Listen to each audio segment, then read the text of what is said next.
Hello everyone, good evening.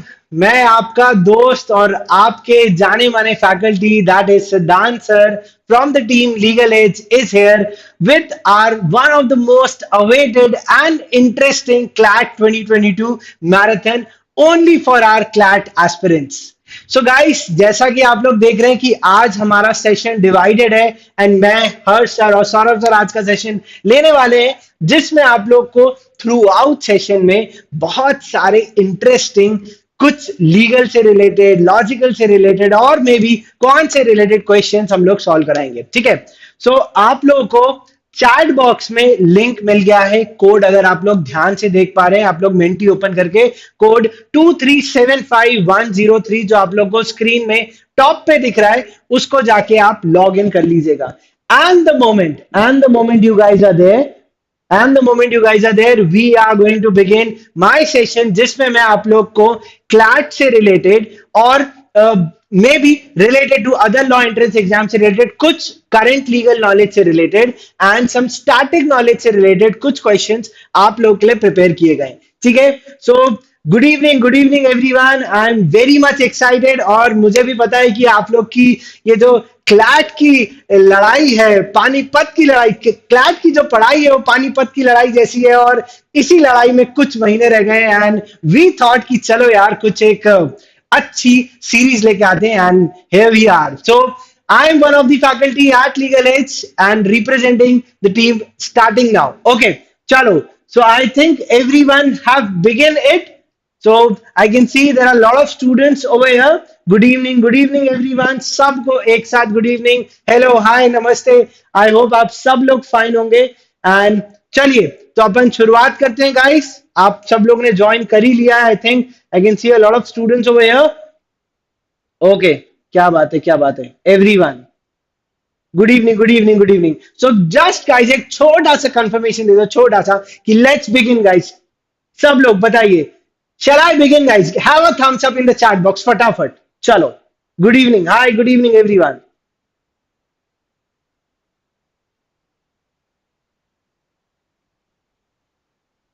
Okay, so you have first question on the screen guys with options. So फटाफट I'll read up the question and you have 20 seconds to answer. Okay, so which of the following High Court recently sentenced a police officer to 1 day imprisonment as he had arrested a man in defiance of the guidelines laid down by the Supreme Court? So we have four options: Bombay High Court, Delhi High Court, Allahabad High Court, and Kerala High Court. Guys, come on, fast answers, fatafat, everyone.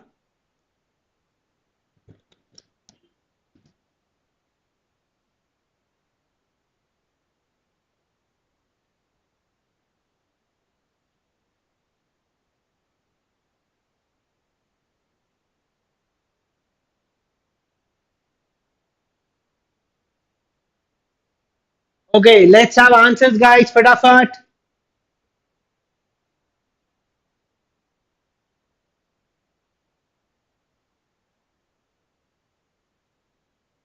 Okay, so we'll check the answer.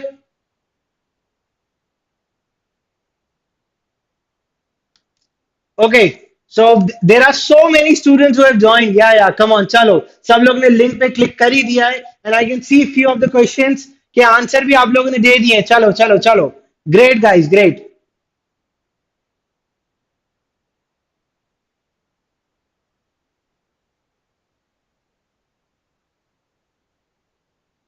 चलो, first question आप लोग को screen पे display हो गया था। Can we have answers guys? Come on, punch in your answers fast, you have 20 seconds to do it.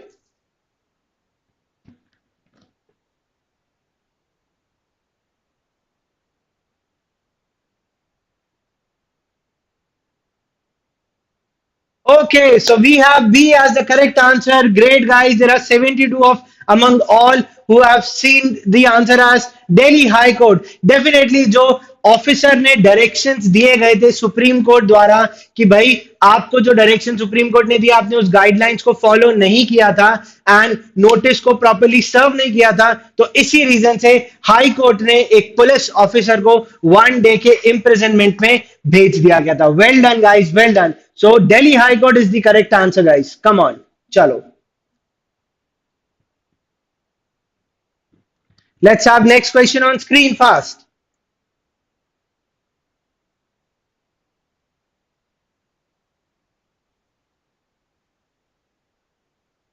Which of the following section of CRPC provide that police may arrest without warrant?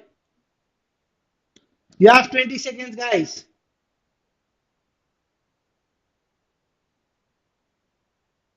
Come on, guys. Which section of CRPC provides that police may arrest without warrant?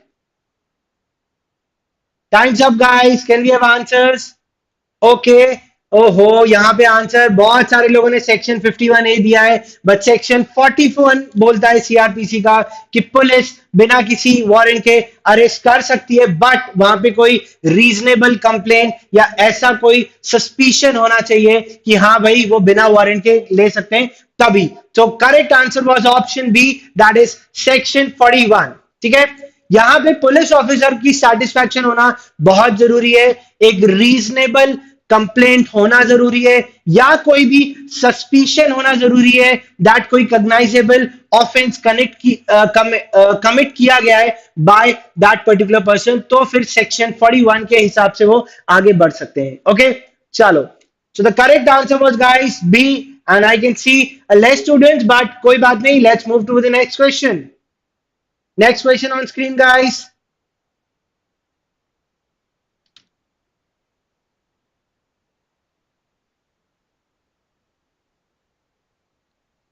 Chalo, which one of the following conclusions can be drawn from de minimis non-curate lex? Come on, guys, we have four options.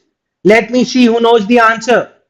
De minimis एक defence के तौर पे लिया जा सकता है क्या? Come on, guys. एक कॉमन लॉ प्रिंसिपल है.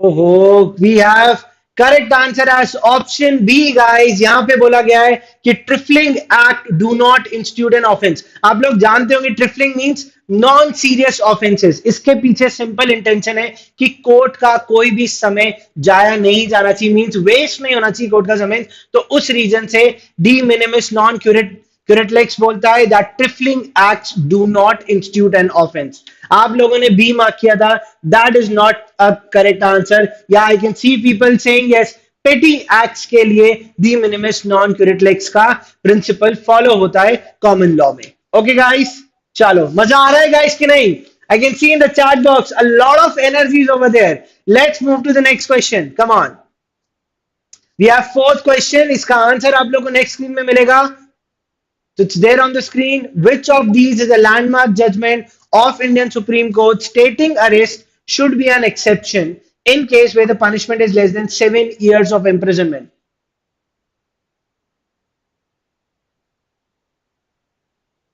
Come on, we have four options. Vishaka versus State of Rajasthan, Menka Gandhi versus Union of India, Olga Tellis versus State of Maharashtra, and Anish Kumar versus State of Bihar. Let me see the correct answers, guys. एक landmark judgement है आपको पता होना चाहिए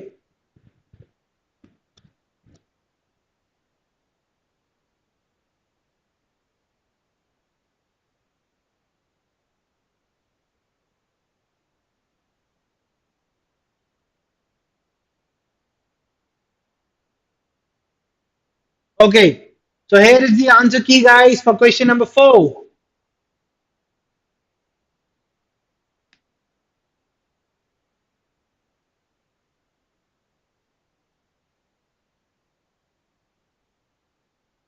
Hello guys, you have options over here.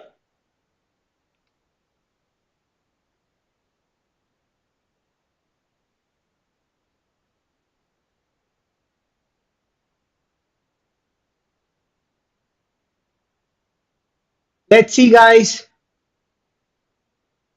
Okay भाई ये तो कांटे की टक्कर है बी और सी के बीच बी और डी के बीच में and the correct answer is option D that is Arnesh Kumar versus state of Bihar जहां पे ये चीज बताया गया कि पुलिस अननेसेसरी किसी को भी अरेस्ट नहीं कर सकती एंड मजिस्ट्रेट भी इस चीज की अथॉरिटी नहीं देते कि किसी को भी बिना कोई प्रोबेबल एविडेंस के तौर पे आप किसी को भी अनऑथराइज वे में अननेसेसरी आप अरेस्ट नहीं कर सकते, डिटेन नहीं कर सकते।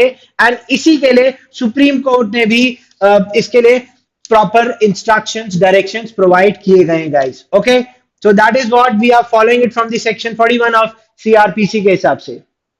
चलो चलो, let's have next question, come on.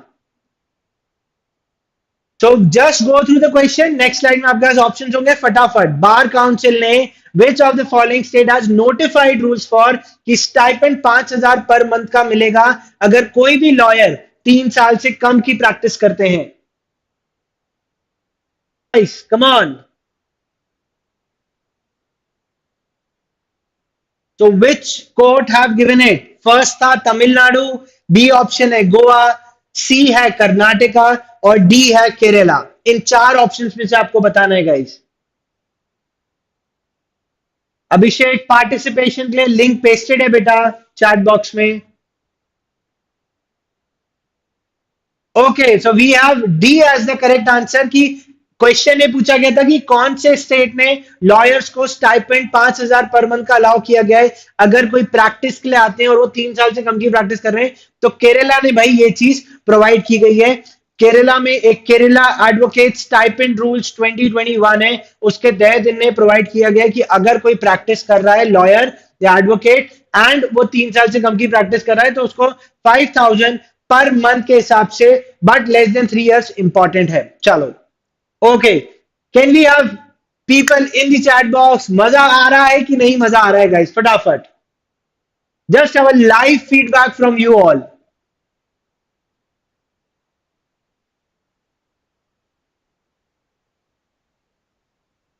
Rishabh, stipend मतलब कि जब आप कोई काम कर रहे हो और आपको कोई इन रिटर्न वर्क के लिए कुछ मिलना चाहिए। मेनली इंटर्नशिप्स में ये स्टाइपेंड टर्म यूज किया जाता है। जैसे जॉब करते हैं तो उसमें सैलरी टर्म यूज किया जाता है। Okay okay, we can have woohoo woohoo in the chat box, loving it. क्या बात है। चलो let's move to the next question.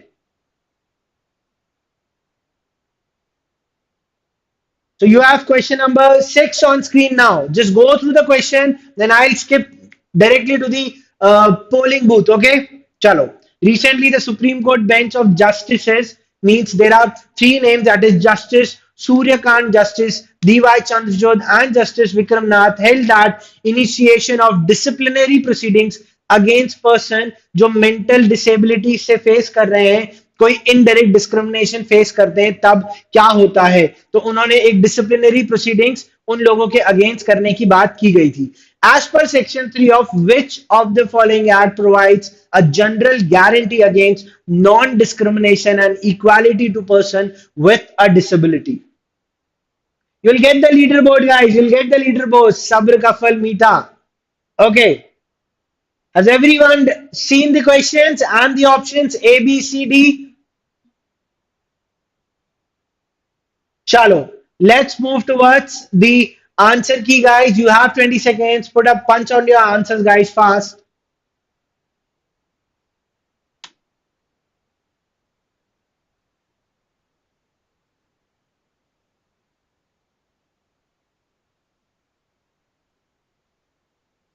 Okay, so you can answer in A, B, C, D. Okay, so we have a option 4 का duplicacy है वहां पे, उसको ignore कर सकते हैं। Option A right of person with disability इसके बारे में था, डिसेबल्ड पर्सन। बी, सी बोलता है with disability act and disabled person 2016। So we have correct answer as A. क्या बात है, सेंचुरी हो गई यहाँ पे। तो मतलब सब लोग को इसका आंसर पता था। That right of a person with disabilities act 2016 में ये चीज प्रोवाइड की गई है। कोई भी गवर्नमेंट एस्टैब्लिशमेंट किसी भी प्रकार का डिस्क्रिमिनेशन नहीं कर सकता, भले ही उसमें मतलब किसी भी प्रकार की मेंटल डिसेबिलिटी अगर प्रूफ की गई है, कोई गवर्नमेंट डिस्क्रिमिनेट नहीं कर सकता इस सिनेरियो में। Okay guys, so all of you have given A as the correct answer and I am very happy. चलो let's move towards the next question. So there is again a question on screen and ध्यान दीजिएगा, next screen में आप लोग को answers पंच करने होंगे, तो ध्यान से क्वेश्चन फटाफट रीड कर लो। Which of the following High Court recently quashed an order dated March 18, 2021 passed by Foreigners Tribunal against the petitioner who was declared a foreigner by the Foreigners Tribunal contrary to an earlier order जो ने पहले पास किया था tribunal ने 2016 में, तो बाद में किसी हाई कोर्ट ने ये क्रैश कर दिया था, बट ये कौन से हाई कोर्ट ने किया था वो आप लोग को बताना है कि वो she is not a foreigner और illegal migrant. Come on guys, can we have answers?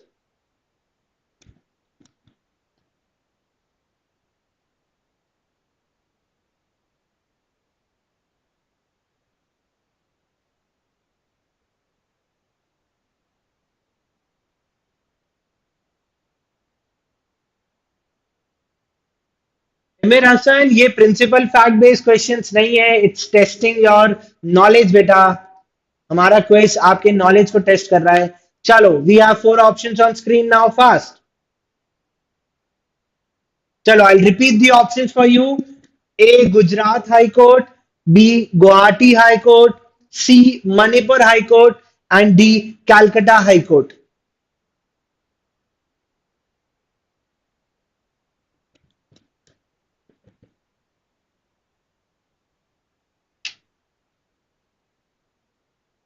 We have B. अरे क्या बात है, डबल सेंचुरी हो गई. तो पिछले क्वेश्चन में भी सेंचुरी और दूसरे में भी century, definitely Guwahati high court में. और इसका भी एक बेसिक सी अंडरस्टैंडिंग करते हैं कि यार गुवाहाटी में कुछ फॉरेनर्स थे और वहां पे मतलब एक फ्लूक बता रहा हूं, तुक्का अगर मानना होता तब. बट नॉर्मली क्या है इसमें, गुवाहाटी हाई कोर्ट में बेंच में जो जस्टिस एन कोटेश्वर सिंह थे, जस्टिस मलाश्री नंदी थे, इन्होंने बताया था 18 मार्च 2021 को हाईकोर्ट के ऑर्डर को क्रैश कर दिया था, क्योंकि उन्होंने बोला था कि इस प्रकार की प्रोसीडिंग बार बार किसी भी एक पर्सन के अंदर नहीं ली जा सकती ऑन द ग्राउंड की आइडेंटिटी इज सेम. इस रीजन से उन्होंने बोला था कि भाई एक ही इंसान है, पहले आप ऑलरेडी ये चीज बता चुके हो जो कि सही नहीं थी, बाद में आप फिर से वही कर रहे हो, इसलिए हाईकोर्ट ने, गुवाहाटी हाईकोर्ट ने ऑर्डर को क्रैश कर दिया था. ओके, क्या बात है, सबका फॉर्म वापस आ गया है, क्या बात है. Form is back. Come on, guys. Come on, CLAT aspirants. Okay. Again, next question. Question number 8 on screen, guys. So Delhi High Court ruled that when any infringer seeks to defend patent infringement on the ground that the patent is invalid, the onus to prove the invalidity lies heavily on them. उनको prove करना पड़ेगा अगर infringement हो रहा है तो. And this standard has to be met when applying the principle of credibility. What is the time period of patent granted? We have four options, guys. Come on.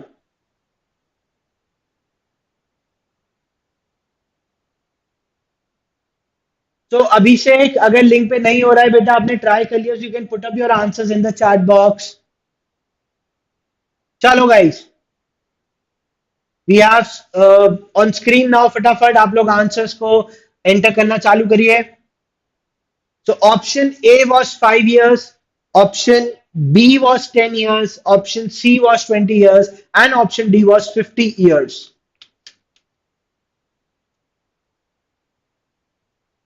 जल्दी से हमको ये बताना है, what is the time period of a patent granted, कितने time period के लिए patent grant किया गया था.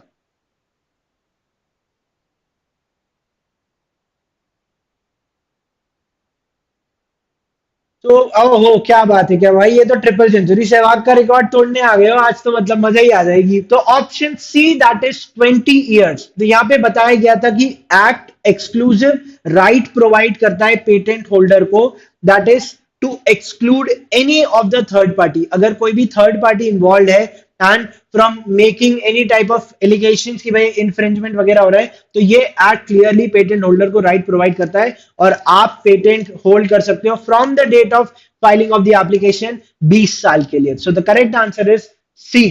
क्या बात है, क्या बात है भाई, मुझे तो मजा आ रहा है. आप लोग को मजा आ रहा है कि नहीं आ रहा है?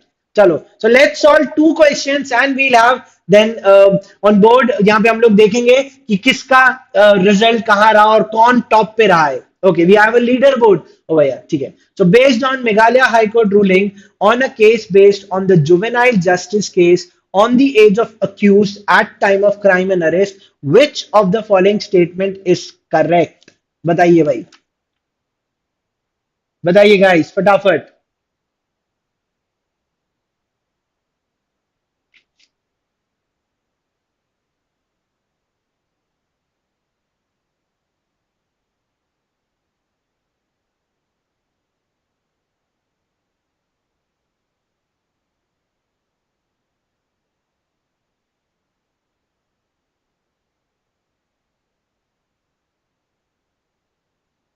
आपको ये बताना है विच of the following statement is correct guys, come on.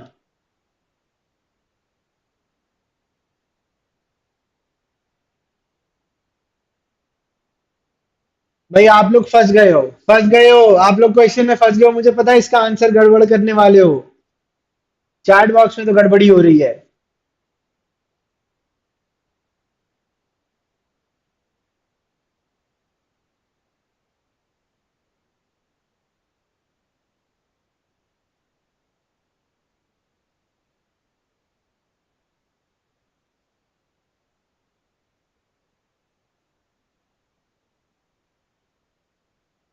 मुझे पता था इसकी आंधी, ये गलत हो गई भाई। ट्रिपल सेंचुरी रिकॉर्ड नहीं टूटा, ट्रिपल नहीं, 4 सेंचुरी लारा तक नहीं पहुंचे। नहीं नहीं नहीं नहीं भाई, ऑप्शन ए गलत है। ऑप्शन ए क्या बोला था?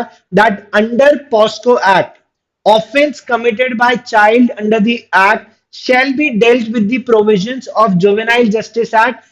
ऑप्शन में मेंशन किया था 2016, भाई 2015 बात करता है, तो वो स्टेटमेंट गलत था, वो स्टेटमेंट गलत था।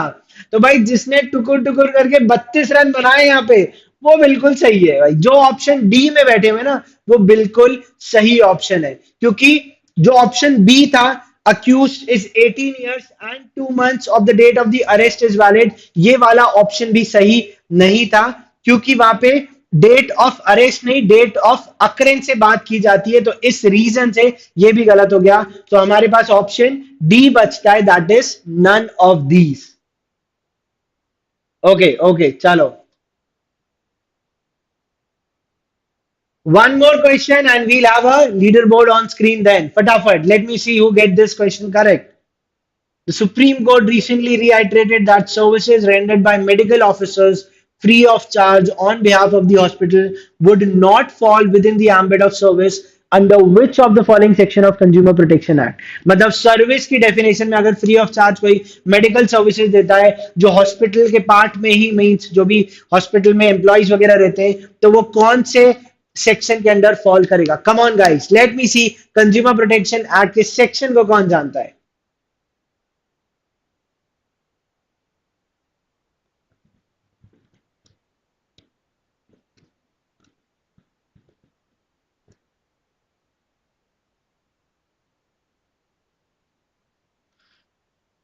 चलो आप लोगों ने ऑप्शंस देख लिए हैं।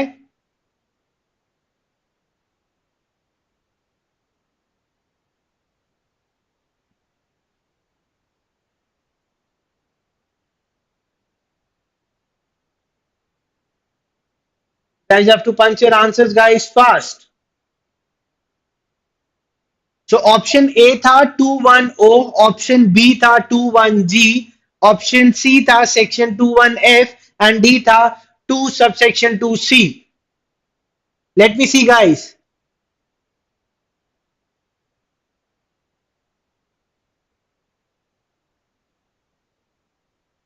ओहो, इसमें भी मिस्टेक हो रही है, और ऑप्शन ए करेक्ट है, क्योंकि सेक्शन 210 के हिसाब से सर्विस की डेफिनेशन कंज्यूमर प्रोटेक्शन एक्ट में प्रोवाइड की गई है, and this particularly speaks about कि अगर कोई भी हॉस्पिटल में फ्री ऑफ चार्ज सर्विस है, तो वो एक्सेप्शन में जाता है, वो एक्सक्लूड किया जाता है, उसको सर्विस में काउंट नहीं करते हैं। चलो, इसी का इंतजार था सर, इसी का इंतजार था। लेट मी सी किसको ज्यादा पॉइंट्स मिले हैं। भाई क्या बात है, क्या बात है। तो यहां तो समर्थ, एरिका, प्रणव, नीरज, प्रियांशी, वंशिका, मोहित, ईवा, समीर, अन्वेश, भाई आप लोग को मेरी तरफ से चॉकलेट जो आप खुद से खरीद लेना, कोई दिक्कत नहीं है। चलो, चलिए यहां तक क्या कैसा रहा सफर? फटाफट जल्दी इन द चैट बॉक्स गाइस, जल्दी से बताइए। नहीं अनुष्का, आप लोगों को कोई सेक्शन स्पेसिफिकली याद करने की जरूरत नहीं है। It is just a practice which we are doing right now. Very good Shruti, very good.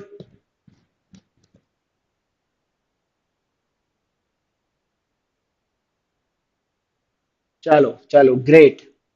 Let's move towards our next question. So you have question on screen, guys.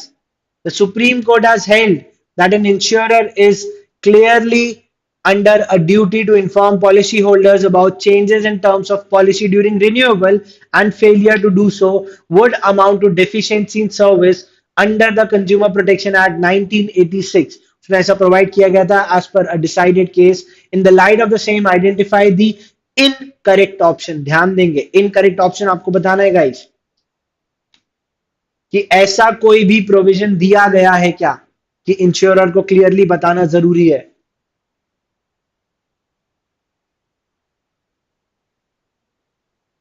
Okay साहिल, कोई दिक्कत नहीं, आगे के सही हो जाएंगे. We have lot many questions.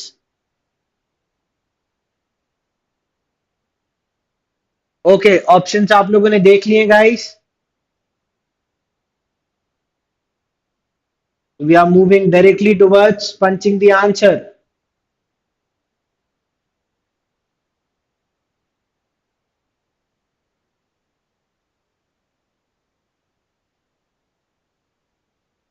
Come on guys, बताइए A B C D में से क्या मार्क किया है आप लोगों ने. Late me see who get this question correct.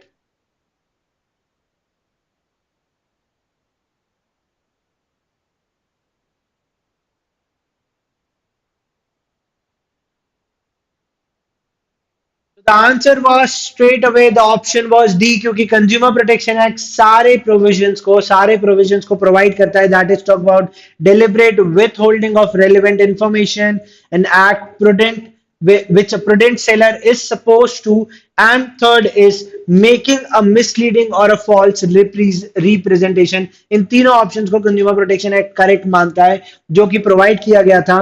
And supreme court के जस्टिस जो के एम जोसेफ रविंद्र भट्ट ने एक केस था that was Jacob Punnen versus United India Insurance have held that insurer is clearly under a duty to perform his duty towards the policy holders. तो ये चीज already provide की गई थी. And they have even told about the principle of uberame fidei, that is utmost good faith applies to the insurance contracts. So let's have next question on screen. चलो, finally we have a proper question over a minty quiz. An agreement not enforceable by law is said to be. भाई ये तो मतलब ऐसे answer पता होना चाहिए. Come on guys.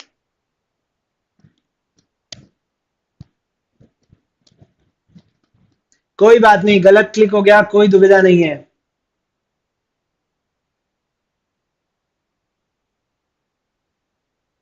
अरे भाई देखो, जिन्होंने बी सी डी मार्क किया है वो तो मतलब क्या भाई, यहां पे तो मतलब 150 क्रॉस हो जाना चाहिए था सीधा सीधा एक बार में 150, मतलब सारे रिकॉर्ड तोड़ दो, धोनी की तरह खेलते जाओ. तो भाई क्लियर है, वॉइड कॉन्ट्रैक्ट होता है which is not enforceable by law.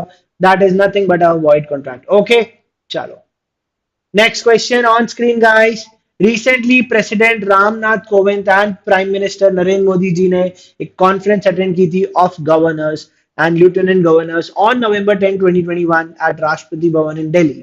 अब सवाल ये, when was the first conference of governors held in which year it took place. So it's 49, 50, 51 or 55.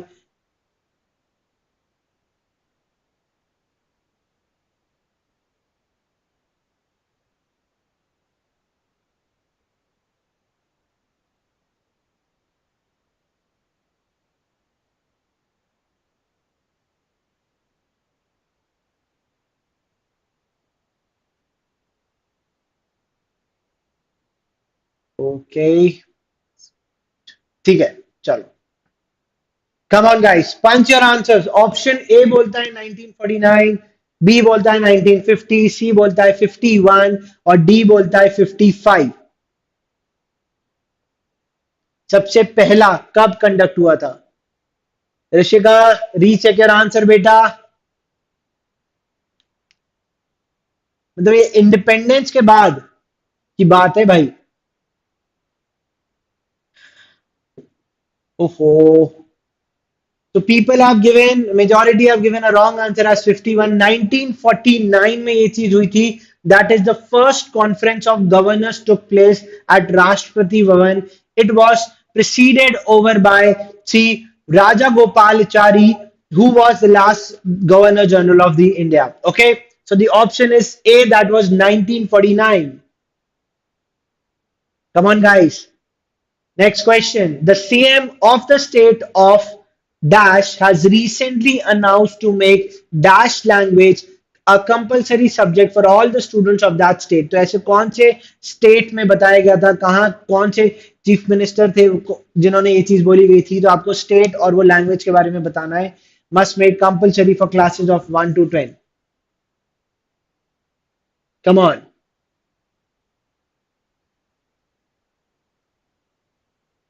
तो ए बताता है महाराष्ट्र, बी बताता है तमिलनाडु, सी बताता है पंजाब एंड डी बताता है West Bengal. Come on, select your answers guys fast.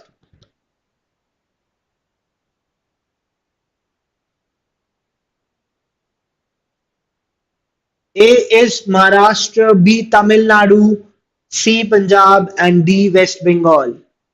Come on guys.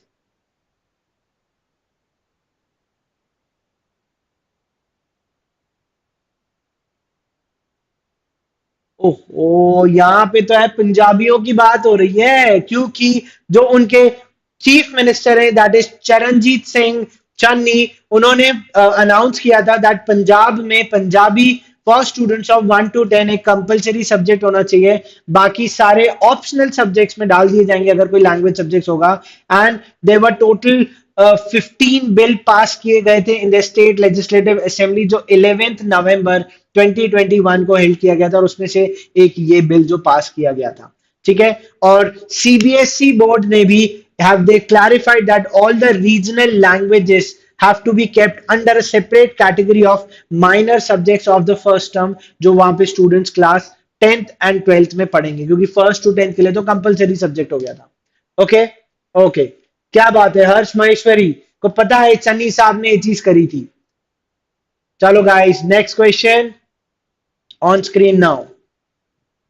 So recently, Supreme Court appointed an expert committee which is overseen by a retired apex court judge, Justice Ravindran committee in the Pegasus case. The spyware Pegasus, which is allegedly used by government for surveillance on private citizens, belong to which of the following country? मतलब ये spyware कहाँ से आया गया था या आया है, लाया गया है गवर्नमेंट ने, जो प्राइवेट सिटीजन्स पे एक निगरानी रखने के लिए, सर्विलेंस के लिए यूज किया जाता है. चलो guys, let's have options on screen now fast.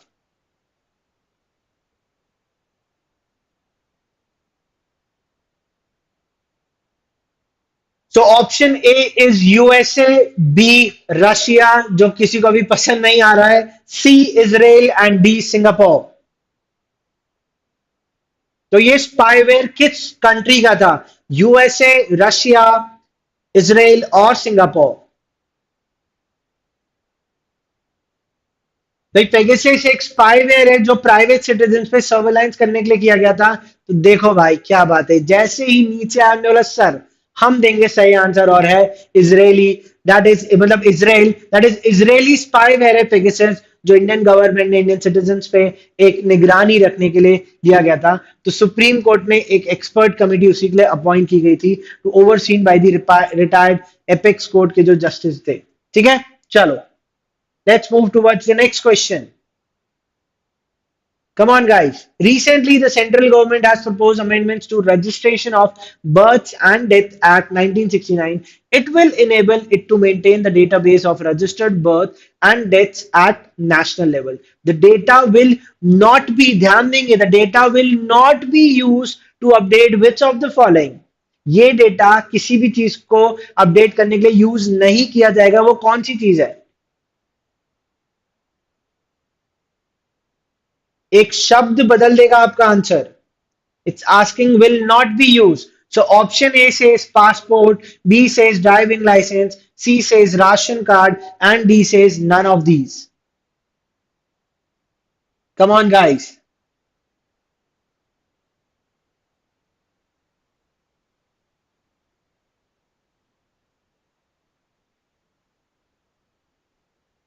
मतलब ये जो डेटाबेस मेंटेन किया जा रहा है वो डेटाबेस हमें पासपोर्ट के लिए भी यूज होगा, वो राशन कार्ड बनाने के लिए भी यूज होगा, और वो ड्राइविंग लाइसेंस बनाने के लिए भी यूज होगा, इलेक्ट्रल रजिस्टर भी बनाई जाएगी जो इलेक्शंस में यूज होगी, तो इन सब के लिए वो यूज होगा। तो the answer is none of these, that is option D. ओ ये तो क्वेश्चन थोड़ा बड़ा है, ध्यान से पढ़िए, then we'll move towards the options. So, Union Law and Justice Minister Kiran Rijiju and Minister of State for Law and Justice SP Baghel launched Citizens Tele-Law smartphone app. They also felicitated the frontline functionaries of Department of Justice's uh, Tele-Law. Which of the following is not true with respect to the Tele-Law app? So you have options on screen, option A, B, C, D, guys. Come on. भाई देखो हर बार तुक्का नहीं मारना है, none of these या all of the above, सोच समझ के।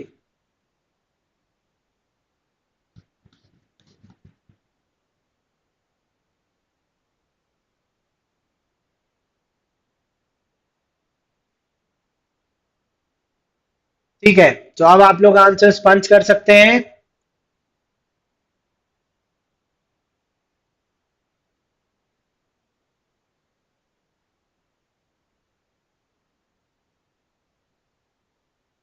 भाई ऑप्शन ए में दिया गया था कि every citizen have access to lawyer in the citizen. B बोलता है लीगल कंसल्टेंसी मिलेगी at a very low price and provided qualifying for legal aid under section 12, and C बोलता है it will help citizens to identify their rights. भाई बहुत सारे बच्चों ने डी बोला है, मैंने आपको पहले ही बोला था नन ऑफ दीज और all of the above her bar answer नहीं होंगे।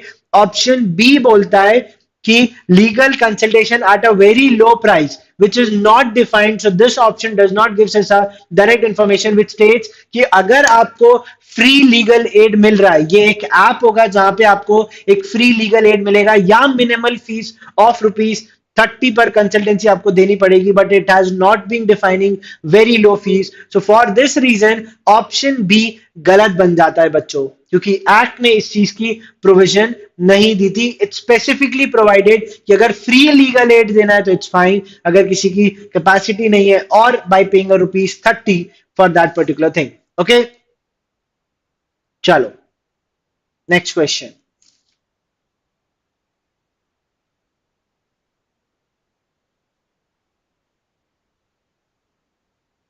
Come on, guys, we need to speed up fast.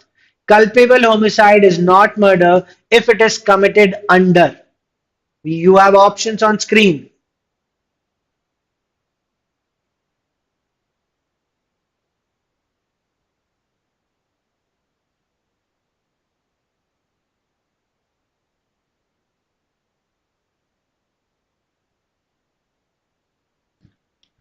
बिल्कुल सही, मेजॉरिटी बच्चों ने सही आंसर दिया, मतलब स्टैटिक नॉलेज भी आप लोग का सही चल रहा है। भाई culpable homicide is not murder as per section 300 of IPC के एक्सेप्शन में ये प्रोवाइड किया गया है कि अगर ग्रेव एंड सडन प्रोवोकेशन है तो फिर वो नॉट अमाउंटिंग टू मर्डर में काउंट किया जाएगा। ठीक है, गॉट इट। चलो, गलत ऑप्शन डल गया, कोई बात नहीं, कोई बात नहीं, अगले में सही डल जाएगा। Which of the following, guys, this is the 19th question, फिर 20 आएगा and then we'll have a leaderboard on screen. Which of the following country has become the first country to pass laws requiring banks, insurers, and investment managers to report the impact of climate change of their business? Canada, Netherlands, New Zealand, or Iceland?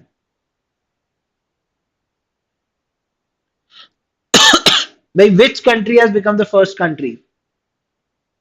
Deepansh, answer के बगल में question mark मतलब नहीं पता है। चलो, तो answer की guys on the next slide. Option A था कनाडा, बी था नीदरलैंड, सी था न्यूजीलैंड, एंड डी था आइसलैंड।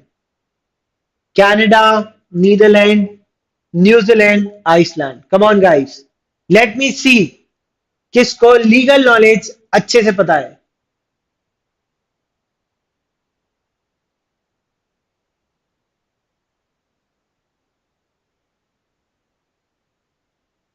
क्या बात है, यहाँ पे सेंचुरी मारी है हमारे बच्चों ने, और 100+ बच्चों ने सही आंसर दिया है, दैट इज न्यूजीलैंड। न्यूजीलैंड इकलौती ऐसी कंट्री है जिसने ऐसे लॉज पास किए गए so that these new law will require the financial terms, financial firms to explain कि ऐसे कौन से सर्कमस्टांसेस हैं जो उनके climatic related risk means risk and opportunities पे इंपैक्ट कर सकते हैं, जैसे वातावरण नहीं बट उनके बिजनेस के जो क्लाइमेटिक चेंज में इंपैक्ट कर सकते हैं, and that is New Zealand.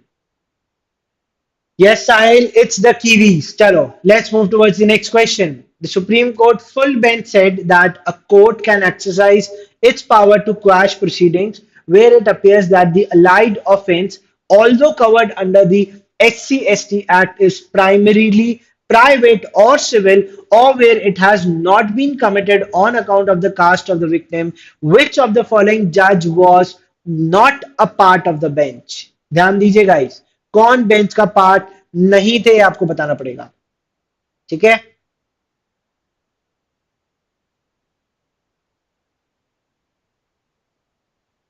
Okay Shalini, कोई बात नहीं।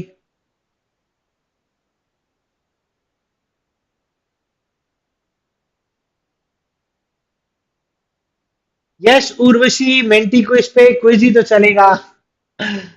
Good one. चलो guys, who is who was not a part of a bench, okay.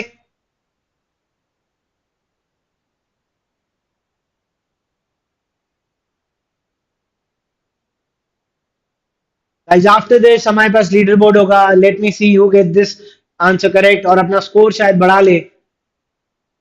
So option A था justice N V Ramana, second Hima Kohli, Suryakant and justice Arun Mishra.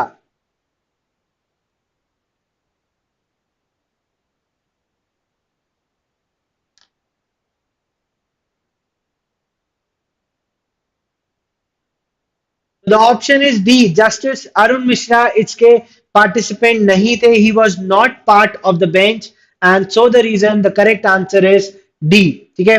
N V Ramana, CJI, बाकी दोनों justice Hima Kohli and Suryakant was part of the bench as being the apex court, and they have a power to quash certain cases which were filed under the various special statutes even though वो S C act के अंदर ही क्यों नहीं था, okay okay? चलो let's have leader board guys. तो ये ranking ऊपर नीचे कर रहा है क्या, थोड़ा सा पॉइंट ऊपर नीचे हो रहा है, and we still have Samarth on the top, and L law L I T Anvesh Abhinav Kumar Pranav Priyansh Shiva. Well done guys, well done, आप लोग बहुत सही जा रहे हैं। ओके चलो,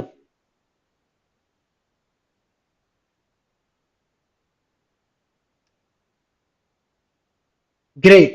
Next, recently draft food safety standards, genetically modified or engineered food regulations 2021 was issued by Food Safety and Standards FSSAI on November 15, 2021. The draft regulation will be applicable to which of the following?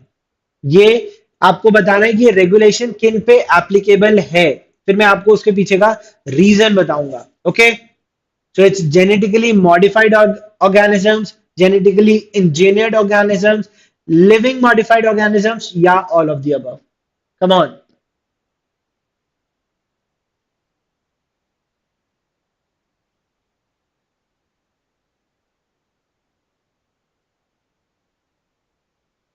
चलो guys, ये चक्र घूमेगा और आपको option mark करने का time दिया जाएगा। कम ऑन, इट्स जीएमओ और जीईओ और एलएमओ और all of the above.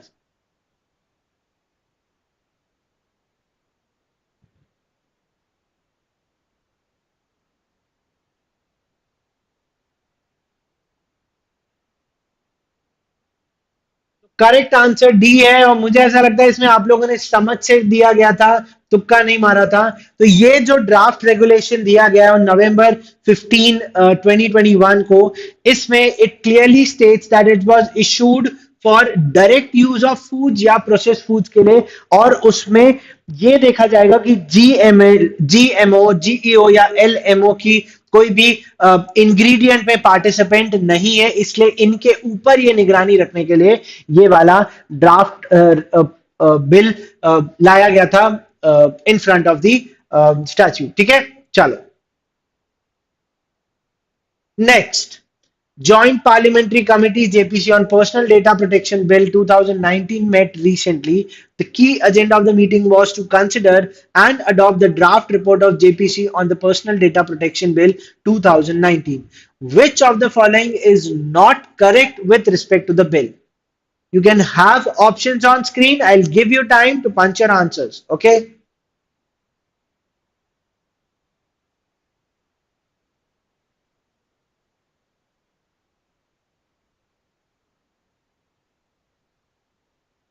Okay, so we have four options. First, the bill was drafted following a Supreme Court ruling. It also seeks to specify the flow and usage of personal data. Cabinet have provided the bill in December 2018. या नॉनवीज आपको answer देना है which of the following is not correct with respect to the bill. Okay, चलो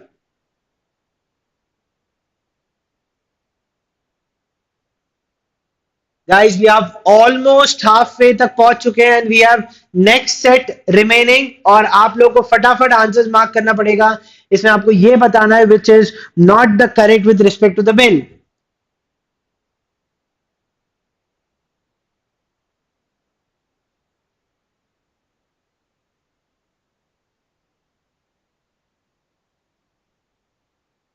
Time's up, guys, and we have C as the correct answer. Yes, क्योंकि C option बोलता था cabinet had approved bill in 2018 December, नहीं, it was approved in 2019, not in 18. So इसीलिए C गलत answer आया. Okay, great.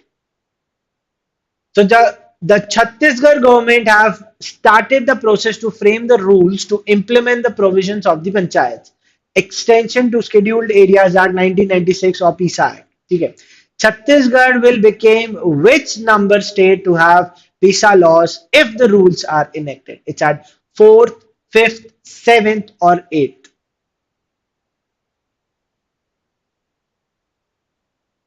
Come on, guys. Punch your answers fast. It's 4th, 5th, 7th या 8th. आपको answers बताना है गाइस, फटाफट select your answer. Come on.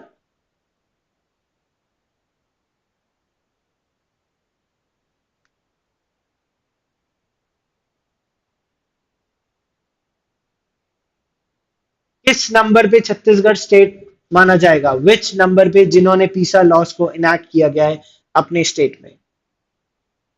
Times up guys. So we have C as the correct answer. Chhattisgarh will become the 7th state so that they can have a self-governance through Gram Sabhas for the people in the scheduled areas by having the Panchayats extension of the Scheduled Areas Act 1996. Okay, chalo, let's move towards the next question. Which of the following state government has passed Motor Vehicles Taxation Amendment Bill 2021 to levy a green tax in an eco-friendly move? भाई आप गाड़ी खरीदो, आप pollution करो, carbon emission अगर आप करोगे तो ग्रीन टैक्स पे करना पड़ेगा, ऐसा किसने बोला? कौन सा ऐसा स्टेट है जो ये बात बोल रहा है? कौन सा प्रदेश है? चलो गाइस, ऑलमोस्ट हाफ हो गए अपन, 25वां क्वेश्चन नेक्स्ट आ जाएगा. चलो let's see. Option A states Andhra Pradesh, B is Kerala, C is Maharashtra and D is Goa. भाई कौन सा ऐसा स्टेट है जो इस बारे में बात कर रहा है, सोच रहा है हमारे वातावरण के बारे में? और ये बहुत ही अच्छा मूव है, बहुत ही प्यारा.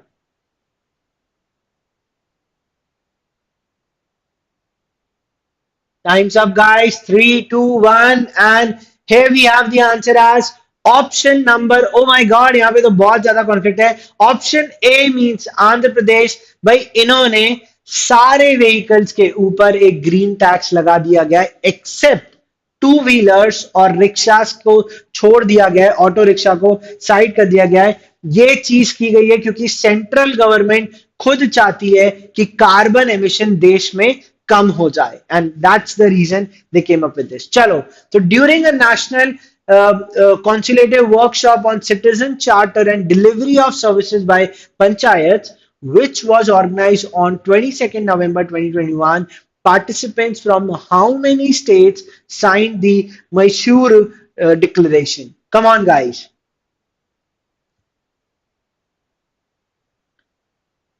मैसूरू डिक्लेरेशन कितने स्टेट्स में साइन किया गया था? ए में बोला गया है 12, बी में बोला है 16, सी में बोला है 20 एंड डी बोलता है 22. Out of all four options, which one is the right one? मैं बोला था विच वन इज द सही one. Okay, come on guys. A बोलता है 12, 16, 20 and 22.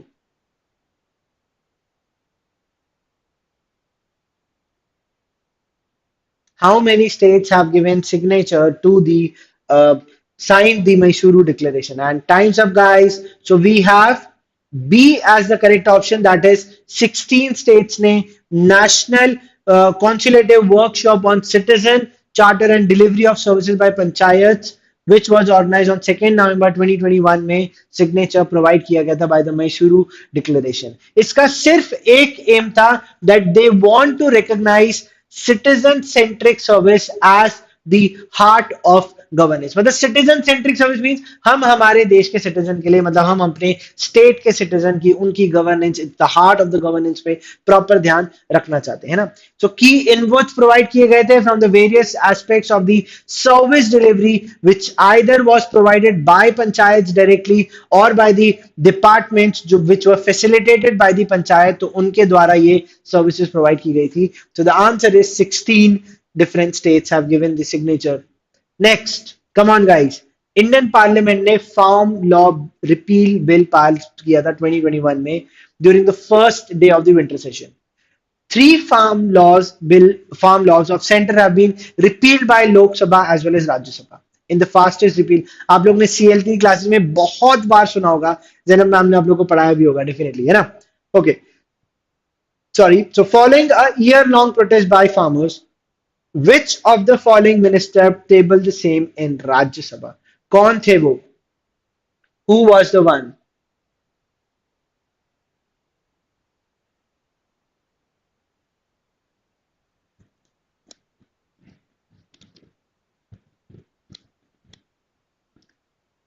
Who was the one, guys? चलो,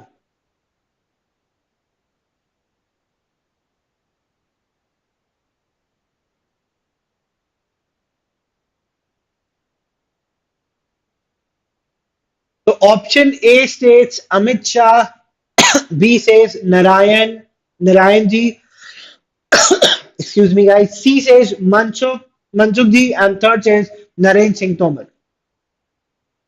Time's up, guys. It's about to go.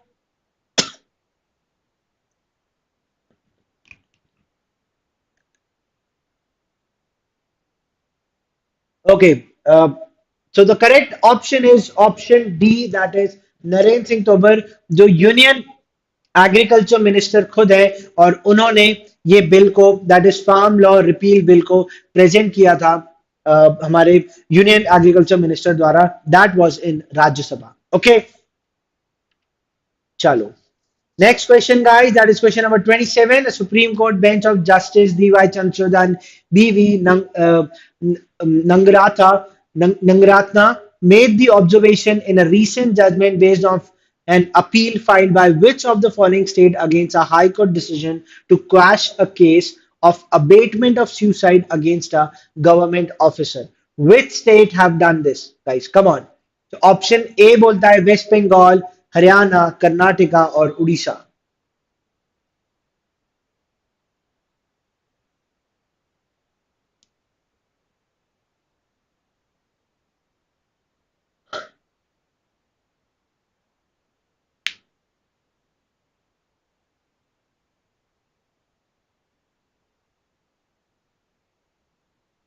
Appeal किन्ने file की थी? The appeal was filed by West Bengal, Haryana, Karnataka और Orissa.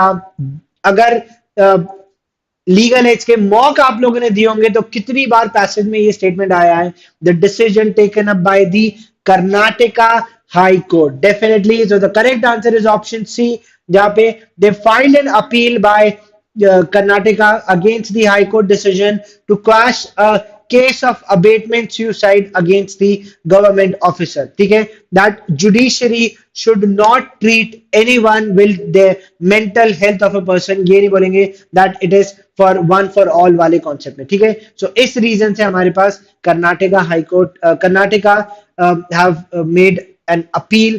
Which of the following state against a high court किया गया था, तो that was the state of Karnataka guys. चलो,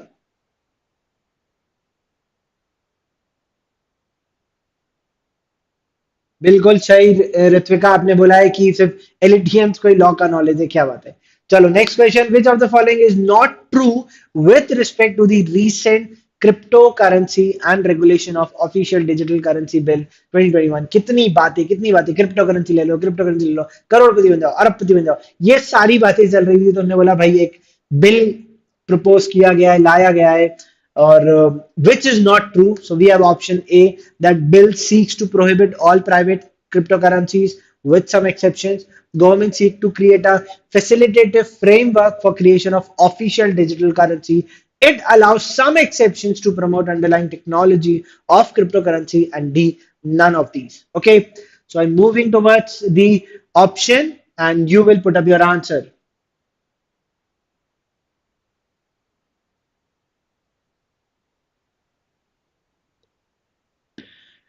So it states that not true with respect to the recent cryptocurrency. So option A, B, C तीनों option bill में present है कि नहीं है, ये बात आपको बतानी है by marking the options guys, come on. So the correct answer with majority of students have marked is D, that none of these. That means जो तीनों ऑप्शन थे that it seeks to prohibit, seeks to create a facilitative framework, and it is allowed कि एक legal digital currency आए, but with certain exceptions. तो for that reason D is the answer, that ऐसा कोई भी provision नहीं था जो provided नहीं है, they are already provided in the bill. Okay, चलो next question guys, come on. ये तो आप लोग आंसर बता ही दोगे, मुझे पता है।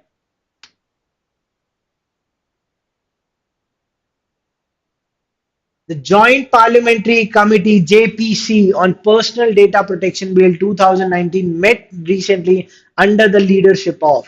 You have four options, guys. Can we have the correct answer, guys?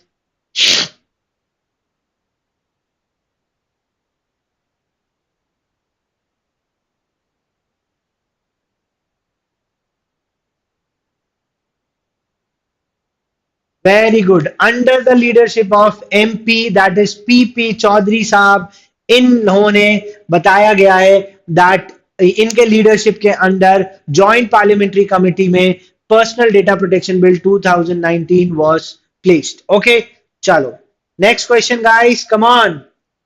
Which of the following state recently withdrew the Char Dham Devasthanam Management Act? The act was withdrawn due to protests from priests and other stakeholders of Vishwa Hindu Parishad and the major shrines. So option A is Himachal Pradesh, then Uttarakhand, Gujarat, and none of these. आपको ये बताना है that which of the following state have recently withdrew this particular act because there was certain opposition from the priests. So I'm moving directly to the page of putting up your options, guys. और इसके बाद we'll have a leaderboard. We need to race up fast, guys. 30 question हो गए, 20 और बाकी हैं. Come on, 30th question का answer A was Himachal Pradesh, B was Uttarakhand, C was Gujarat, and D was none of these. भाई चार धाम, केदारनाथ, बद्रीनाथ, गंगोत्री, यमुनोत्री, ठीक है, तो ये चार धाम and 49 other temples were under its preview, and the correct answer is Uttarakhand, क्योंकि इधर पे उत्तराखंड गवर्नमेंट ने रिसेंटली विड्रू किया था Char Dham management act because it was legislated by the Uttarakhand State Legislative Assembly in 2019 and it constituted an Uttarakhand चार धाम Devasthanam board, the board ने बोला है कि भाई ये चारों जगह पे ये सारे पव्यू में आते हैं और इसको अभी कुछ टाइम के लिए इन्होंने विड्रू कर दिया है, ठीक है। Come on, we have leader board on screen guys, let me see किसने मारी इस बार बाजी। ओहो, रैंकिंग ऊपर नीचे हो गई है, क्या बात है क्या बात है।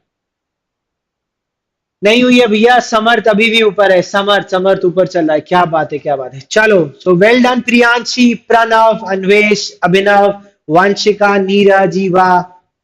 चलो, let's move towards the next question. ध्यान से क्वेश्चन देखिए, क्वेश्चन थोड़ा बड़ा है, ऑप्शंस देखिए and we'll move towards the answer.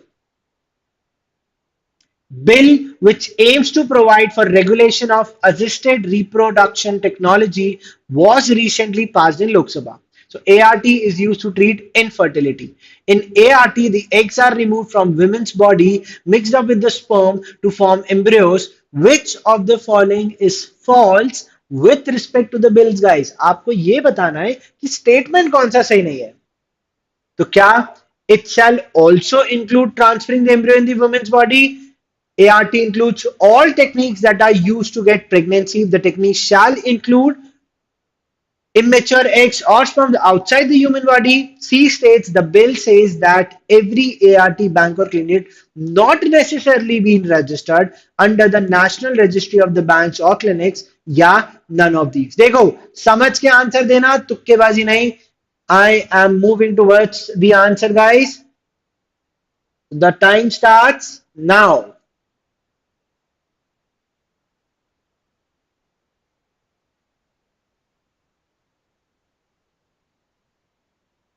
Option A ने बताया गया था कि it shall include transferring the embryo, B ने बताया गया था that it includes all the techniques that are used to get pregnancy. Third बताता है दैट एवरी एआरटी बैंक या क्लिनिक को जरूरी नहीं है एज ए बैंक या क्लिनिक रजिस्टर करना, एंड डी बोलता है none of these. So option C सही आंसर है, बिल्कुल सही, क्योंकि ये बोलता है कि आपको एक नेशनल रजिस्ट्री के तौर पे रजिस्टर करना जरूरी है, because it will going to act as a central database.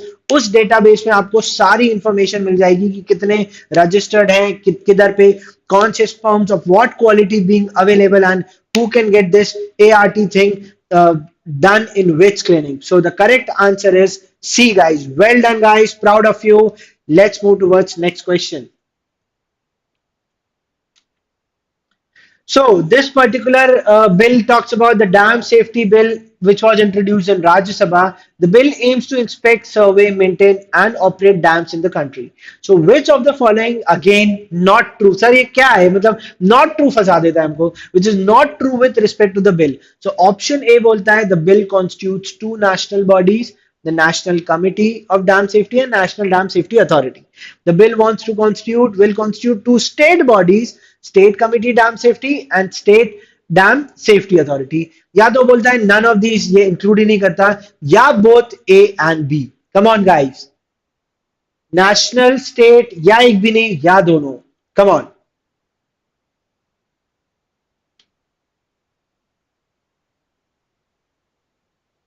It asked which of the following is not true with respect to the bill. सही नहीं है। क्या बिल दो नेशनल बॉडी कॉन्स्टिट्यूट नहीं करना चाहता, तो ए सही हो जाएगा। बी बोलता है स्टेट नहीं करना चाहता, तो या दोनों ऑप्शन अगर होंगे तो, या फिर नहीं सर ये दोनों बात गलत नहीं है, ये बिल्कुल सही है। So answer none of these हो सकता है क्या? Come on guys. ओहो, यहां पे पूछा गया था which of the following is not true with respect to the bill. भाई बिल बोलता है कि नेशनल और स्टेट पे दो बॉडीज बनाना जरूरी है, एक नेशनल कमिटी और स्टेट कमिटी, जो डैम की सेफ्टी और सेफ्टी अथॉरिटी बनाना दोनों लेवल पे जरूरी है। नेशनल गवर्न करेगा स्टेट को and state will going to take care of the safety by having an authorized body in their state. So the correct answer is C, that is none of these. That means both of the options were correct. A or B sahi the, they were true statements. Okay. Next, the Ministry of Corporate Consumer Affairs, Food and Public Distribution have amended the legal metrology packed commodities rules for increasing protection of consumer rights. भाई हम consumer है, हमारी rights protect करना, और बिल्कुल ये government का एक बहुत ही अच्छा नेक काम है।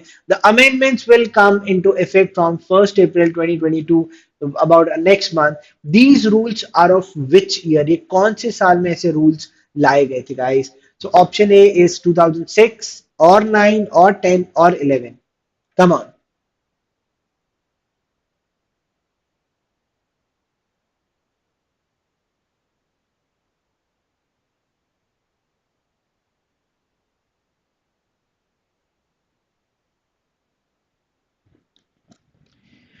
ए बोलता है 2006, बी 2009, देन 2010 एंड देन 2011।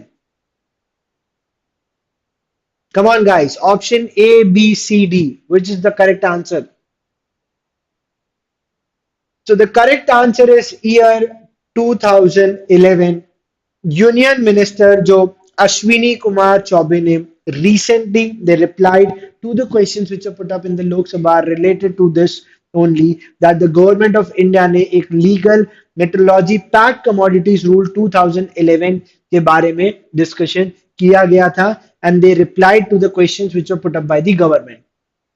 ये मेनली किया गया था यूएसपी को लेके, that is unit sale price of the commodity should be displayed, so that जो भी कंज्यूमर कोई पैक्ड प्रोडक्ट खरीदने जा रहा है तो उस पे ये वाली डिटेल होनी चाहिए, और ये रूल्स 2011 के थे जो अब आगे आने वाले समय में एप्लीकेबल हो जाएंगे जल्द।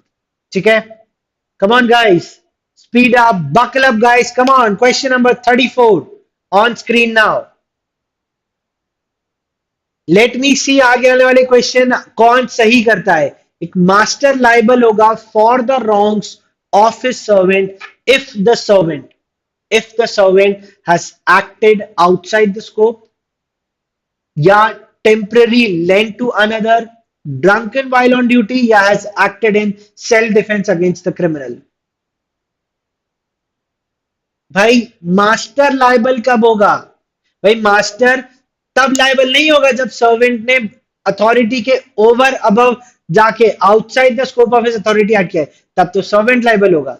लाइबिलिटी कब बढ़ेगी? जब टेम्पररी लेंड किया गया था किसी और को, दैट मींस तब तक लाइबल रहेगा, क्योंकि सामने वाले की ही रिस्पॉन्सिबिलिटी, किसकी? मास्टर की रिस्पॉन्सिबिलिटी बनेगी, because the master still have a control is in the course of employment. So सिर्फ 6 बच्चों ने आंसर दिया इसका सही, that is option number B. क्या बात है, उन 6 बच्चों को मेरी तरफ से एक एक चॉकलेट जो आप लोग खुद से खरीद लेना, कोई बात नहीं। Again we have question number 35 on screen guys, come on. ये तो बहुत ही स्ट्रेट क्वेश्चन है, let me see who gets it correct.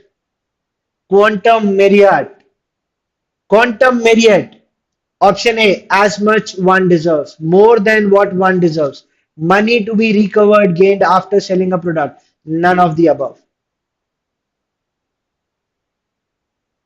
भाई क्वांटम वेरिएट मींस एक क्वांटिटी, मतलब एक क्वांटिटी की बात की गई है भाई, जितना जो डिजर्व करेगा उसको उतना मिलना चाहिए। भाई मान लीजिए that I am a singer और मैंने प्रॉमिस किया कि मैं आपके यहाँ लगातार 5 दिन तक आऊंगा, और 4th डे मेरी तबीयत बहुत खराब हो जाती है और मैं 4th और 5th डे नहीं आता हूं, तो मैंने 3 दिन तो परफॉर्म किया है, तो 3 दिन के तो पैसे आप मुझे पे करोगे। That is what as much as one deserves talks about this. Okay,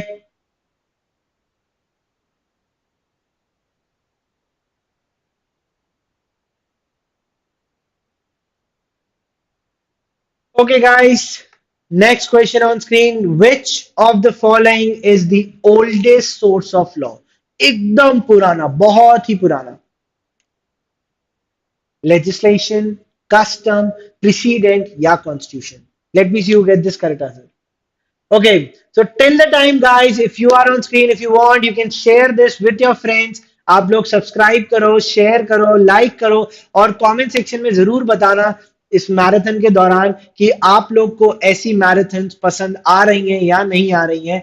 and we have correct answer on screen, that is custom. भाई कस्टम मतलब जो बहुत सालों से एक रीत चली आ रही थी, जब तक कोई ऐसे established law not written anywhere like on a written form or in oral form like we have a constitution, जैसा अगर कुछ भी नहीं था पहले, तो कस्टम्स फॉलो होते थे, and that is the reason is the oldest source of law. Okay, तो आई होप आप लोगों ने like share subscribe and bell icon दबाया होगा एंड आप लोग ये सारे इंफॉर्मेशन अपने दोस्तों से शेयर कर रहे होंगे और वो शेयर करने से क्या होगा देखो भाई शेयरिंग सबसे अच्छी बात है। ये जो मैराथन चल रही है आप लोगों के लिए है इसलिए यूट्यूब पे हो रही है। ये सिर्फ सीक्रेटिवली हमारे प्लेटफॉर्म पे नहीं हो रही कि नहीं सिर्फ टॉप रैंकर्स वाले नहीं नहीं ये सब के लिए हो रही है ताकि आप सब लोग अच्छे से क्लैट और आगे आने वाले जितने भी अदर लॉ एंट्रेंस एग्जाम है उसके लिए प्रिपेयर कर सको which is very much important for us कि आप सब लोग तक वो करेक्ट इंफॉर्मेशन सही तरीके से पहुंच जाए। So do share it with your friends क्योंकि मैराथन अभी चल रही है और कल भी आएगी ये मैराथन। पार्टिसिपेंट्स आते रहेंगे क्वेश्चंस आपको सॉल्व कराते जाएंगे तो आप लोग बिल्कुल शेयर करिएगा। ठीक है चलो so we have next question on screen guys. 37 question क्या बात है हमने स्पीड अप कर लिया। We are 15 minutes. Let me see guys आप लोग मुझे हेल्प करते हो क्वेश्चन 50 तक खत्म करने में कि नहीं। Generally the delegated legislation means the law made by the legislature executive judiciary या आइदर बी और सी। अगर कंफ्यूजन है तो ठीक है। Let me see guys who get this correct answer. The delegated legislation means the law made by whom। भाई delegated legislation क्या है एक प्रोसेस है by which the executive is given powers. देखो भाई एग्जीक्यूटिव को पावर दी जाती है by the primary legislation so that they can make up the laws. So the correct answer is option B guys not the legislature और the judiciary. ठीक है so it is basically in order to implement and वो administer कर सके requirement of the primary legislation. तो primary legislation executive को ये power देता है कि आप अपने हिसाब से लॉस बना सको। So the correct answer is executive not the legislature guys come on. Delegated legislation है कभी कभी ऐसा भी होता है सेकेंडरी लेजिस्लेटिव या सबॉर्डिनेट लेजिस्लेशन या सबॉर्डिनेट या सब्सिडरी लेजिस्लेशन एक एग्जीक्यूटिव बॉडी को पावर देते हैं so that they can make up the laws. So that is the answer option B correct है। Next question guys we have question number 38। या Aparajita thank you so much और comment section में भी आप ये लिखिएगा will definitely going to provide you this. चलो we need to provide assertion reason दोनों सही है दोनों अलग है या सही है दोनों रिलेटेड है नहीं। Once a decision is overruled एक डिसीजन ओवर रूल होगा it loses its binding authority that is a assertion and reason बोलता है precedent is a source of law. Which option is the correct guys. क्या दोनों सही हैं। Yes A and R are individually true, but R उसका correct explanation नहीं है क्योंकि इट इज टॉकिंग अबाउट एक डिसीजन इज ओवर रूल वो अपनी अथॉरिटी खत्म कर देता है। तो किसी सुपीरियर अथॉरिटी द्वारा या एपेक्स कोर्ट द्वारा ये डिसीजन ओवर रूल किया जा सकता है बट प्रेसिडेंट मींस कोई पुराना केस रेफर करते हुए हम फ्यूचर में डिसाइड करते हैं। तो दोनों सही है but it is not the correct explanation of A. So the correct answer is B. मैं देखो साथ साथ में कमेंट सेक्शन में भी लिखते जाओ चैट बॉक्स के साथ कि आपको ऐसे सेशंस और चाहिए या you can bring us topics to us कि इस पे वीडियो बनाओ sir and we will definitely going to provide you a video. चलो the essential ingredient of a crime are question easy लग रहा है। लेट मी सी ऑप्शंस क्या बोलते हैं। Motive mens rea and actus rea mens rea and actus reus motive intention and knowledge knowledge intention and action. Which is the correct option guys come on. Ingredient of crime क्या है। Crime में क्या होना चाहिए हमारे दिमाग में क्या होना चाहिए क्राइम के दौरान ingredient that is mens rea actus rea that there has to be an element of guilty mind. ठीक है so a physical wrongful deed is actus rea and mens rea is a guilty mind behind that act. So it provides us a correct option that is option number B guys come on. Let me see which question number. We are on question number 40. Come on, guys. इसके बाद score में हेर फेरी होगी. Let me see the next question on screen, guys. फटाफट. Good faith within the meaning of Indian Penal Code means what? An act done under bona fide when belief, an act done with due care and attention, an act done honestly, in fact, done honestly, all of the above. Come on, let me see which expression good faith को define करता है. Expression good faith define करता है. That is a person having a due care and attention. Good faith section 52 of Indian Penal Code के हिसाब से बताया गया क्या है. That is only 9 बच्चों ने बताया. Act done under a bona fide belief, आप लोग गुड फेथ एक्सप्रेशन में बोनाफाइड की तरफ चले गए, that is utmost good faith से आप लोग ने लिंक कर लिया होगा, बट जो ये एक्सप्रेशन गुड फेथ को डिफाइन किया गया है, that is done with a due care and attention, so that is the option B इसका सही आंसर है guys. Again we have assertion, assertion reason. आने वाला next question. Oh, we have scoreboard, leaderboard on screen guys. यहाँ पे कहाँ हेर फेरी हो गई. ओहो, समर्थ अभी भी टॉप पे बने हुए हैं. प्रणव, प्रियांशी, वंशिका, ये एल लॉ LIET भी है साथ में ट्रेन के डब्बे के साथ. समीर, अभिनव, नीरज एंड अन्वेश. क्या बात है guys, proud of you, proud of you. Very good, very good. चलो, so we have assertion reason on screen guys.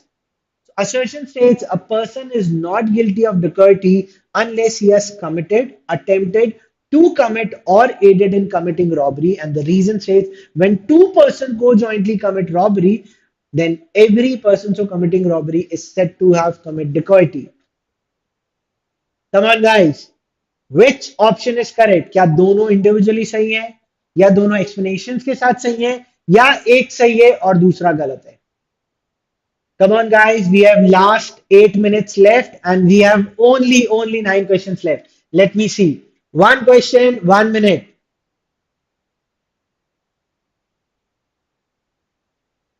तो ऑप्शन ए बोल रहा था दोनों इंडिविजुअली करेक्ट है एंड आर करेक्ट एक्सप्लेनेशन है. बी बोलता है दोनों इंडिविजुअली करेक्ट है बट आर एक्सप्लेनेशन सही नहीं है. सी बोलता है ए ट्रू है आर फॉल्स है. डी बोलता है ए फॉल्स है एंड आर ट्रू है. Come on guys, answers on screen. भाई असर्शन तो सही था, that a person is not guilty unless he has committed, but reasoning false थी. So the answer is C, that is A is true but R is false, क्योंकि वहां पे दो लोग नहीं बट पांच लोग अगर ऐसा डिसाइड करते हैं, तो फॉर दैट रीजन वो को जॉइंटली रॉबरी कमिट कर पाते हैं. So let's move towards next question guys. Come on, फटाफट 1 मिनट एक question, speed up guys. Question number 42. For the offense of abatement, out of all the options, which one is the correct? It is necessary that the act abated should be committed. It is necessary that the act abated should be committed, though unnecessarily. It is not necessary that should be committed. None of the above.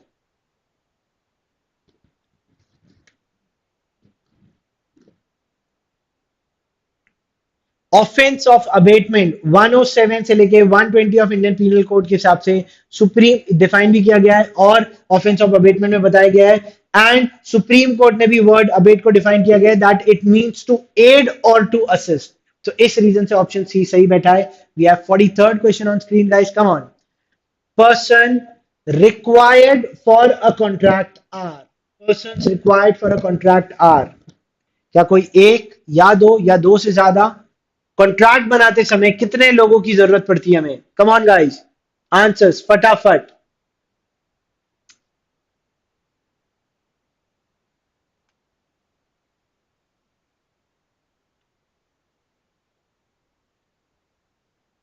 Contract is between not only two और a one. One तो ही नहीं सकता, it's to और मोर के बीच में होता है तो ही वो कॉन्ट्रैक्ट बनता है. Next question on screen guys, fast. That is 44. I can see. 1 minute में एक क्वेश्चन, फटाफट आप लोग मेरे साथ हो. टॉट is redressable by an action. Tort redressable by an action for which type of damages? Unliquidated, liquidated, या restoration of original position. भाई टॉट किन टाइप के डैमेजेस के लिए किया जाता है? It is mainly for that is which cannot be foreseen or assessed, that is for unliquidated damages. It is established by the judge. Damages awarded in tort are unliquidated. Okay. Next question, guys. Come on. Last 5 minutes you are with me. Then you'll have her sir with you. So following are good defenses to an action in tort. इन तीनों का combination आपको बताना है जो good defence है. Either it is 1 2 3 2 3 1 3 या सिर्फ 2.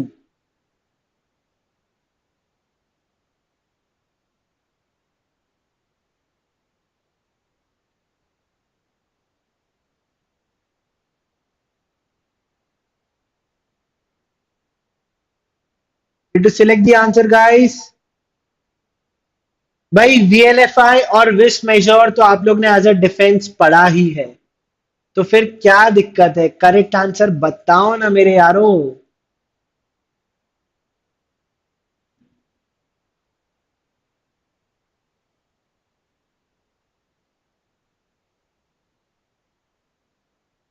भाई हमें बताना था what are the good defenses to an action, and we have option 1 and 3 as the correct, which was given in option number C, that VNFI and wish measure जो हमारे पास एक great defence के तौर पे, जिसमें scienti not fit injuria means mere knowledge of risk is not sufficient as per the law of टॉट में as a defence. So next question, चलो क्या बात है, we are on 46 guys, come on join with me. Consensus ad idem, अरे यार sir ये तो चुन्नू मुन्नू वाला क्वेश्चन आ गया, चलो let me see who get it correct. Is it common intention और meeting of minds? Is it a theme of a contract? या सर ये कुछ भी नहीं है, बकवास है।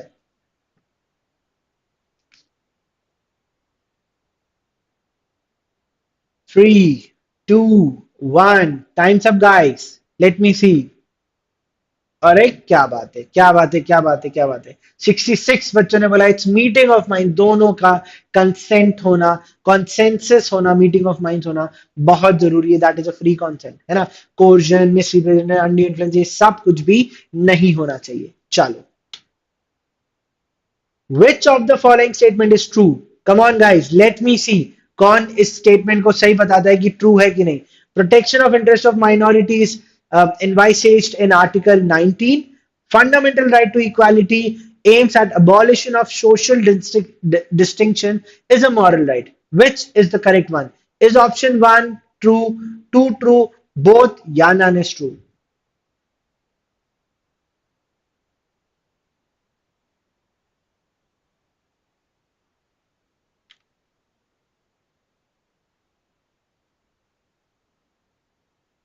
Select the answer guys. First was 1 true, second true, C बोलता है both are true, and D बोलता है none is true.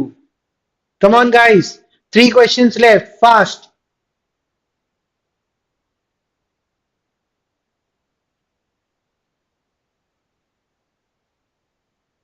So the correct answer, oh my god, there is a fight between B and D. It stays by ये correct है।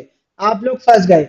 Fundamental right to equality aims at abolition of social distinction is a fundamental right, not a moral right, guys. And Article 19 नहीं, Article 29 में protection of interest of minority provide किया गया है। मतलब none is true is the correct answer. Next question, guys. Come on. 48. Which of the High Court has ruled that cow is a part of culture of India?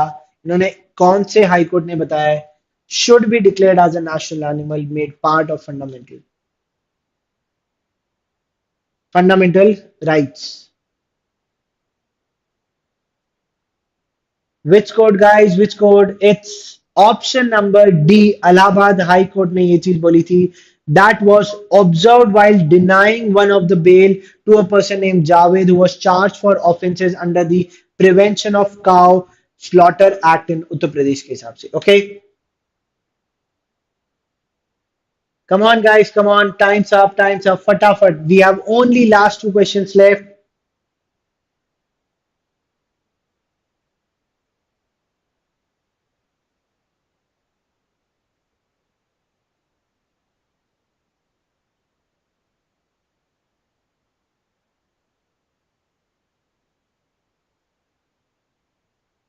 Okay, we have some problem with the result.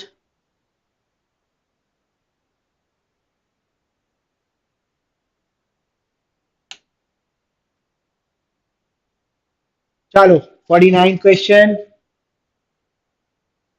क्या बात है guys, मतलब आप लोगों ने 50 question कर दिए, क्या बात है।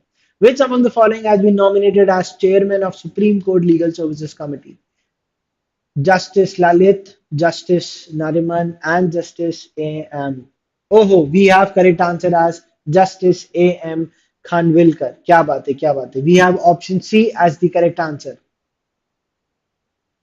Last question, guys, and the very easy one, 50 on 50.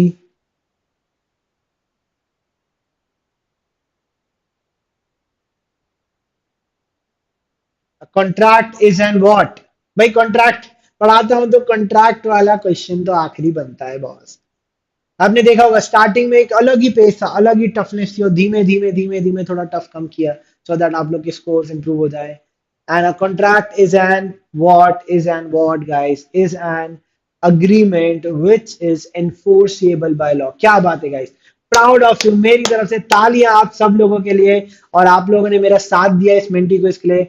So thank you so much guys, thank you so much, and we have a final leaderboard on screen now for everyone having final results and the ranking। देखो ranking से इतना फर्क नहीं पड़ता, what is important is the knowledge which you guys have gained through this session। And Samarth, well done, proud of you beta, and not only Samarth but everyone who participated, and you guys still have time to share it with your friends। बताओ उनको कि यार legal as अपने YouTube channel पे एक अच्छी खासी YouTube marathon CLAT 2022 के बच्चों के लिए कर रहा है, सिर्फ और सिर्फ आप लोग के लिए। तो thank you so much, comment section में जरूर बताना कि आप लोगों को सेशन कैसा लगा। And we have a next session lined up for you. Okay guys, और please stay here only, don't go anywhere. चलो।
हम्म सिर्फ गो लाइव।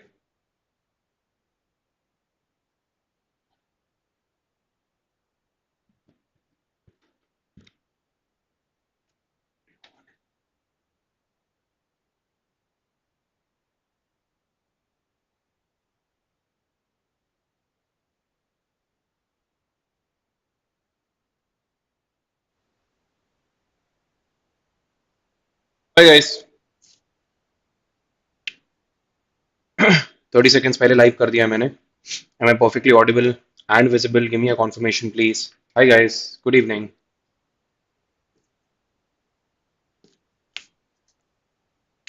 आवाज आ रही है? दिखाई दे रहा हूँ? सुनाई दे रहा हूँ? Just second.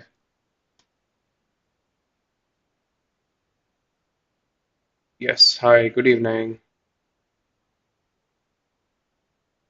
बस यार, दुआ कृपा।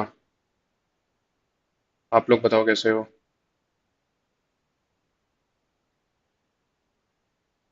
यस। चलो, so hi guys, this is Harsh Gagrani, and one of the directors of LegalEdge, and I'll be taking critical reasoning का एक practice session over the next 1.5 hours where we'll be practicing around 15 questions on the critical reasoning new pattern, which is a CLAT pattern or audible and visible. Yes, yes. चलो बढ़िया। तो new pattern के ऊपर अपन questions practice करेंगे, and these questions will comprise of all type of question stems. That is, उसमें एक दो question मैंने assumption के भी डाले हैं, एक वीकन का है। There are lot of contextual questions also, main idea के क्वेश्चंस हैं, एक्सेट्रा एक्सेट्रा, राइट?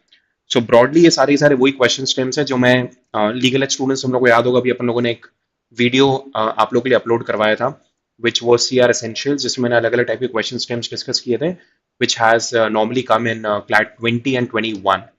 तो वो सारे क्वेश्चन स्टेम्स हैं जो अपन डिस्कस करने वाले हैं। इनफैक्ट उन पे क्वेश्चन सॉल्व करने वाले हैं आज भी, और मैं वही सारे के सारे फंडे लगाऊंगा जो फंडे मैंने तुम लोग को वहां पे सिखाए थे। Clear? So that is it. नहीं, अपन मेंटी नहीं करेंगे, बिकॉज क्रिटिकल रीजनिंग में प्रॉब्लम ये होता है कि पैसेज बहुत बड़ा होता है। सो मेंटी पे करो तो फिर there's a lot of reading का problem, viewability का problem, that's why. So we won't be having menti, we'll directly be solving questions on the screen itself. ठीक है? हाँ भाई, 1 घंटे में सिर्फ 15 सवाल। एक भी नहीं, इनफैक्ट सवा घंटे के अराउंड होगा, बट उसमें सिर्फ 15 ही सवाल होंगे। तो अगर वो जल्दी हो गए तो अपन आखिरी में कुछ चिट चैट कर लेंगे, तुम लोग की कुछ प्रॉब्लम सॉल्व करने की कोशिश करेंगे। अगर वो नहीं हुए तो भी अपन 1 hour 15 minutes, 1 hour 30 minutes के अंदर, but will be solving 15 questions. Clear? Yes yes, there's no mentee as such। पल्ले पड़ा? एक सेकंड यार, थोड़ा सा बस इसको सेट कर दूं मैं, कोई 1 minute.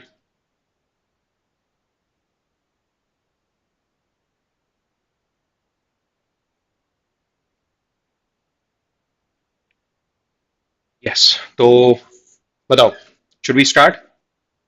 Give me a go ahead please. Start करें? And also do one thing, so 3 passages हैं जो अपन आज करने वाले हैं। मैं वो तीनों पैसेजेस लीगल एज के टेलीग्राम चैनल पे आप लोगों के साथ शेयर कर दूंगा। सो उसका जो पीडीएफ है वो आप लोगों के साथ शेयर हो जाएगा। Yes Saransh, so I will be sharing the PDF but not of the questions, only of the passages of the question, only of the passages on telegram। Passage वहां से पढ़ सकते हो, क्वेश्चन के लिए वापस यहाँ पे लौट के आ जाना। Clear? Okay. And one thing second, ये वो शीट है जो मैं एक बैच के साथ डिस्कस कर चुका हूं। सो I think F1 and F2 का कंबाइंड बैच के साथ मैंने ये डिस्कस कर चुका हूं। It's a sheet which is only on economics, because students a lot of time they report that they find a lot of they face a lot of problems while solving questions on core economics passages। that is one of the reasons is because there are a lot of economic terms that they are unaware of, so we'll be discussing those terms also। ठीक है? तो passage फिर questions, फिर अपन जब passage discuss करेंगे तो मैं वो टर्म्स भी समझा दूंगा आप लोगों को। क्लियर? चलो चलो चलो, दैट्स वंडरफुल। ठीक है, सो स्टार्ट करते हैं विद द वेरी, यस, तीनों इकोनॉमिक्स के हैं। तीनों पैसेज अपन आज जो करने वाले हैं वो सब तीनों इकोनॉमिक्स के हैं। Clear? Let's start with the first passage, and I am also sharing passage, तुम लोग यहां भी पढ़ सकते हो। I am also sharing the passages on the Legal Edge Telegram channel. Clear? मैं वहां पे भी शेयर कर रहा हूं। And I'm giving you 45 seconds to read this passage. Quick.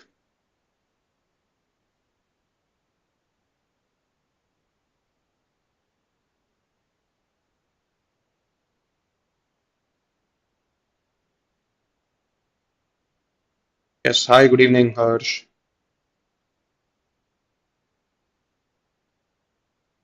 I've shared it now.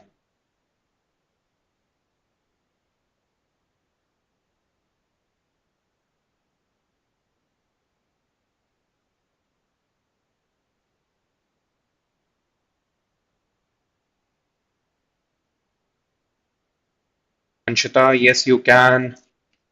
But now focus on the task in hand. नहीं mentee नहीं है हर्ष.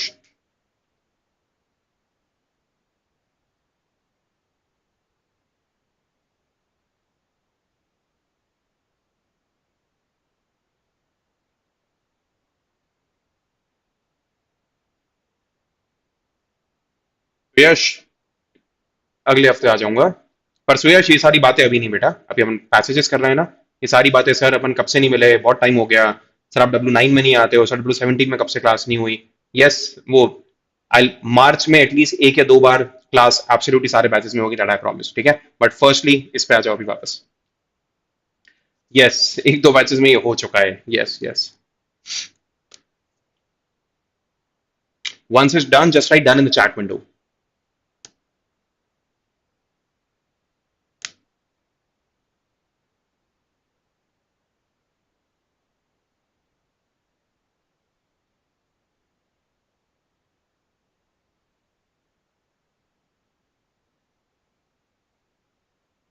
Yes, this is useful for CLAT 2023 also.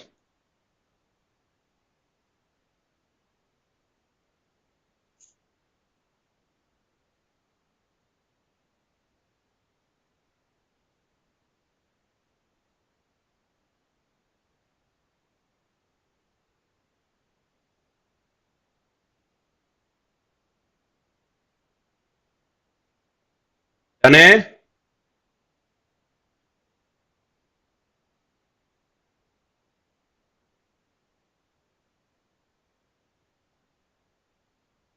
चलो let's move on to the questions now. Now एक चीज का ध्यान रखना. मैं अभी पहले सारे क्वेश्चंस आप लोगों को करने दूंगा.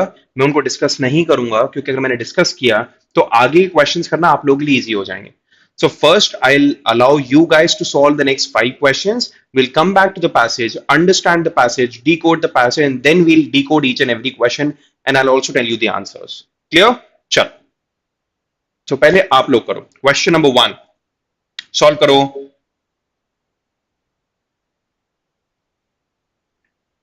And mark your answer in the chat window, please.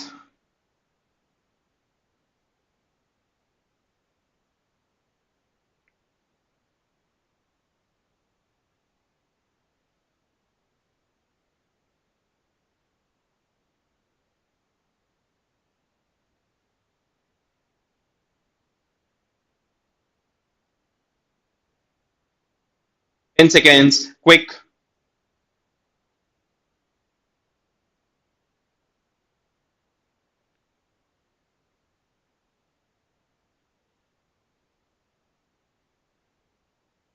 ध्यान रखना अपने ऊपर वाले को देख के सेम आंसर यहाँ पे नीचे मत लिख देना.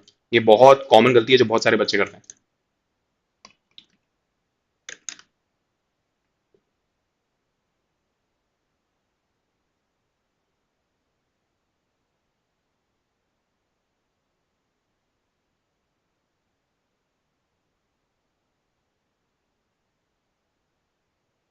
चलो. So most of you have marked the answer as A. So most common answer जो है वो है A. ठीक है. तो अभी I am not saying this is the correct answer. This is the most common answer which has come from your end. And I will give you the correct answer after we done with all 5 questions. ठीक है. Question number 2 solve करो.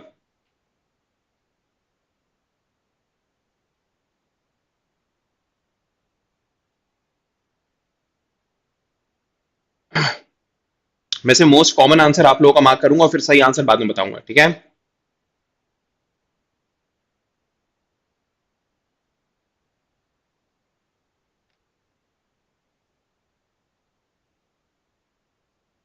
Ten seconds.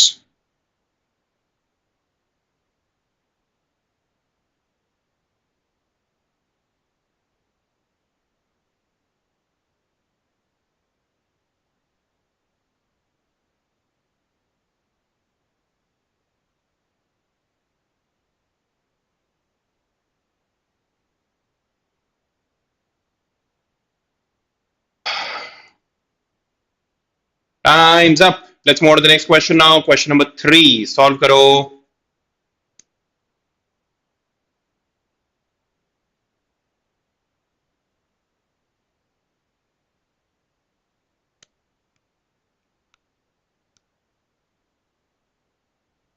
Question number 2. It seems that the most common answer was B. अच्छा, मैं उसको mark करना भूल गया. Question number 2.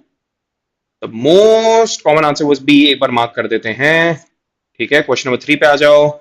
Question number 3 का आंसर 3 लिख के मार्क करना, बिकॉज थोड़ा कंफ्यूजन हो रहा है 3 एंड 2 में. दोनों अपन ने बैक टू बैक कर लिए हैं.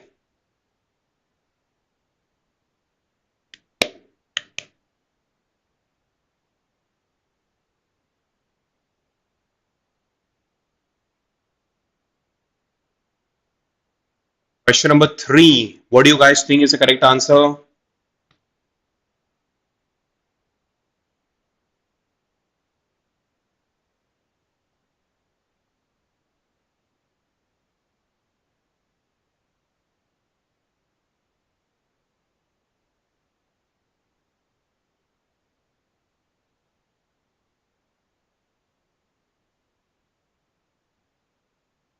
जल्दी.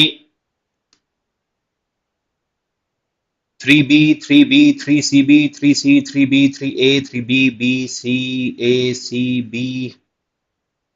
ओहो. A, B and C तीनों में स्प्लिट है. इनफैक्ट D के अलावा सारे आंसर्स मार्क करे हुए हैं तुम लोगों ने. ठीक है. We'll come back and see what the correct answer is. For A, B, C आप लोगों ने तीनों आंसर्स मार्क करें. Let's move on to question number 4 now. Solve करो.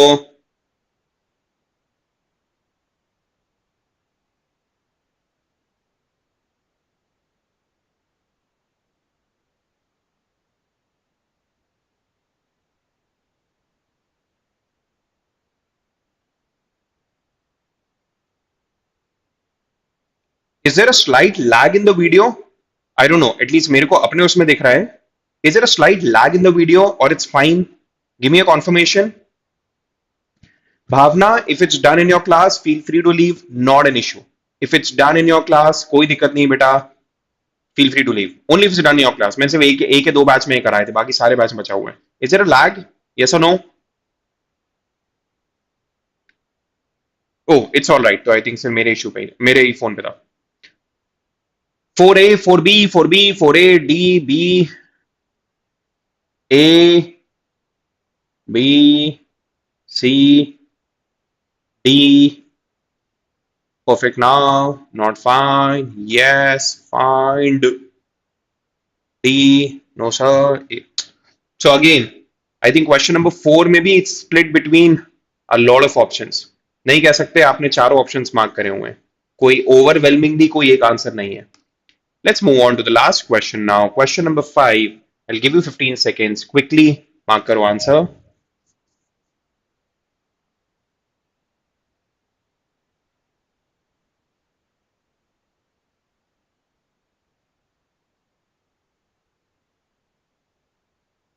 Question number 5.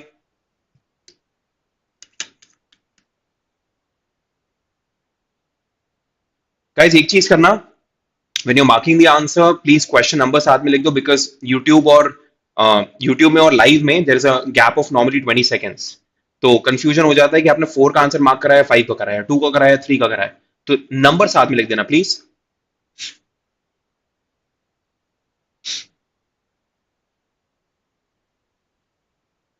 नंबर साथ में लिखना.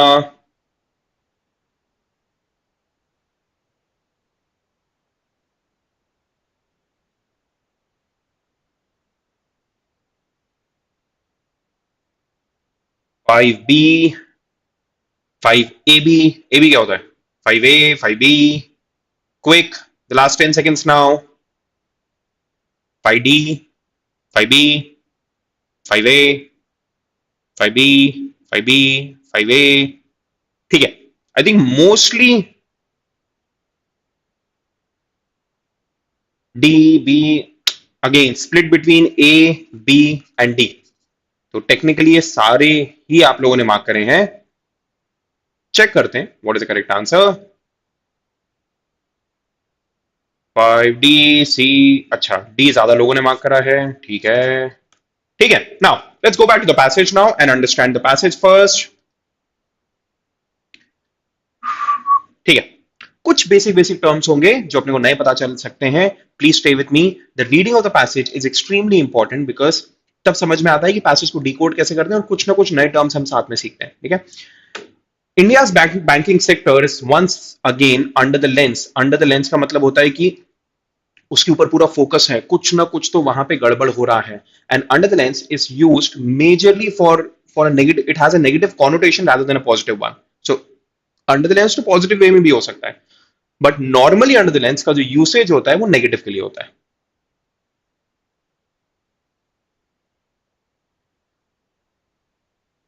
अच्छा, it's lagging. Just give me a second. Just give me a second. I'm just reporting this to the studio team.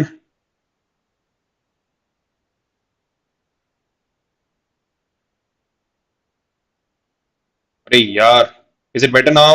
Is it better now? I think there is a lag, but the studio team will take care of that. चलो सामने. This time by analysts and commentators stressing the inability of these institutions in funding the economic activities and playing into the hands. Playing into the hands मतलब किसी के दलदल में फंस गए, किसी के जाल में फंस गए of the big tech. Big tech का मतलब होता है द बिग टेक्नोलॉजी कंपनीज. सो अगर अपन वर्ल्ड वाइड लेवल पे देखें तो Google, Amazon, alphabet, so technically Google is alphabet now, Meta, so these are the big tech, these are the big technology companies. NPAs, non-performing assets or bad loans are not the only issues afflicting banks in India. The specter of disintermediation. यार बहुत सारे economic terms यहाँ पे तुम लोगों को सीखने मिल रहे हैं, प्लीज दोनों कान खोल के सुनना. ये सारे टर्म्स बहुत फ्रीक्वेंटली आते हैं and you would not always know the meanings of these. ठीक है. What is the meaning of disintermediation? Disintermediation मतलब आपने इंटरमीडियरी को रास्ते से हटा दिया. सो पहले क्या होता था, ए बी से खरीदता था, बी सी से खरीदता था, सी डी से खरीदता था. अब डी ने कुछ ऐसा सिस्टम बना लिया जहां पे डी डायरेक्टली ए को सेल कर सकता है.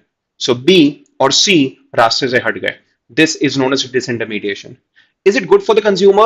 Yes, in most cases, yes, because cost cutting हो जाती है. Is it good for D? Yes, because now he can increase his profits क्योंकि उसको intermediaries को pay नहीं करना है. But is it good for B and C? The answer is no. और यहाँ पे ये B and C ही हमारे banks थे, and that is why they are facing this problem of disintermediation. Prominent banking analysts recently mentioned how corporates are ditching their age-old financiers, that is banks, and raising money directly through the market. अपना shark tank. सो पहले क्या करते थे, लोग directly bank से पैसा लेते थे और बैंक इंटरेस्ट चार्ज करता था और ये लोग को पैसा वापस करना होता था. But now they are directly raising money from the market. They are directly raising money from big institutional investors. Right. तो अगेन इसमें बैंक जो इंटरेस्ट चार्ज कर सकता था जिससे उनका प्रॉफिट होता, अब वो नहीं हो पा रहा है. Clear? Another opinion columnist residing overseas has wondered if banking was going to meet the sorry fate of newspaper. Banking in general is experiencing a level of disruption that has never occurred in the past. Galloping customer expectations. Number one, customer expectations बढ़ गई है but bank catch up नहीं कर पाया है. Obsolescence of waiting as a concept, जो हम शायद थोड़ा सा unfair भी हो सकता है, पर मैं कॉमन सा मीम बता रहा हूं जो हम SBI के बारे में सुनते हैं. Even though SBI has revamped itself a lot, but वो अभी वहां पे लंच टाइम चल रहा है, अभी वहां ब्रेक टाइम चल रहा है, अभी वहां पे चाय टाइम चल रहा है, बट आजकल कस्टमर को वेटिंग पसंद नहीं है. The innovation brought in by the fintech companies, for example, Bharat Pay, for example, Phone Pay, for example, Paytm, and the push provided by the big tech companies are all conspiring to upend the viability of legacy financial institutions, including the banks. अब इन्होंने एक अलग point बोला. Though mutual funds made its debut in 1963 by setting up the UTI, it gained traction when the market was thrown open to the private players in 93. तब से there has been a dramatic growth in funds flowing in the MFs and the growth in asset under management. What's the meaning of asset under management? मतलब total वो mutual fund सब मिला के कितना पैसा manage कर रहे हैं लोगों के बिहाफ पे, उसको AUM कहते हैं, एसेट अंडर मैनेजमेंट. ये टर्म तुम लोग बहुत जगह पे सुन सकते हो. तो जितना टोटल पैसा मैनेज किया जा रहा है on behalf of people, the total money which has been invested to a mutual fund from the side of people. The total asset of mutual funds reached 21% of the total bank deposits, which is the highest ratio in any fiscal year.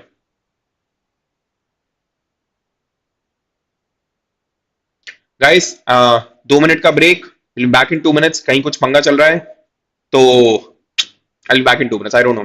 Some kind of a tech issue we are facing. 2 minute का break. I'll be back. ठीक है? Break time.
Back now.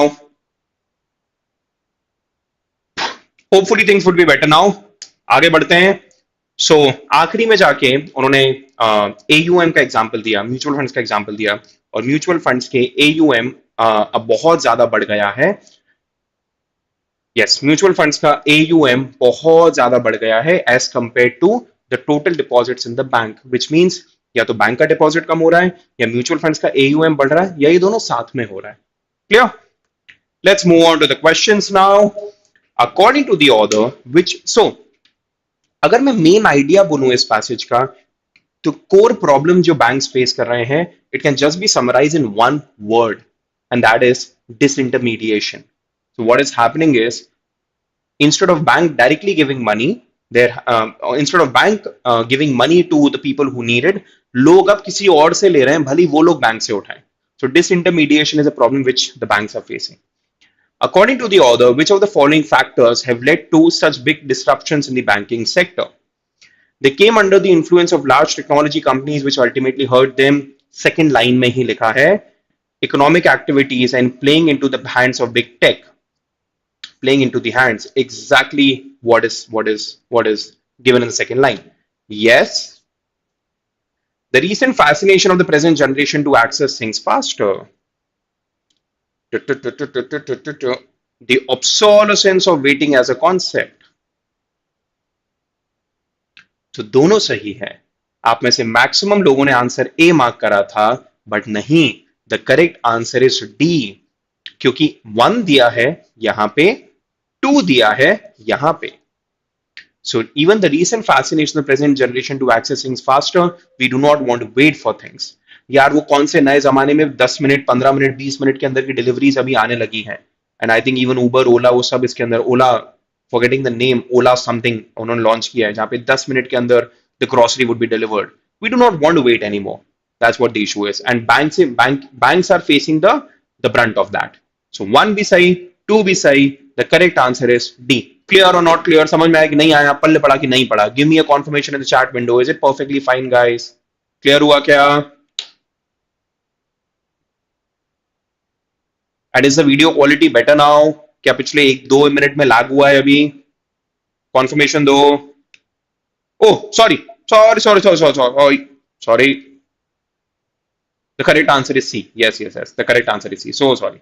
The correct answer is C. Yes. Clear हुआ क्या?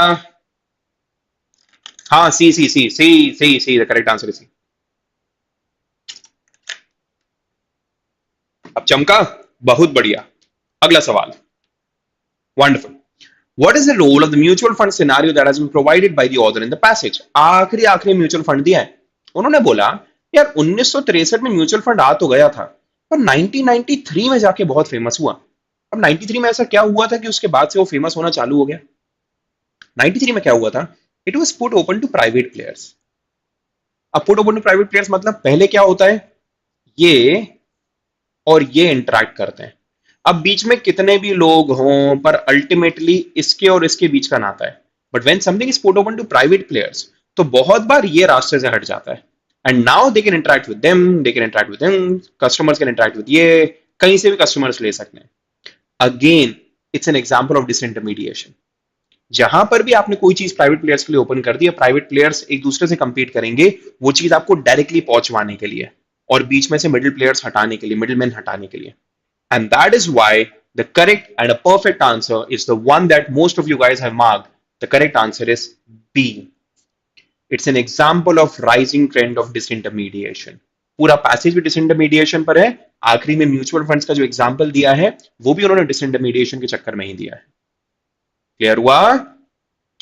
It's not an analogy of changing banking scenario, क्योंकि ऐसा कोई comparison नहीं है। चेंजिंग कस्टमर प्रेफरेंसेस नहीं, क्योंकि उसके अराउंड उन्होंने चेंजिंग कस्टमर प्रेफरेंसेस की कोई बात नहीं करी थी। People going away from big tech, ये तो वैसे भी नेशनल टू प्राइवेट हुआ है। People going away from big tech थोड़ी ना है यहाँ पे, गलत। क्लियर? पल्ले पड़ा?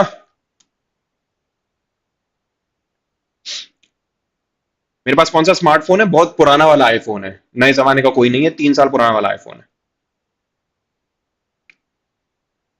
क्लियर? चल, let's move on to the next question now. Question number 3, जिसमें you guys were split between option A, B, and C. Which of the following things can the bank do to not face? Now, these are broadly contextual questions. To not face the same fate as the newspapers. Go for innovation. हाँ, सबसे बड़ा पंगा यही तो है, banks innovate नहीं कर पा रहे हैं, वो कस्टमर का वेटिंग टाइम कम नहीं कर पा रहे हैं, वो डिसइंटरमीडिएशन नहीं कर पा रहे हैं, वो डायरेक्टली कस्टमर से कनेक्ट नहीं कर पा रहे हैं। That is exactly what the problem is, and that is what the whole passage is all about. And this is why the private players, the money lenders, they are in a way defeating banks in this game, the game in which the bank was the market leader since the last many decades. So the problem is this: go for innovation. Perfectly right. Second, stay away from the big tech. वो क्या, वो घोड़ा घास से दोस्ती कर लेगा तो खाएगा क्या? अरे भाई कुछ भी हो, पर बिग टेक से अगर वो दूर रहे, ये these are the big company. See, you cannot play into the hands of big tech, but there is a difference between playing into the hands of something and genuinely, the just because what the author is against is कहीं वो big tech आपका use नहीं कर ले अपनी position का फायदा उठा के, वो मत करो। But that does not mean that you can stay away from them, क्योंकि आपका बिजनेस भी वहीं से आने वाला है, इसीलिए गलत हो गया। आप अपना फायदा मत उठाने दो, पर बिजनेस अगर वहां से आ रहा है तो you can not stop them. गलत। Ditch the function of financing large company, same, घोड़ा घास से दोस्ती कर लेगा तो खाएगा क्या? अरे आप फाइनेंस नहीं करोगे तो पैसा कैसे मिलेगा आपको? आपका बिजनेस मॉडल ही ये है। बैंक्स कस्टमर से थोड़ी ना पैसा कमाते हैं, बहुत कम पैसा कमाते हैं कस्टमर से, मेन वो फाइनेंसिंग से पैसा कमाते हैं। जो बड़ी बड़ी कंपनीज को लोन देते हैं, इंटरेस्ट मिलता है, वहां से पैसा कमाते हैं। गलत। लोअरिंग एनपीएस, हाँ, क्योंकि एनपीएस प्रॉब्लम यहां पे दी हुई है। ये देखो, एनपीएस और bad loans are not the only issues affecting banks in India. This means that they are one of the issues. They are not the only issues, but they are one of the issues. तो चलो, 1 भी सही, 4 भी सही, और इसीलिए हमारा perfecto answer हो गया ऑप्शन सी। क्लियर और नॉट क्लियर? क्लियर और नॉट क्लियर? समझ में आया कि नहीं आया? पल्ले पड़ा कि नहीं पड़ा? Give me a conformation.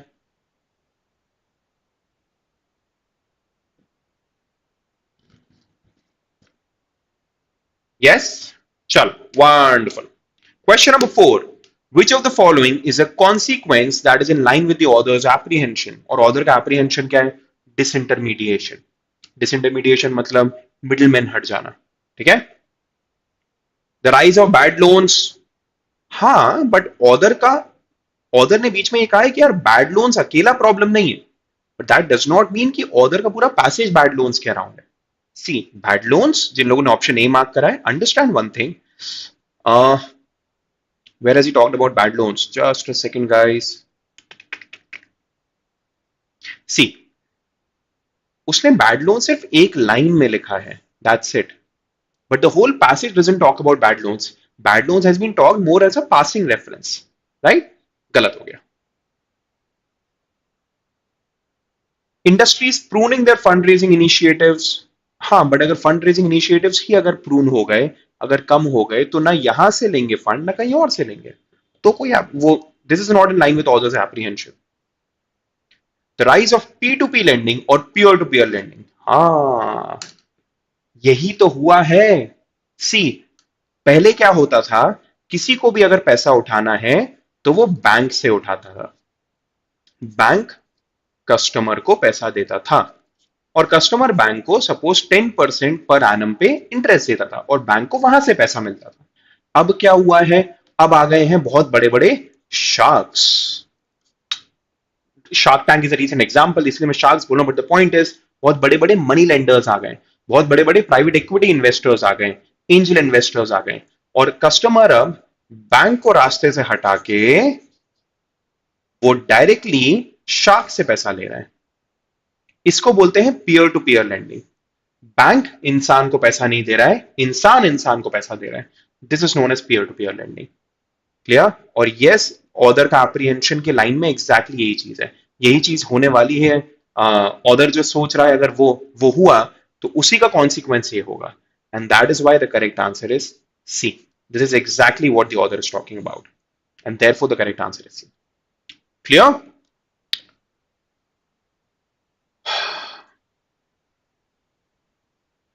पक्का? Give me a confirmation. Is it clear? A B क्यों नहीं है और सी क्यों है? दोनों क्लियर हो गया? चलो, let's move on to the next question. अरे अगम, ऐसा मत कर यार. Don't be out. Just keep going, keep going. समझ में आएगा. अगर अभी नहीं समझ में आया, आगे समझ में आएगा.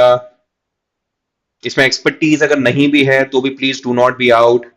ये दोगला बना है. Which of the following options, if true, can weaken, ये weaken का क्वेश्चन आ गया, weaken the author's argument? There have been emergence of BNPL, buy now pay later model in e-commerce sites since the pandemic lockdown, with the Amazon pay later leading the financing aspect. एक minute. Clear है? हाँ, चल clear. Wonderful.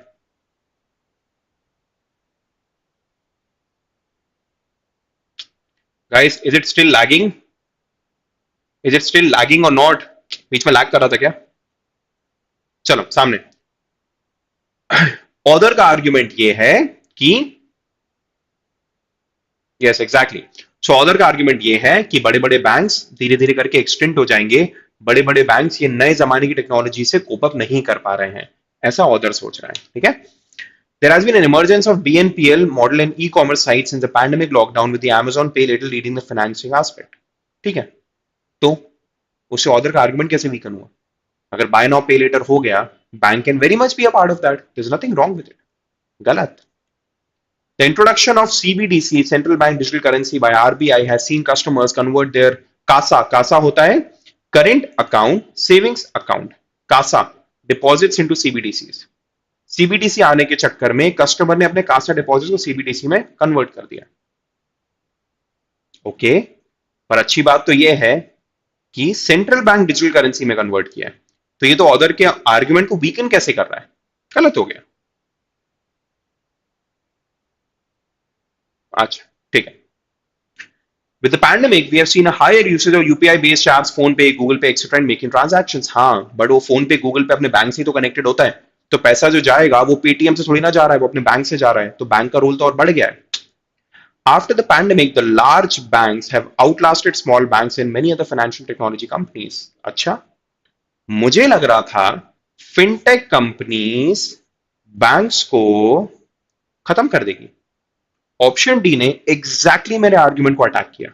उन्होंने बोला नहीं, pandemic में जो अभी चल रहा है, खत्म भी नहीं हुआ है, उस टाइम पे उसमें लार्ज बैंक्स ने फिनटेक कंपनीज को आउटलास्ट कर दिया है. मतलब लार्ज बैंक्स आज भी टिके हुए हैं, भले ही सारी फिनटेक कंपनीज नहीं टिकी हो. सो एग्जैक्टली जो मेरा आर्ग्यूमेंट था कि फिनटेक कंपनीज बैंक को पीछे कर देगी, ऑप्शन डी ने बोल दिया नहीं, बैंक ने फिनटेक कंपनी को पीछे कर दिया। कोर मेरे पॉइंट को अटैक करके ऑप्शन डी ने मेरे आर्ग्यूमेंट को वीकन कर दिया, and therefore the correct and perfect answer is option D. Clear guys? थोड़ा बहुत तो बी और सी भी वीकन कर रहा है, थोड़ा बहुत ऑर्डर के आर्ग्यूमेंट के अगेंस्ट जा रहा है, but a better answer is option D. Why? क्योंकि वो डायरेक्टली मेरे आर्ग्यूमेंट को अटैक कर रहा है।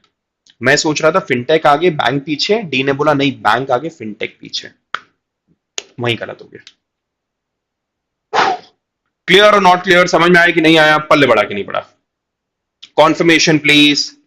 Should we move on to the next passage now?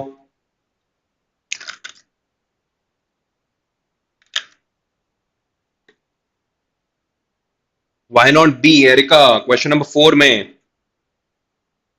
Industries ने अगर प्रूव नहीं कर दिया, अपने फंड रेजिंग इनिशिएटिव्स काट दिए, फंड रेजिंग ही कम कर दी, तो बैंक का भी नुकसान है, फिनटेक कंपनीज का भी नुकसान है, फिर तो किसी का फायदा नहीं है ना। पर पी टू पी लेंडिंग से बैंक का नुकसान है, बट फिनटेक कंपनी से नुकसान नहीं है, इसीलिए बी और सी में सी बेटर है बेटा। एरिका क्लियर हुआ?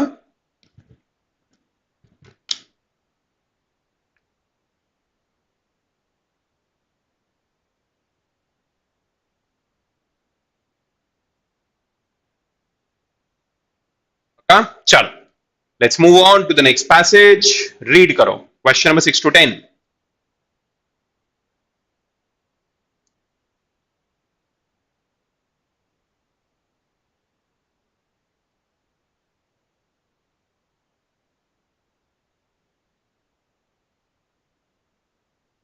जवान होगी यार, लगे रहे, क्यों नहीं होगी?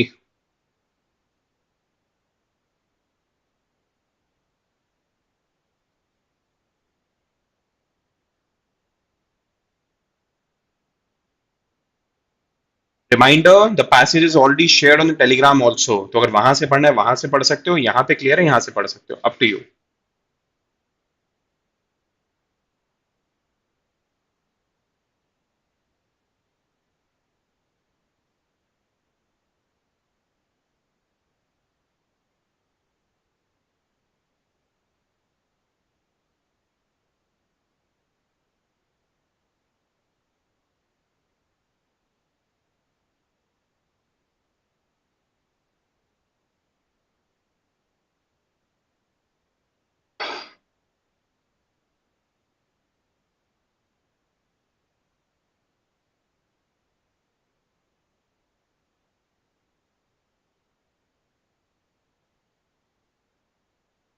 Thirty seconds.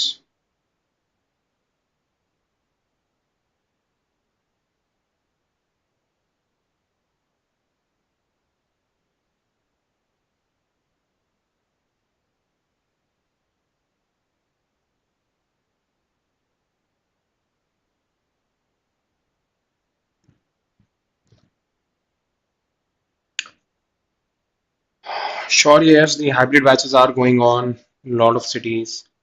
Abhinav, yes, I'll show the questions. Questions as in not before the passage, but explanation के पहले मैं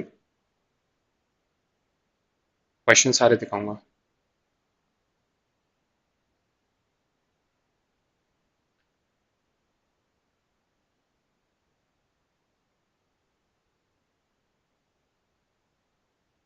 क्विक।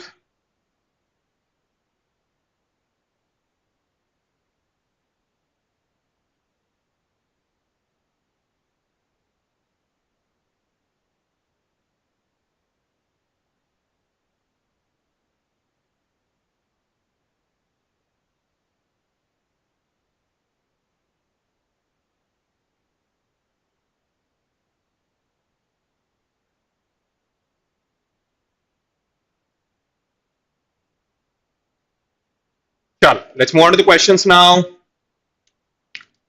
Question number 6 solve करो।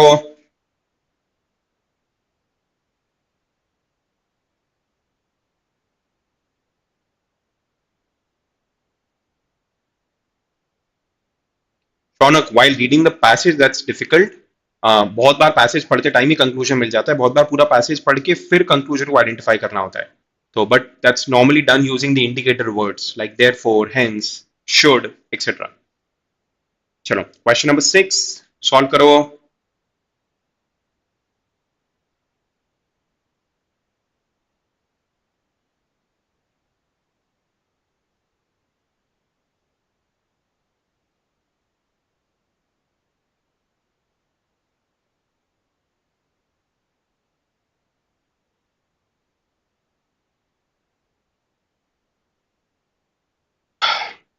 Question number 6. A, D, B, D, D, A, B, B, D, B. I think it's split between B and D. कुछ लोगों ने A करा है, but it's majorly split between B and D. ठीक है? We'll come back to this. बेटा at आपका आपका मैसेज बिल्कुल विजिबल है. Let's move on to the next question now. Question number 7. Solve करो.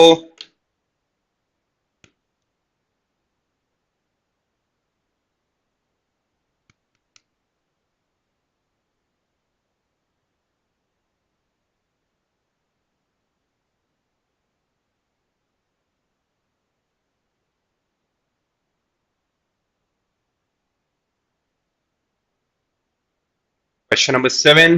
नंबर लिख देना please.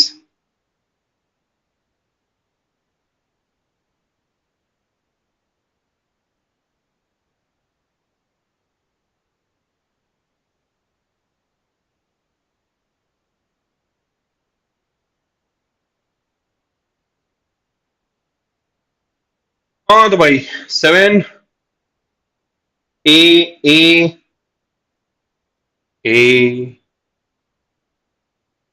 D A D. Maximum लोग are going for A.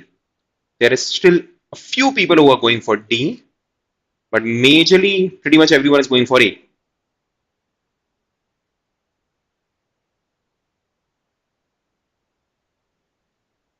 ठीक है, A and D, but maximum students are going for A. Let's move on to the next question now. Question number 8. Solve करो.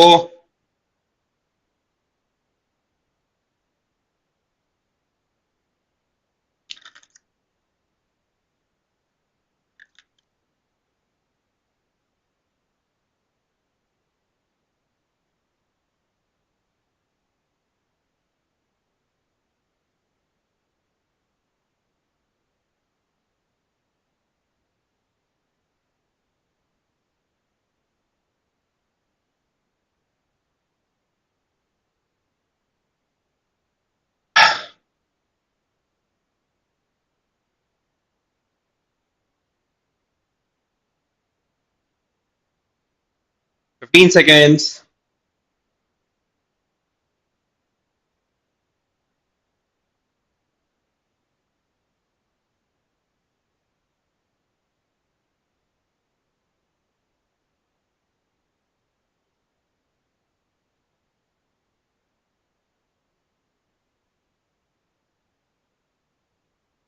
B, D, D, C, B, C, B, B, B, B, B, B.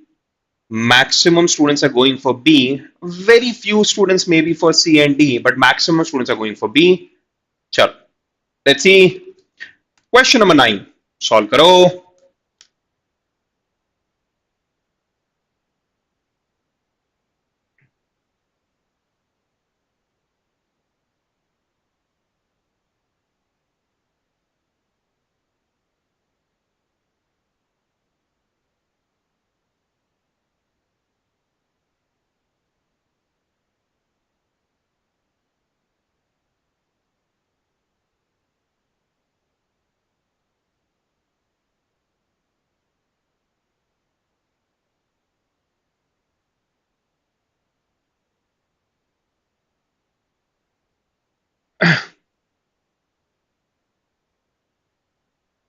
Which of the following presents the strongest evidence to criticize the author's perception that the Moody's rating is a positive indicator for the economy?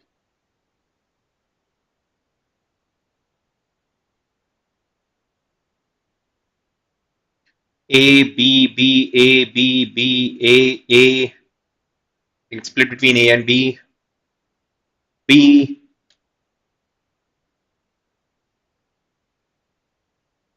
चलो, I think maximum students are going for either A or B. कुछ लोगों ने D mark करा है. ओ भाई साहब, बहुत सारे लोग अब D पे आ गए हैं. ठीक है, A, B and D. पर यार ये मत भूलो, स्ट्रॉन्गेस्ट पूछा है तो even though option में all of the above है, but we should ideally go for just one option because yes, all of these are evidence to criticize author's opinion, but we have to look for the strongest evidence. इन सब में सबसे ज्यादा strong कौन सा, अपने को वो देखना है. तो पर ये चीज अपन से मिस हो गई, अपन से तुम लोगों से मिस हो गई, but I get back to this question and explain why the correct answer is the correct answer. Question number 10.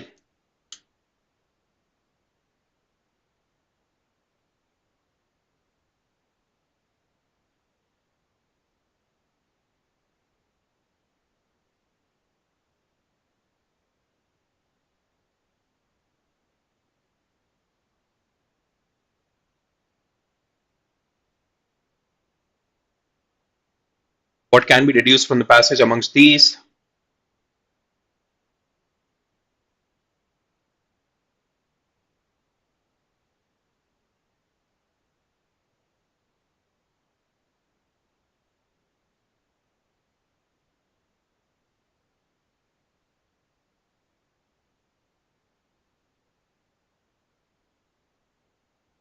In C, B, C, B, C, C, C, B, C, B, C, ठीक है. Mostly students are going for either B or C. ठीक है. Split between B and C. Let's see. Let's start with the passage itself. So basically बहुत सारी credit rating agencies होती हैं जो ये बताती है कि क्या ये कंट्री को अगर आप पैसा देते हो, क्या ये कंट्री उसको रीपे कर पाएगी, और उस पर आउटलुक क्या है उनका, उस पर उनका थॉट क्या है, क्या वो रीपे कर पाएगी कि नहीं कर पाएगी. तो Moody's, Fitch, standard and poor, ये सब अलग अलग इस टाइप की क्रेडिट रेटिंग एजेंसी है. इसमें से एक क्रेडिट रेटिंग एजेंसी है मूडीज, जिसने गवर्नमेंट ऑफ इंडिया के आउटलुक को नेगेटिव से स्टेबल कर दिया, which is a jump. It's a positive jump, right? It's welcome and signals that the worst for pandemic-induced economic shock is behind us. Two of the underlying reasons are, उन्होंने बताया कि real GDP जो है वो pre pandemic को भी cross कर देगी. तो पैंडेमिक जिसने थोड़ा सा डैम्पन करा हमारी ग्रोथ को, पर अब जो अगले साल की रियल जीडीपी है वो 2019 के रियल जीडीपी को भी क्रॉस कर देगी. It means that it will take 2 years to get back on track, a period lower than what was widely estimated earlier on. And second paragraph में भी इन्हीं सब के अराउंड बात करी है. सो पॉइंट इज, अपन पूरा पैसेज एक्सप्लेन नहीं करेंगे, but the core point is author has been optimistic regarding India's growth, number one. Number two, he is very much agreeing with what Moody's Investor Services also said कि yes, India's growth story is back on track. but हाँ, वो कुछ pessimism भी है, जैसे कि जो यहां पे हुआ कि मूडी ने इंडिया के सोशल रिस्क को अभी भी हाईली नेगेटिव का है. दिस मींस मूडीज ने हर इंडिकेटर को पॉजिटिव नहीं रखा है, कुछ इंडिकेटर्स को आज भी नेगेटिव के अराउंड ही रखा हुआ है. क्लियर? एंड ऑथर ने बीच में ये भी कहा था कि manufacturing would have to step up, manufacturing को बहुत ज्यादा एक second guys, yes, manufacturing will have to step up and manufacturing will have to play a bigger role अगर आप चाहते हो इंडिया की जीडीपी को और तेजी से ग्रो करवाना. क्लियर? तो ब्रॉडली इस पूरे पे पैसेज है, but yes, the passage is broadly optimistic in nature. It is optimistic regarding India's growth story. Let's move on to the questions. Which of the following can be inferred from the passage? The present GDP growth is positive sign. हाँ, यहां तक सही है, and is likely to meet all the needs of India and its people. हमेशा बोलता हूं, always be on a lookout for extreme options. ऐसे options जो अच्छी खासी चलती हुई चीज को एक्सट्रीम पे लेके चले जाते हैं. So always be on a lookout for extreme options, और ये एक एक्सट्रीम ऑप्शन है. हमारी सारी जरूरतों को प्रॉब्लम, ये सारी दुनिया की सारी प्रॉब्लम्स को सॉल्व कर देगा, ऐसा तो नहीं हो सकता है. गलत. The present GDP growth rate is in negative, thereby implying that the needs of India's people are unlikely to be met. नहीं. In fact, GDP growth rate is gonna bounce back to the pre-pandemic levels. तो ये कहना कि वो negative है और India के लोगों के नीड जो है वो मीट नहीं हो पाएंगी, एब्सोल्युटली नहीं. जैसे कि अभी रशिया में हो रहा है, जहां पे फाइनेंशियल क्राइसिस, बहुत बड़ा फाइनेंशियल क्राइसिस इंप्लोड होने वाला है. ईयू में बहुत सारी कंट्रीज में पिछले ऑलमोस्ट 2 डेकेड से चल रहा है, इंक्लूडिंग कंट्रीज लाइक ग्रीस. वैसे थोड़ी ना इंडिया में हो रहा है. सो इंडिया में तो ओवरऑल एक पॉजिटिव ग्रोथ स्टोरी हो रही है, पर ये कहना कि सारी नीड्स मीट होगी, भाई ये भी कहना गलत है. Exactly, Suyash ने बिल्कुल सही बोला. Is cautiously optimistic, but neither option A or option B is cautiously optimistic because both the options are extreme in nature. एक इस साइड एक्सट्रीम है, एक इस साइड एक्सट्रीम है. गलत. The government should not become complicit, should not become complicit at the current findings since it is not a credible rating agency? नहीं. Author तो in fact Moody's के favor में है. So author is not saying that the Moody's is not a credible rating agency. गलत. The correct answer is B.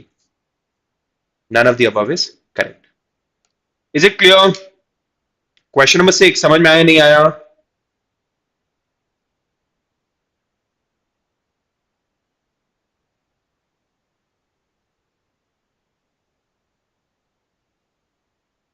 Yes. चलो. Wonderful. Question number 7. Which of the following would not be an illogical? Simple है. Not be an illogical. मतलब क्या? Logical. So which of the following would be a logical course of action according to the author of the passage? Yes. So कौन सा course of action सही है? The government strives hard to fully vaccinate India's 1.3 billion people. Absolutely right, absolutely wonderful, spot on course of action. बिल्कुल सही. बिल्कुल सही. The economic policies made by the government favors the tertiary sector exclusively. नहीं. ऊपर आप कह रहे हो मैन्युफैक्चरिंग को स्टेप अप करने की जरूरत है और यहां पे आप कह रहे हो सिर्फ टर्शरी सेक्टर को और वो भी एक्सक्लूसिव. ये आ गया हमारा अनदर एक्सट्रीम ऑप्शन और एक्सट्रीम ऑप्शंस गलत होते हैं. सो इसीलिए ऑप्शन 2 भी गलत है. 3.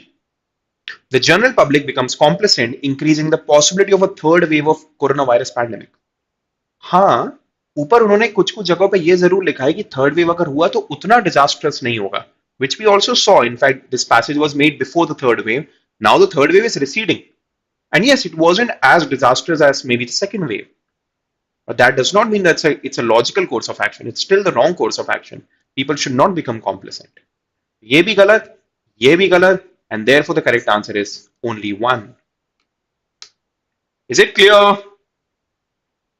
आया समझ में? And therefore the correct and the perfect answer is only 1. समझा?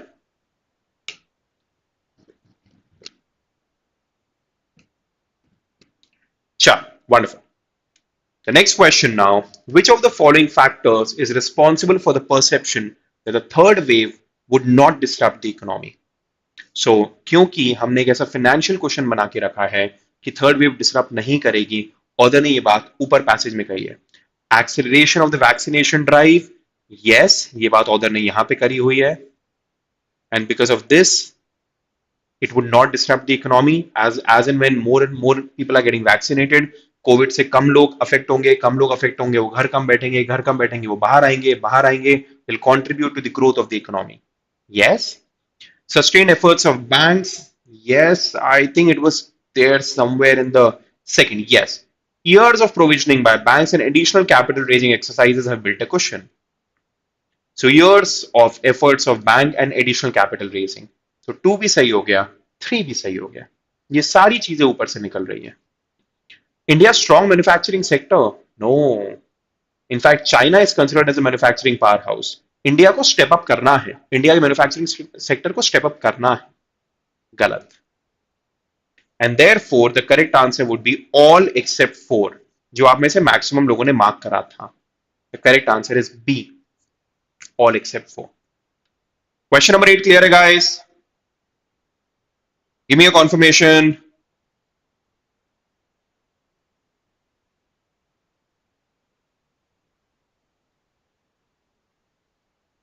पक्का?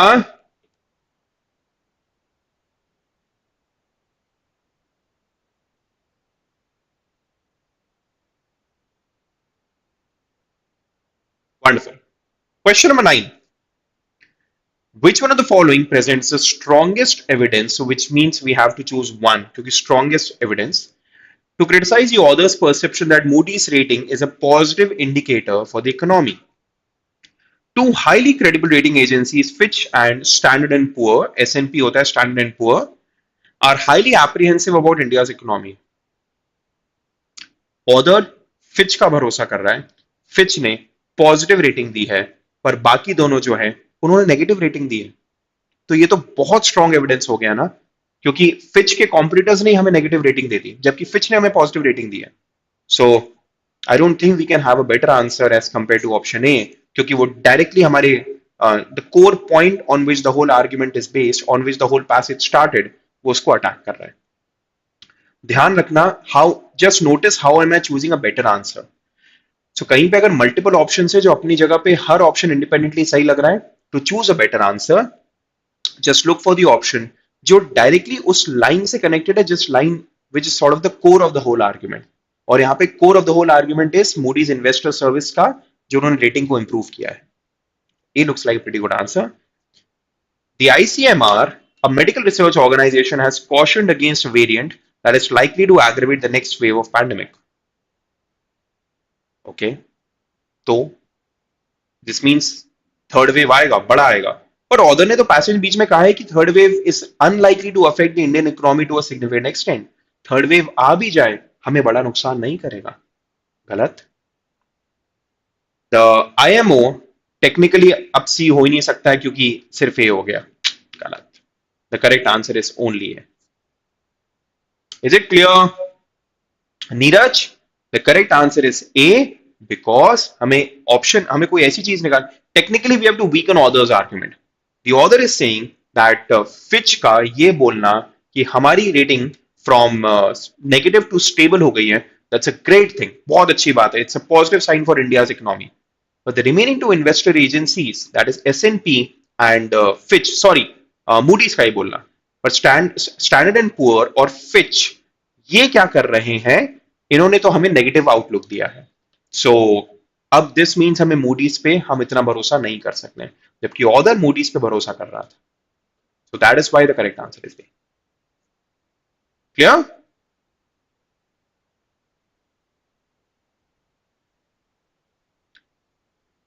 अरे नीरज, सॉरी, अरे at end in simple words हमें वीकन ही करना है, क्रिटिसाइज करना है, एज इन हमें सामने वाले के कंक्लूजन को वीकन करना है। That's how it is. Amritansh, it is slightly difficult. It's slightly on a difficult side. Question number 10 now. What can be deduced from the passage? India has vaccinated more than three-fourths of the population. This is a very exact number. But ये data ऊपर कहीं भी नहीं दिया है. So this cannot be deduced from the passage. ये बहुत exact number है. So and we do not have sufficient data. We lack data. The next COVID wave is likely to be less severe in the number of cases. ये क्या होता है? Basically वो कह रहे हैं in terms of number of cases is gonna be less severe, पर ऊपर ये नहीं कहा है। उन्होंने कहा it's gonna be less severe, this means वो कम, जिन लोगों को अफेक्ट करेगी वो कम अफेक्ट करेगी, पर कितने लोगों को अफेक्ट करेगी ये बात कहीं नहीं लिखी है। गलत। Moody's has not given a positive or stable rating to all areas.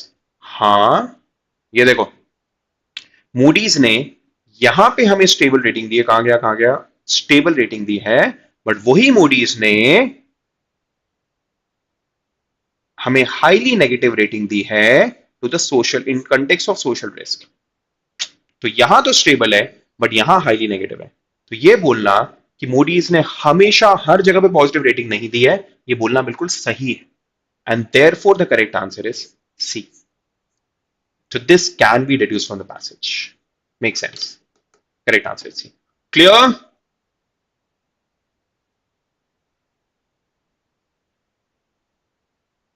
Question number 10. The correct answer is C.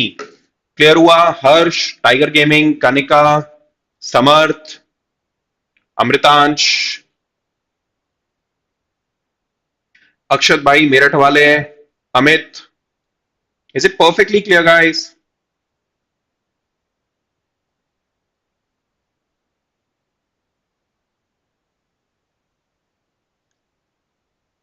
Exactly. Social risk को नेगेटिव दिया।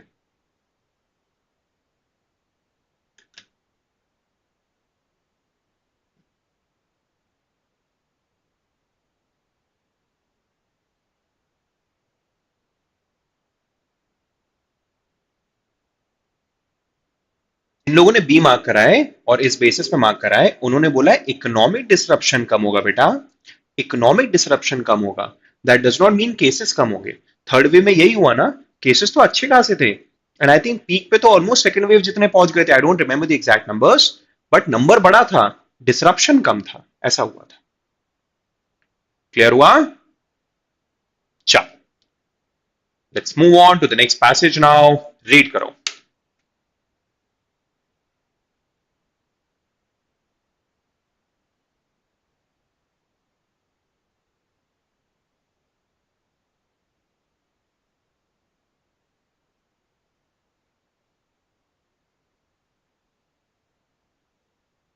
ले पड़ा। हाँ बस बस बस, अरे बहुत क्लियर हो गया, वंडरफुल। चलो रीड करो अब the next passage now.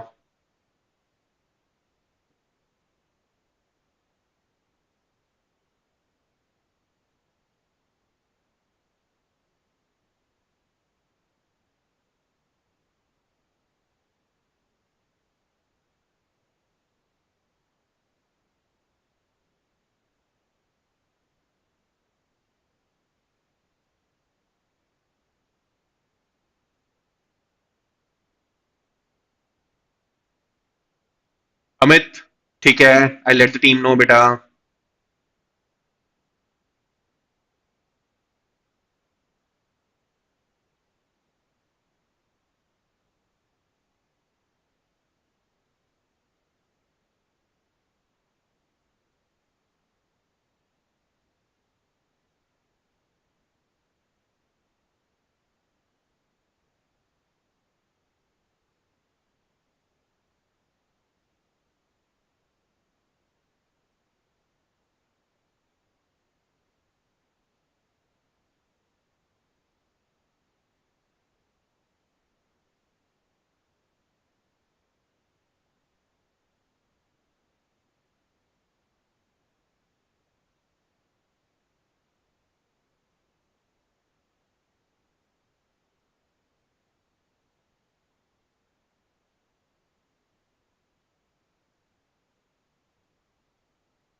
30 seconds।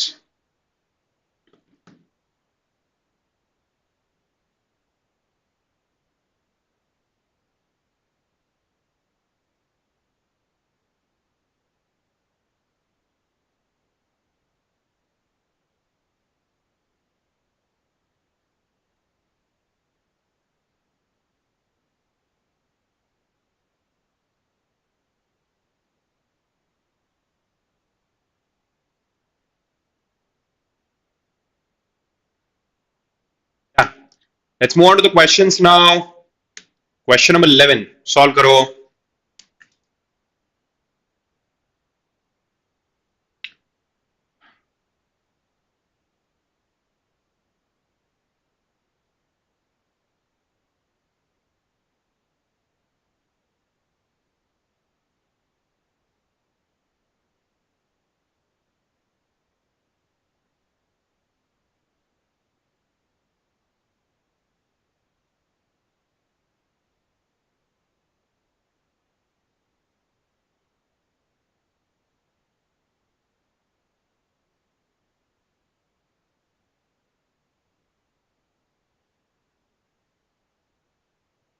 10 seconds। First तीन चार लोगों ने बी मार्क करा है, पांच लोगों ने बी मार्क करा है। ठीक है, I think I go ahead with B. Maximum लोग students are saying that the correct answer is B. Let's see if we have a better answer. नहीं, कुछ याशिका ने सी करा है, but still most of the students they have gone with B. ठीक है, let's move on to the next question now. Question number 12।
12 B, A, B. I think it's split between A and B. Let's see if we have a better answer. अच्छा, sorry, ये चीज अपन बाद में देखेंगे, but A and B आप लोगों ने mark करा है। The next question now, question number 13.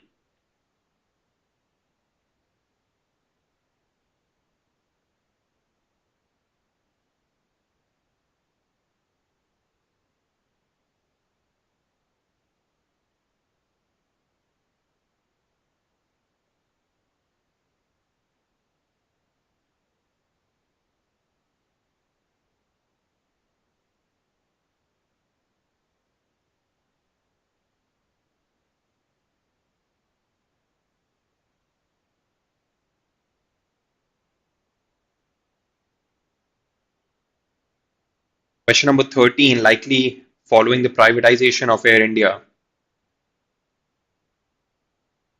I think it was a split between A, B, and C. In fact, predominantly B and C.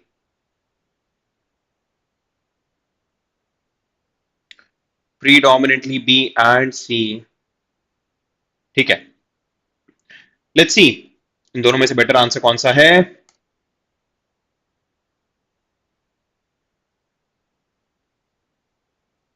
चलो. Let's move on to the next question now. Question number 14. Solve करो.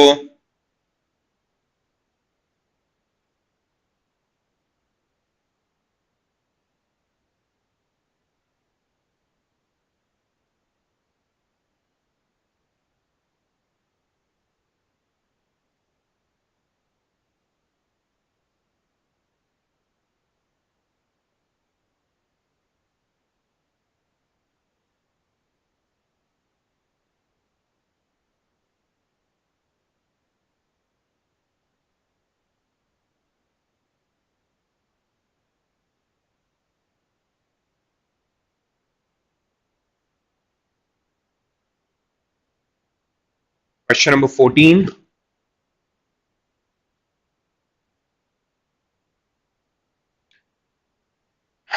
B, D, C, D, B, B, D, D, D, B.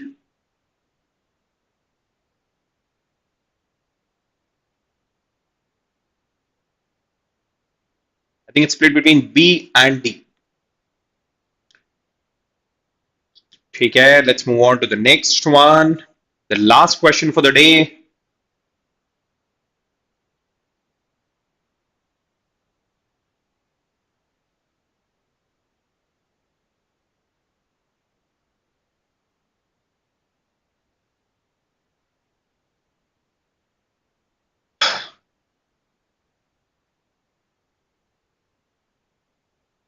The last question for the day, question number 15.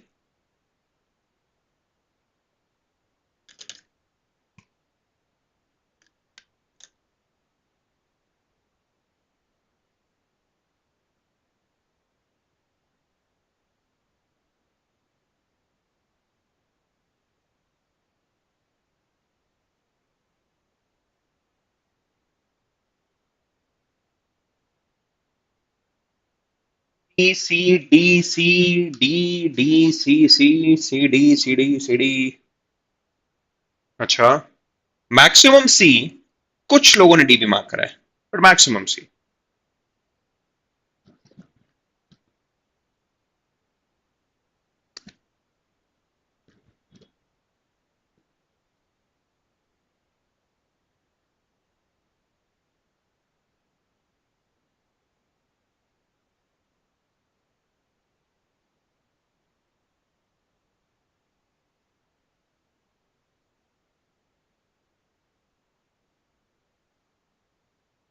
That's wonderful.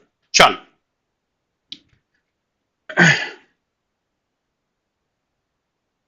C and D, right? हाँ. Broadly, so this is I think the easiest passage amongst the three passages जो अपन ने आज करा है. इसमें बहुत ज्यादा complicated terms नहीं है. Author is in favor of, very overwhelmingly in favor of, the transfer of Air India to Tata's, and he's saying this is a good thing. ये एक बहुत बड़ा हाथी है जो स्टेट के बैक से हट गया, टाटास के पास चला गया. हाँ, इसके लिए थोड़ा सा स्वीटन करना पड़ा उनको deal, but again in the larger scheme of things, this is still a good thing which has been done. Yes, they had to park around 47,000.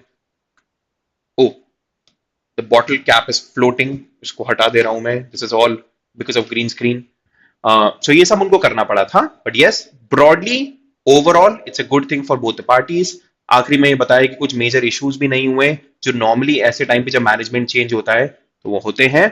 But yes Tata को अभी भी they still have a lot of work to do before making the airlines profitable, and that is why they've concluded that happily ever after is still some distance away. So perfection अभी achieve करने में time है, दोनों तरफ से perfect deal होने में भी टाइम है, ठीक है। डील हो चुकी है बट स्टिल उस डील के फ्रूट्स दोनों को मिलने में भी टाइम है। That is what he has suggested. Clear? Yes. The questions now. The best representation of the main idea of the passage. तो वो जो ट्रांसफर हुआ है उस ट्रांसफर के इम्प्लीकेशंस क्या है, इसके अराउंड पैसेज में बात करिए। The privatisation of Air India finally let the government out of the debt. नहीं, इनफैक्ट डेट भी थोड़े कुछ हद तक ट्रांसफर हुआ है। And out of the debt मतलब यहां पे the author is only talking about the airlines debt. Overall debt जो गवर्नमेंट का है वो तो बहुत ज्यादा है, तो नेचुरली उससे कोई गवर्नमेंट का डेट खत्म थोड़ी ना हुआ है। गलत। So question number 11 A option गलत हो गया है। Air India's privatization has more implication than just a financial gain for the government. Yes. But the meager financial gain is more than offset by one, breaking a jinx on privatization of state-owned companies that has held sway for far too long. Two, the freeing of civil aviation ministry from having to run an airline and keep finding requests for upgrades and other favors from those access to so that blah blah blah blah blah.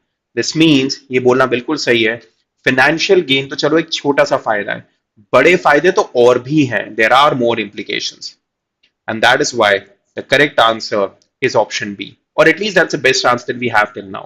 C, the privatization of Air India was necessary to let the civil aviation industry perform up to the expectations. हाँ, अच्छा था पर बिल्कुल necessary था, otherwise they could not have performed to the expectations। ये बात कहीं नहीं करी है। This is extra information. This cannot be deduced from the passage. The aviation industry is now fully privatized means the worst day are behind it. Absolutely नहीं, पूरी privatise हो गई है, कोई स्टेट रन नहीं है, worst days are behind it नहीं। जबकि आखिरी में उन्होंने क्या बोला है, happily ever after is still some distance away. तो worst days are behind it ये कहना गलत है। Clear? And therefore the correct and perfecto answer is option B. हाँ, फाइनेंशियल गेन है पर मेजरली उन्होंने फाइनेंशियल गेन के चक्कर में ये नहीं करा है। That's how it is. ठीक है? The next question now. 12. Which of the following can be inferred from the passage? This time the government improvised on making the deal suitable for the bidders. Huh? To enable the sale, the government had to park 47,000 crores of debt in the state-owned holding company. तो उस deal को स्वीटन करने के लिए, वो cell करवाने के लिए उनको इम्प्रोवाइजेशन करना पड़ा था। एब्सोल्युटली, बेशक, बिल्कुल सही। देखते हैं इससे बेहतर ऑप्शन हमारे पास अवेलेबल है क्या। The government had expected a higher bid for sale of the airline. After reading the whole passage we get an idea that probably be सही हो सकता है, but this is not explicitly given anywhere. ये simple स्पष्ट भाषा में कहीं नहीं दिया हुआ है, इसीलिए ऑप्शन बी गलत हो जाएगा। काफी लोगों ने बी मार्क करा था, but if you read the passage again, this has not been explicitly said anywhere, and you need to find an answer which can be inferred from the passage, which means we need an answer जो या तो 100% ऊपर से आ जाए या closest to 100% ऊपर से आ जाए, दोनों में से, या 100% या closest to 100%। तो ये तो सही है पर ये गलत है। Clear? C, the government was desperate to sell the airlines for over a decade now. Very specific information but not given anywhere. The only serious bidder of the airline was Tata. ये ठीक है, ये तो दिया हुआ है। This is what the government wanted. This is extra information and this is wrong. Wrong, wrong.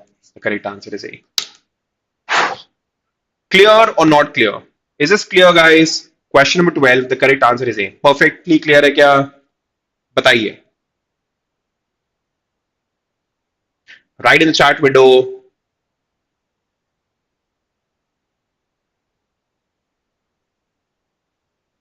How has been the marathon till now? The last 3 hours, have they been fruitful? If they've been fruitful, just press the like button and subscribe to the LegalEdge channel and press the bell icon. ये सब करो यार। और simple भाषा में सब इसलिए करने को बोलते हैं क्योंकि चैनल ग्रो होता है, चैनल ग्रो होता है तो और ज्यादा फ्रूटफुल वीडियोस बनाने का मन कर रहा है। It's as simple as that. Clear? But अभी तक यूजफुल है क्या? मजा आ रहा है? We left with the last three questions for this part of marathon now. I think the next marathon is of Saurabh sir. Quantitative techniques equally relevant. बिल्कुल मत छोड़ना please.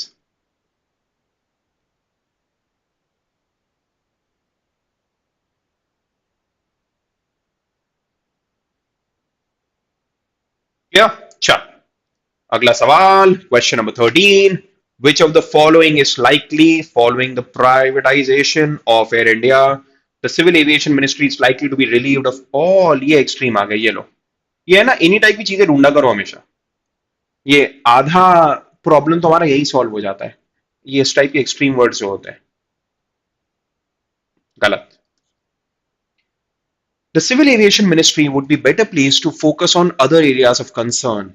हाँ, see, so that it can turn its attention on policy and regulation of India's fast-growing civil aviation, complete with aerial mobility by way of drones, big and small, the beginnings of new world-class airlines. Yes, now they can focus on other areas of concern. Make sense? The Tatas would break even in the next few months and start making profit in the foreseeable future. This is the opposite of what the last line says, because the last line says that happily ever after is some distance away. So this is the exact opposite of what the last line says. Wrong. The Tatas would have to start from scratch since they're a new player. Nahin, jabki it's given somewhere in between that it belonged to Tata and then it was nationalized and now it has again gone back to Tata. Wrong. Therefore, the correct answer is option B. Clear? Were clear? Yes, the correct answer is B. Chal.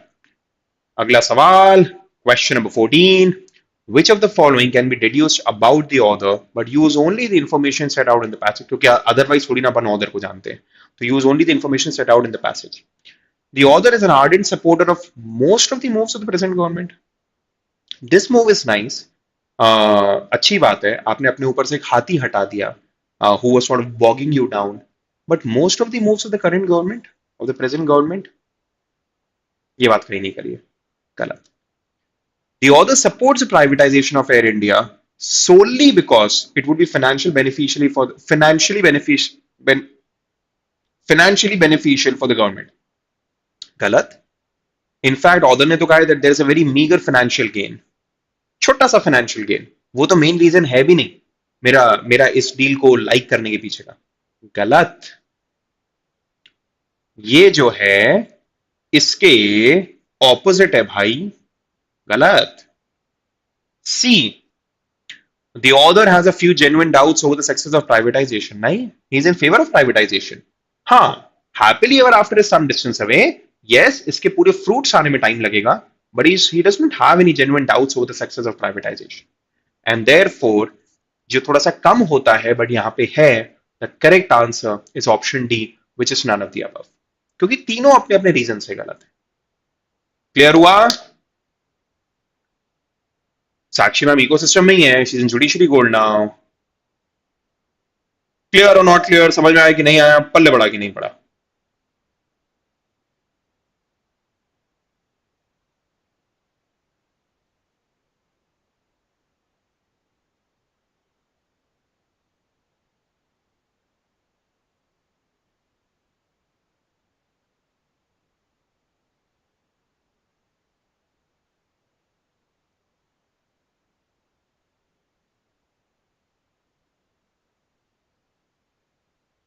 Yes. चल, the last question now. Anshika, why C? क्योंकि ये कहीं नहीं लिखा है कि author has genuine doubts over success of private. एक तो जेन्युइन डाउट्स क्या होता है, मतलब डाउट सही है. एक तो उसको डाउट्स नहीं है, वो कह रहा है it will be successful, it will take some time, but Rome was not built in a day. तो हर चीज डे वन पे सक्सेसफुल नहीं होती है, दैट्स व्हाई. ठीक है, इसलिए सी गलत हो गया. Happily ever after, what does the author mean by the statement in which he mentions this phrase? That is the last line. The Tatas would not be able to sustainably run Air India. Nahin.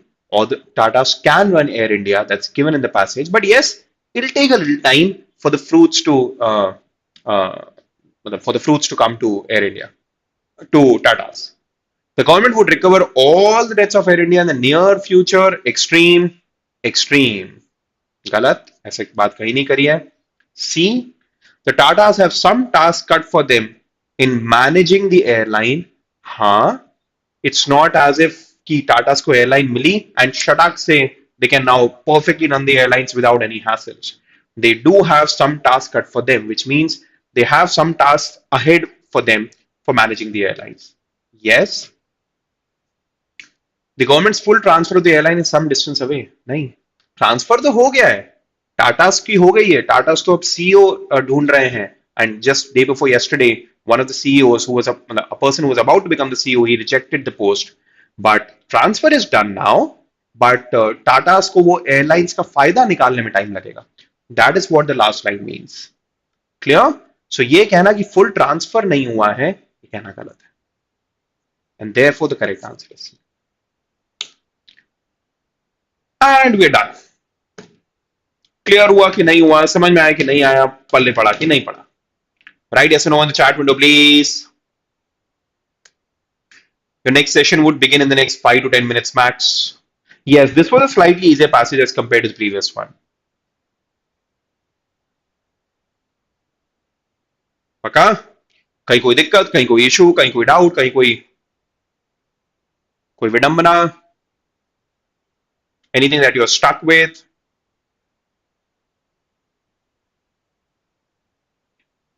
Akshat, 5 out of 3 नहीं, 3 out of 5 बेटा. Harsh, don't worry. At eight बेटा अपना असली नाम लिख. All word extreme है. Tata reliable है but all word extreme है इसीलिए. एरिका, अच्छा टाइम हो गया. ठीक है, बहुत जल्दी स्केड्यूल करता हूं मैं. Nandini, it will be there on the YouTube itself. वो रहेगी, मैराथन होने के बाद भी रहेगी, डोंट वरी.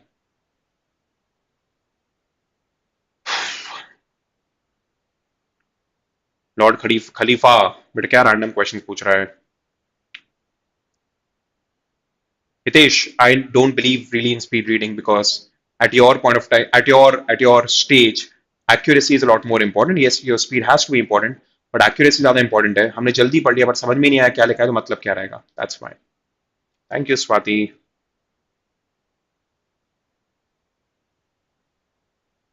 कल का schedule कल first half में मिल जाएगा. Harsh, I think GMB in the next 15 odd days dispatch होना चालू हो जाएगी, but you'll get a message on this. चलो, ending the session now. The next session will start in the next 5 to 10 minutes. I'll see you guys very soon. Take care.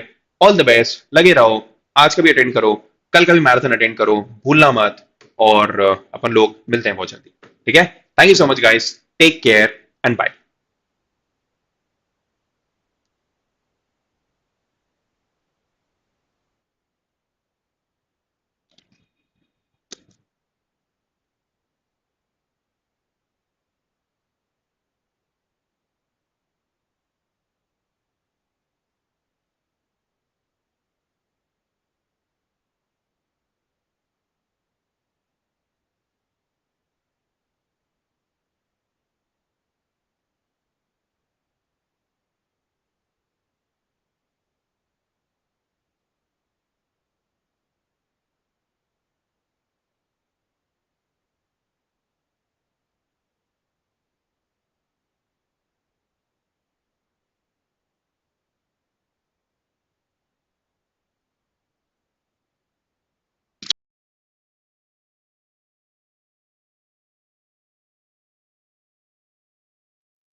Good evening. Am I audible? मैं भी check कर लेता हूँ। अब visible and audibility perfect है कि नहीं। अरे रे रे रे, यहाँ तो आंसर भी आ गया देखो। लॉयर कोई वकील है वो ऑप्शन ए कह रहे हैं, क्वेश्चन दिखाने से पहले आंसर आ गया। नेक्स्ट लेवल भैया। ओहो हो। Good evening, good evening.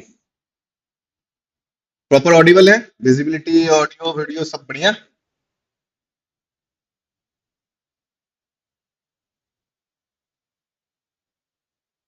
मैं लेट हो गया ना ना। 7:10 का 9 था भैया, मैथ्स का 7:10।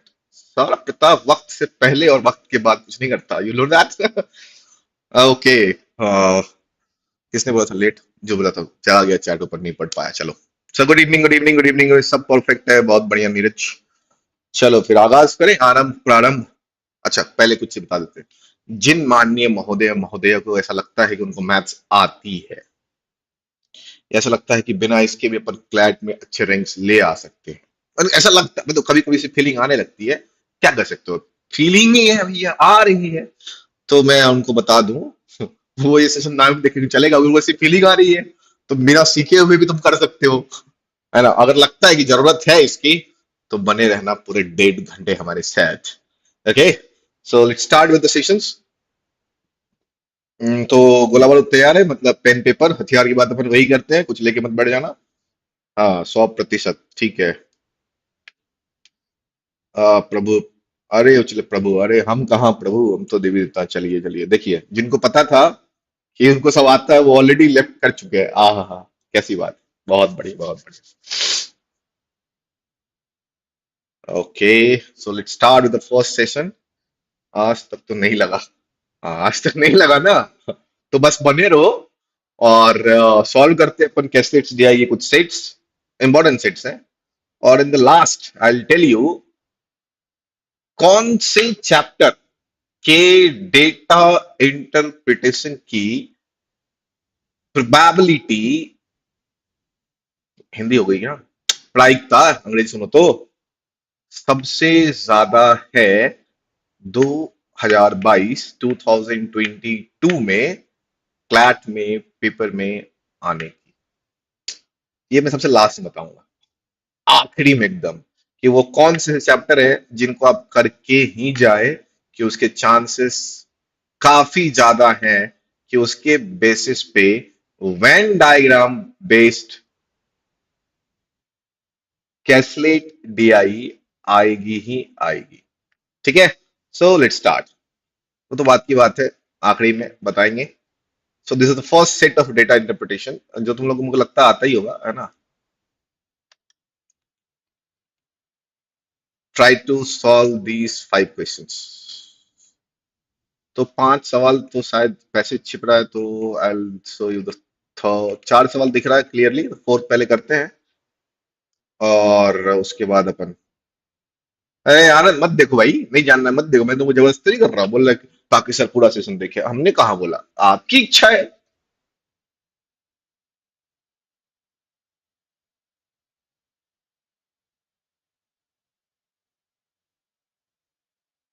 पेपर लीक कर रहे प्रभु।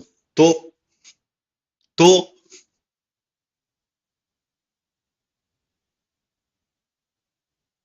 अच्छी बात है ना प्रेमांकुर, अगर कंसोर्शियम वाले लाइव देख रहे होंगे तो वो सेट नहीं पूछेंगे। और अच्छा होगा, ये तो पता चल जाएगा ये नहीं आ रहा, अगर देख रहे होंगे तो। बी पॉजिटिव यार। हम्म।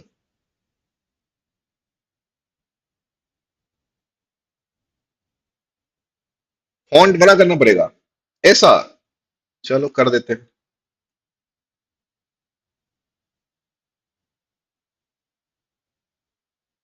अब ठीक है।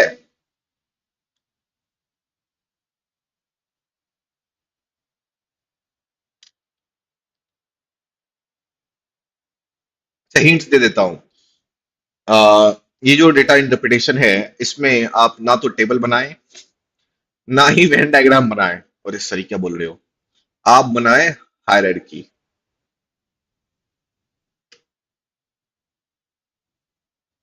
कनिका सस्पेंस बना दिया। अरे थ्रिलर मूवी में अच्छा लगता है ना, बस समझो थ्रिलर मूवी चल रही है यूट्यूब पे बस। दीपक क्लास में बता दिया, अच्छा ठीक है, क्लास में बता दिया ना, यहाँ ओपनली बता रहा हूँ। कुछ नहीं दिख रहा, अभी भी विजिबिलिटी नहीं है।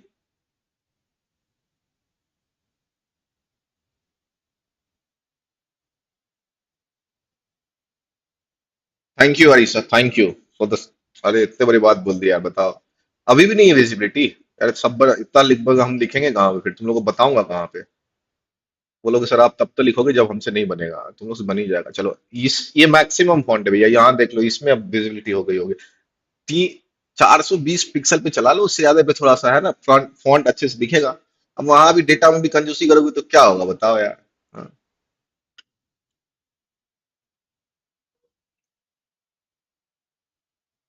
ओके चलो स्टार्ट, चलो बनाओ शुरू करो।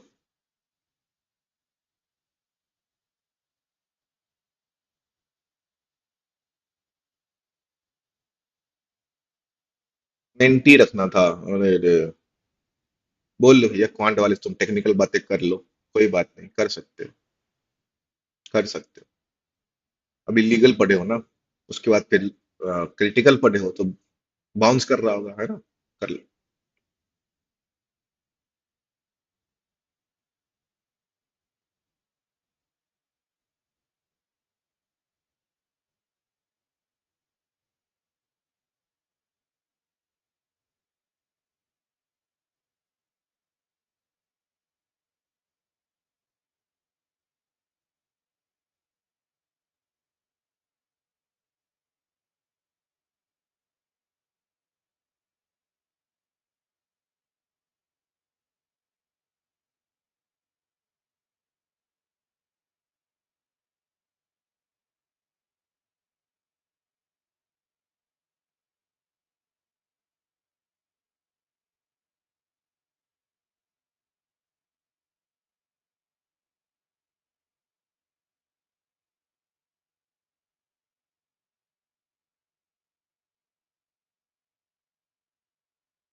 ऑल द प्रॉब्लम, तुम लोग सिर्फ फेवरेट सब्जेक्ट की बात करना शुरू करते हैं तो उसी में लग जाते हो।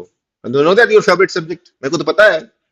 सवाल कर लो भाई, है ना, पंचायत शुरू कर देते हो, बताओ। माना तुम्हारा बहुत फेवरेट है उस subject. Harilal distributed his wealth among his three daughters, Khushi, Sakshi, and Ruchi, in the ratio of 6:5. Khushi spent half of her wealth and distributed the rest in the 2:3 to her son Pankaj and Ravi. Sakshi invested the money in the stock market, makes 100% profit, and then distributed her wealth to her daughters Anju and Pragya in the ratio of 5:6. Ruchi adopted Pradeep and gives half of the wealth to him and other half of the Khushi's and Sakshi's children in equal ratio. Ravi has total sum of 87300 at the end of the distributions. Decode कर दो इसको, सब data दिया है, बताओ। मैं आदित्य श्रीवास्तव बोल रहा हूँ, कैसे हैं आप? अरे बोल रहे हैं, बोलो बोलो। हाँ, बहुत बढ़िया है हम।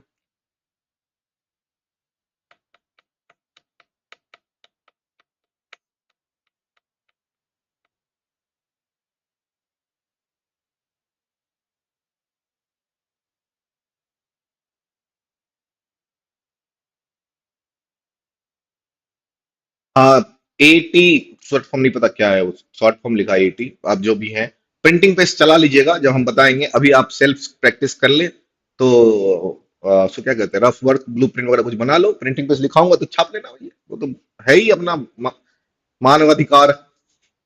तो ये मैथाधिकार है, गणिताधिकार। जब करेंगे तब उसको अपन डिस्कस कर लेंगे, तो छाप लेना भैया, मैंने मना नहीं किया। लेकिन फर्स्ट यू ट्राई।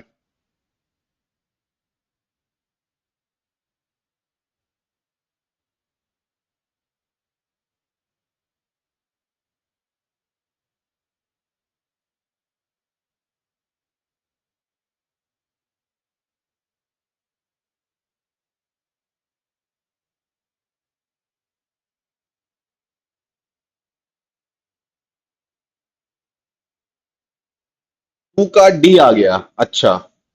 वन का नहीं आया, चलो अच्छी बात है, एक का तो आया। आगे बढ़ो।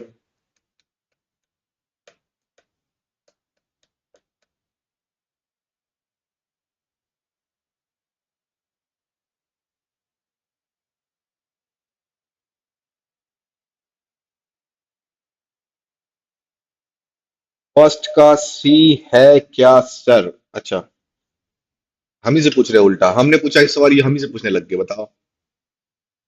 वंस कह रहे हैं फर्स्ट का सी, ओके। गुरप्रीत सेकंड डी, ठीक है ठीक है।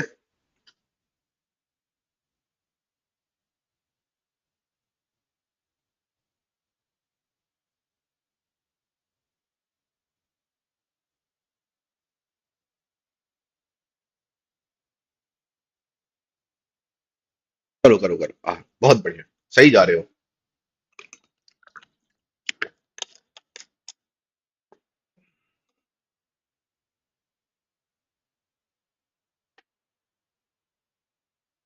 5 क्वेश्चंस करेंगे पहले, फिर हम उसको डिस्कस करेंगे। अपने हिसाब से जो आपको सही लग रहा हो वो आंसर्स बनाएं, और चैट बॉक्स पे इनपुट कीजिए कि कौन कौन से आंसर्स आ रहे हैं। First 4 questions you can see on your desktop screen.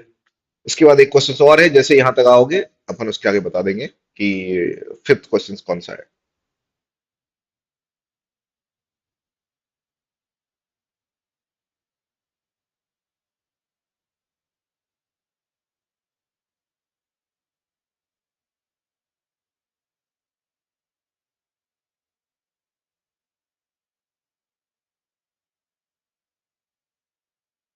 अच्छा, 3 के बी पर ताला लगाया है सर, अच्छा ठीक है अभिषेक।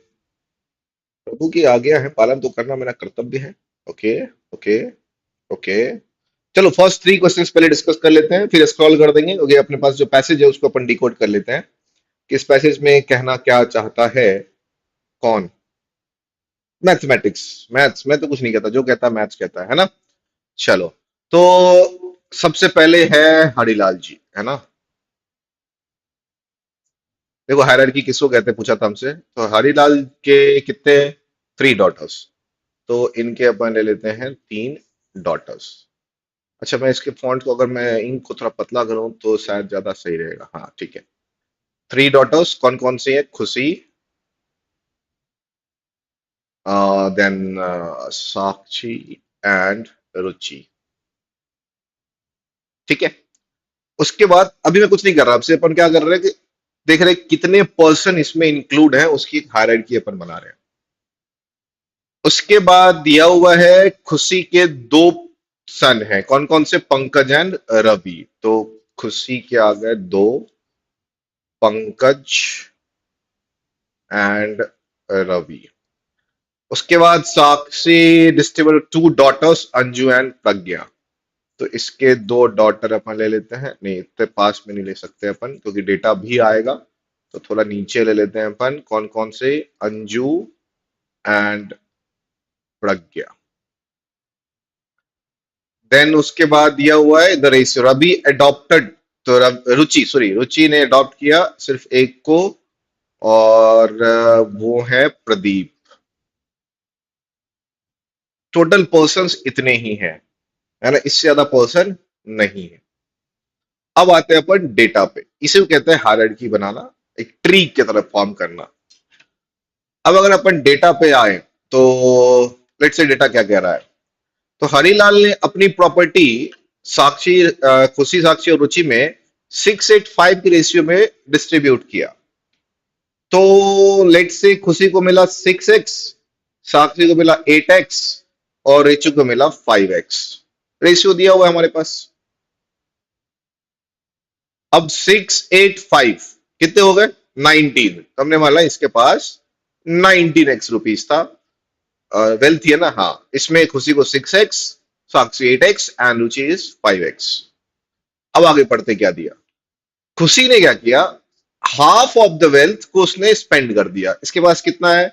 6x, तो 3x इसने स्पेंड कर दिया। तो इसमें से इसने खर्च कितने कर दिए? 3x। तो बचे कितने इसके पास? 3x। 3x को इसने 2/3 के रेशियो में पंकज और रवि को बांट दिया। तो पंकज को कितना मिला, मैं यहां लिखता हूं 2/5 ऑफ 3x, 2:3 का रेशियो है। और रवि को कितना मिला? 3/5 ऑफ 3x। तो इसकी वैल्यू हो गई 6x/5, इसकी वैल्यू हो गई 9x/5। ये आ गए इनकी वैल्यूज। उसके बाद साक्षी ने क्या किया, invest the money in stock market makes 100% profit. कितना है इसके पास, 8x। तो इसको प्रॉफिट भी कितना मिल गया, 8x, 100% प्रॉफिट। अब इसके पास कितना पैसा है, 16x।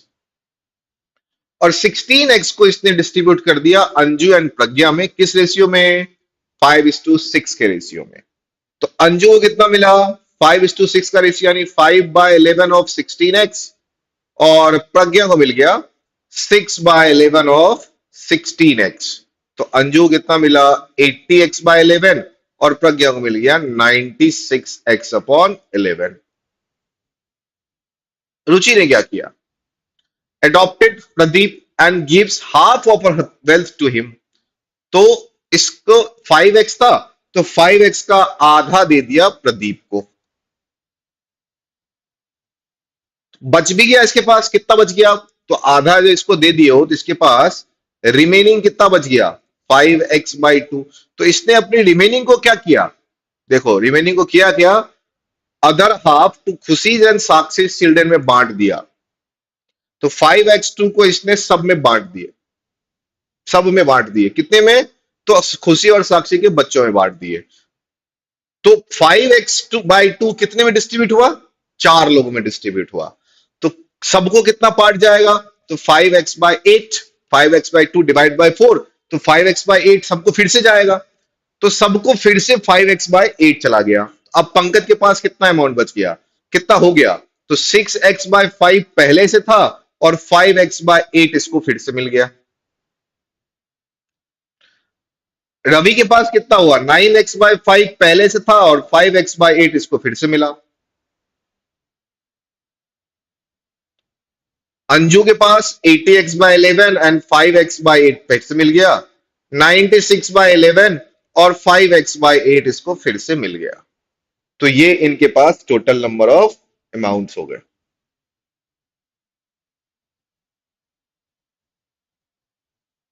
ठीक है, ये इनके पास टोटल हो गए, वैल्यू निकाल लो। चलो इसका एलसीएम निकालते हैं। तो 8 इंटू 4 क्या होता है, 40 हो गया, और 48 प्लस 25 कितना होता है, 48 प्लस 25 73। तो ये इसके पास आ गया 73x/100। इसके पास आ गया 40 72 और 25 97x/100। इसके पास आ गया 88, और कितना हो गया, 88 कर लो मल्टीप्लाई यार, 640 और 55 695, 695x/88, and this value becomes again 88, और 96 into 8 और 55। तो 96 into 8 कितना होगा, 72 48, 768 plus 55, 768 plus 55 is 823।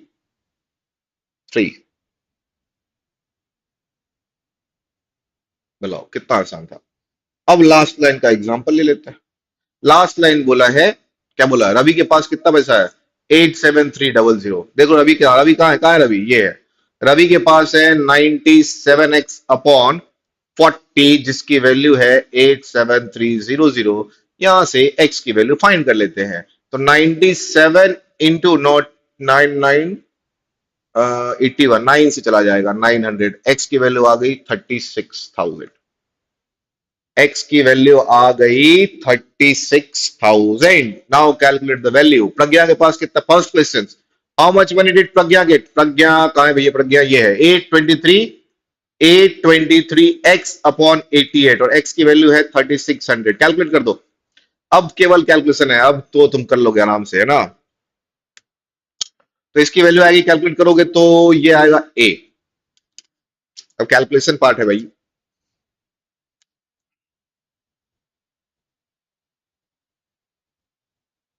कैसे करोगे कैलकुलेट, 8 से डिवाइड कर दो 88 और 360 को, और क्या करो, डिजिट सम लगा दो। ज्यादा कैलकुलेशन करना ही नहीं अपने को, ज्यादा कैलकुलेशन करना ही नहीं। देखो 8 से डिवाइड किया 11 आ गया, और 8 से डिवाइड करोगे तो 8 इंटू 4 32, तो 40 4500 बना, लगा दो डिजिट सम। क्या लगा दो, डिजिट सम। कॉम्प्लिकेटेड कहां, इजी है, एक बार बना दिया। देखो ये वाले सेक्शन जो हमने यहां बनाए हैं ना, ये जो हमने बनाया है, ये जो हमने बनाया है, हायरार्की जो हमने बनाई है, इसको बनाने में हमने 5 मिनट दे दिए, मानो 5 मिनट्स इन्वेस्ट कर दिया, लेट्स से मैक्सिमम 5 मिनट्स। वैसे 3 से 4 मिनट में तुम इसको डिकोड कर सकते हो। ऐसे क्वेश्चन आए तो मैक्सिमम 3 to 4 मिनट्स, क्योंकि कुछ नहीं, डेटा लिखना है, बस कैलकुलेशन है। 3 to 4 मिनट, उसके बाद तो तुम 2 मिनट सारे क्वेश्चन बना लोगे। अब यहाँ पे हमने एक डिजिट सम लगा देंगे। मैंने डिजिट सम पे एक वीडियोस दे चुका हूं, तो आप अप्लाई कर दीजिए, आंसर आएगा 16000।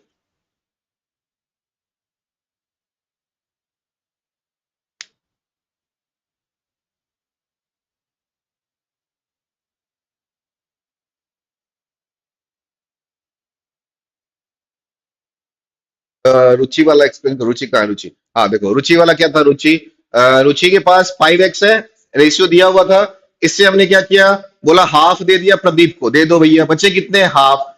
अब ये हाफ क्या किया, इन चार बच्चों में बांट दिया। कौन से चार में, मैं देखो कलर जिन बताता हूँ, इन चार में बांट दिया, पंकज में, रवि में, अंजू में और प्रज्ञा में।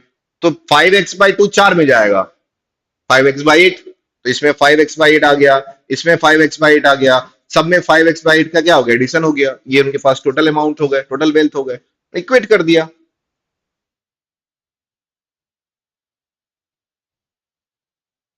सी आएगा, सॉरी, कैलकुलेशन करोगे सी आएगा, मैंने गलत कैलकुलेट कर लिया था। तो सी सी सही आया, सी करेक्ट आया, जिसके आंसर सी है, करेक्ट है। सी इज द करेक्ट आंसर। देखो ना, 8 और 2 कितना होता है, 10, तो 1 बन गया, 1 + 3 4 4 4, और 4 × 9, 4 × 9 इज 4 × 9 इज 36, 9 बन गया। 9/2, तो 5 मिनट गया, 45, 9 आना चाहिए। तो ये बन गया 3 3 6 13 4, ये आंसर आएगा 337000, सी आएगा, ठीक है। तेरह 4 और 39।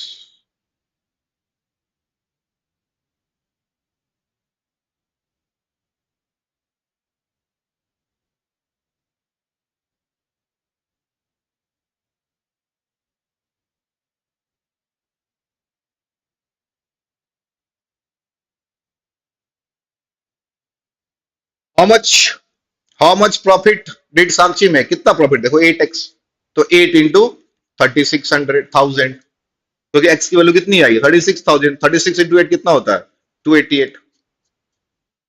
कौन सा ऑप्शन, बताओ क्या आसान है, कितना आसान है।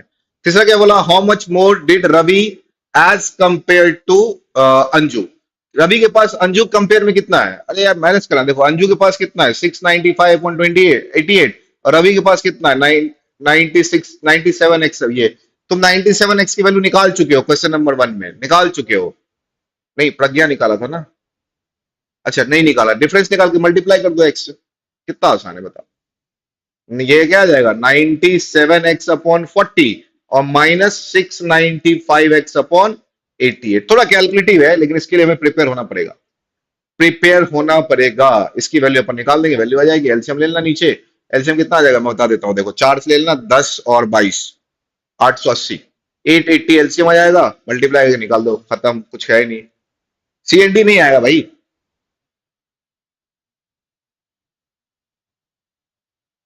थर्ड का आंसर सीएनडी बता रहे, बताओ। अच्छा 2 का बता रहे हो, ओ ठीक है, 2 का सीएनडी आएगा।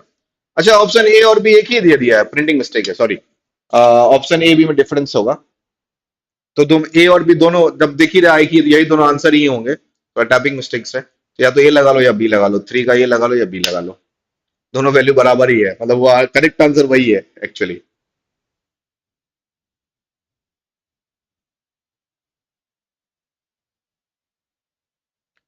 फोर्थ वाला बोलता है हरिलाल ने कितना पैसा डिस्ट्रीब्यूट किया, ये देखो 19x, तो 19 इंटू 36,000, 36×72, 36 माइनस कर दो, 720 36 माइनस करोगे तो 16 माइनस हो गया, 684। कोई ऑप्शन है 684, 684 option number B. Calculation orally होना चाहिए, और उसके लिए सबसे बढ़िया तरीका पता है क्या है, टेबल याद करना। जब तक टेबल याद नहीं करोगे तब तक कैसे होगा, और हम तो टेबल याद करते नहीं है, हम तो टेबल याद करते नहीं है। सर टेबल याद कराओगे, बच्चे समझोगे क्या, ऐसे समझते हो ना।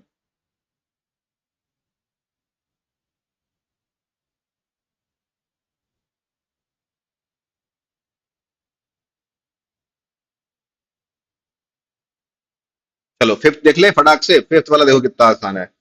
among who among the following received the highest and lowest amount respectively, highest and lowest amount respectively। प्रज्ञा तुम निकाल चुके हो, या तुम यहाँ फ्रैक्शन में देख लो, देखो वैल्यू भी नहीं निकाल ली, हम इस फ्रैक्शन को ही कंपेयर कर देते हैं, यही तो पैसे इनको मिले हैं, है ना। ऑप्शंस पे चलते हैं। प्रज्ञा दो ऑप्शंस में है, अंजू दो ऑप्शंस में है, पंकज दो ऑप्शंस में है, रवि और प्रदीप, यानी कितने लोग हो गए? प्रज्ञा, अंजू, पंकज, रवि, सब आ गए भैया, सब आ गए। सबको देखना वैल्यू, देखो इसको मिला 2.5x। सॉल्व नहीं करना, क्वेश्चन नंबर 5 सॉल्व नहीं करना है, सिर्फ कंपैरिजन करना है। बताता हूं कैसे करोगे। इसको मिला 2.5x, यहां पे वैल्यू जाओगे ना, ये जो वैल्यू दिख रहा है ये ऑलमोस्ट 10x है, अप्रोक्स में जाओगे तो ये 10x दिख रहा है। अप्रोक्स में 88 इंटू 10 कितना होता है? 880, मतलब 10x के आसपास जा रहा है। यानी प्रदीप जिस भी आंसर में होगा वो तो नहीं हो सकता, यानी डी नहीं होगा, क्योंकि यार दिख रहा है, दो ही पता चलेगा कि प्रदीप से ज्यादा पंकज को मिला है। ये पंकज ही है ना, नहीं सॉरी प्रज्ञा है, तो प्रज्ञा को तो मिला ही मिला है, तो प्रदीप नहीं होगा। बोलता है receive the highest and lowest respectively, तो प्रदीप को तो हाईएस्ट मिला नहीं है, इसीलिए ऑप्शन खत्म हो गए। पहले मुझे हाईएस्ट बताना है, फिर मुझे लोएस्ट बताना है, तो ये ऑप्शन तो खत्म हो गया। ठीक है, इसकी वैल्यू देखोगे, अगर यहां पे ये वैल्यू आती है, रवि पे आ रहे हैं, रवि पे, रवि की वैल्यू देखो ये 2.5 से कम है। क्यों? 2.5 कितना होता है? 100। 100 होता तो 2.5 होता, यानी इसको अपन 2.4 ले सकते हो, 2.4 टाइम्स। 2.5 में था 100 होता, 2.4 पे रखना है अपने को, 100 नहीं है, 96 है। 2.4 पे 24 गुना 4 होता है 96, 2.4 के आसपास रखा है। ये जो वैल्यू है ये 2 भी नहीं है, इसको 1.7 पे रख रहे हैं, 1.8 पे रखो, 1.8x। 18 इंटू 4 होता है 72, 1.8x। तो अब देखो क्लियर दिख रहा है कि रवि पंकज के पास कम पैसा भैया, है ना, लेकिन ऑप्शंस के साथ जाना है हमको, हमको ऑप्शन के साथ। ये पंकज है, ये प्रदीप है, पंकज, ठीक है। ऑप्शन देखो, और ये वैल्यू अगर देखोगे तो ये करीब 8x, अप्रोक्स में 8x। अब ऑप्शन मैच कर लो, हाईएस्ट और लोएस्ट की वैल्यू। प्रज्ञा हाईएस्ट है, yes Pragya is highest. Lowest is Anju, as compare to Pragya Anju lowest है, एंड प्रज्ञा इज पंकज, तो Pragya and Pankaj, option number B is the correct answer. Pragya is the highest, Pankaj is lowest. Solve नहीं करना अपने को भाई, ऐसे क्वेश्चन को सॉल्व नहीं करते।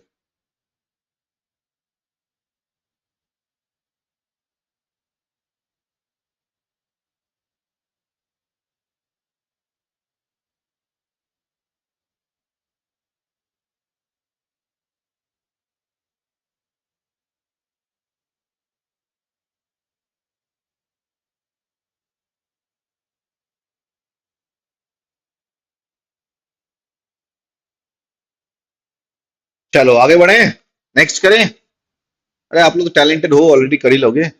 तो चलो नेक्स्ट सेट पे चलते हैं। आसान है, देखो मैं टफ क्वेश्चन करता नहीं, तो पहले पता, जो पहले से मुझे जानते हैं, और झूठ पे सबको बोलता नहीं। चलो तो नेक्स्ट क्वेश्चन करते हैं।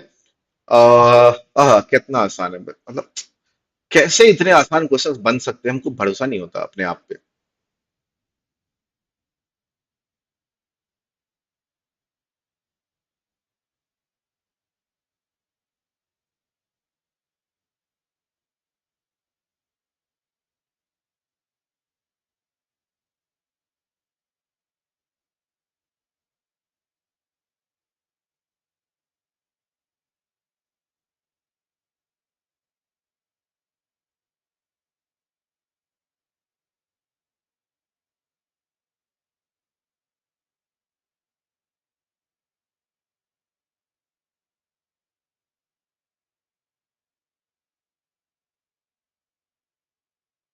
How you taking 1.x and 2.4x, Aparajita.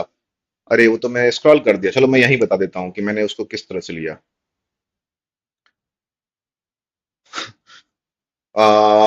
The value is 73x upon 40।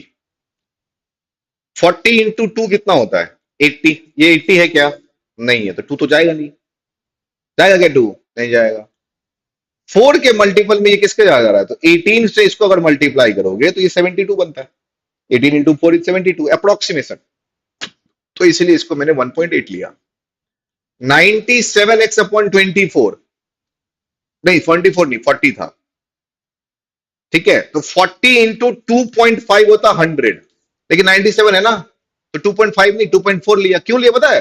24 into 4 होता है 96, और यहां कितना 97, या 2.42 2.41 इसके आसपास होता। That is Y.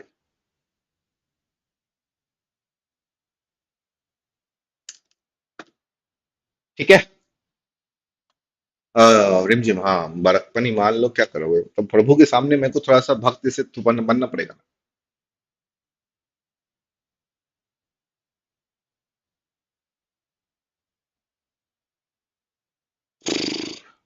अच्छा, इसमें बनेगा वेन डायग्राम।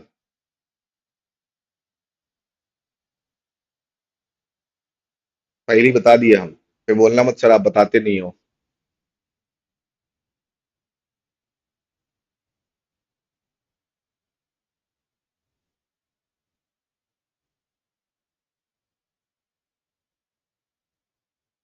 तो वेन डायग्राम बनाने के लिए मैं तो इसको जूम आउट करूंगा, जगह नहीं है, कहाँ लिखूं?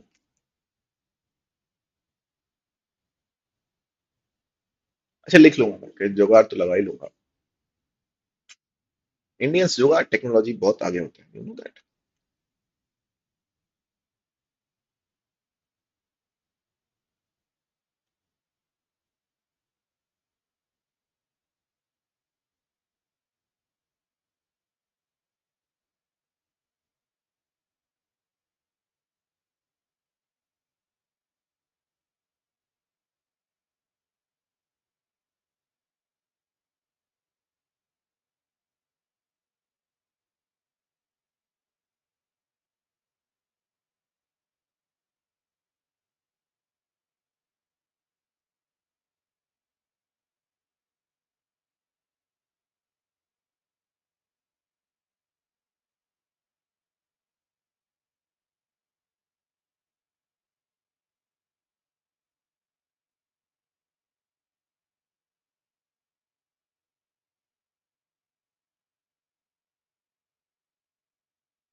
फटाफट, जल्दी जल्दी, रफ्तार।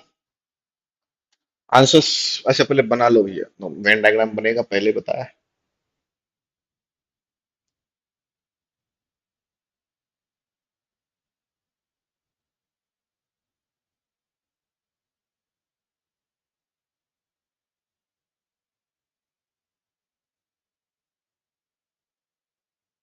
कौन का करेक्ट आंसर?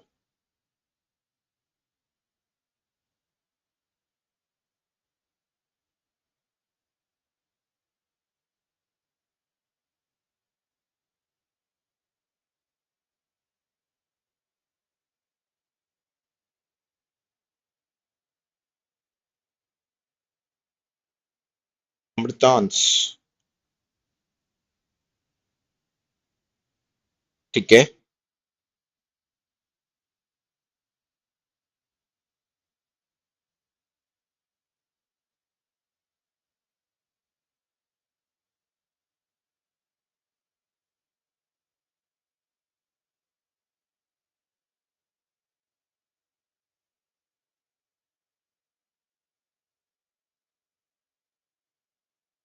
आधा बन गया है, आधे में दिक्कत आ रही है। अरे स्क्रॉल डाउन नहीं करेंगे यार, सबको बनाने दो, रुक जाओ, सब्र कर लो अमृतांश जी।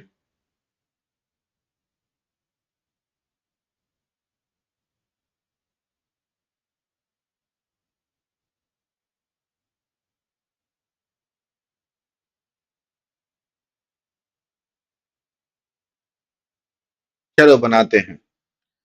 In a survey, 3 questions Q1, Q2 and Q3 were asked. तो ये लिया मैंने Q1, ये लेता हूं मैं Q2 और ये लिया मैंने Q3। ठीक है, तो ये है हमारा Q1, that is are Q2 और ये है हमारा Q3। 600 पीपल से पूछा गया, 20% of them answered only questions Q1। तो 600 का 20% इज 120। ये हमारा केवल और केवल क्या होगा, Q1 होगा। Next, and double of them answered questions Q3।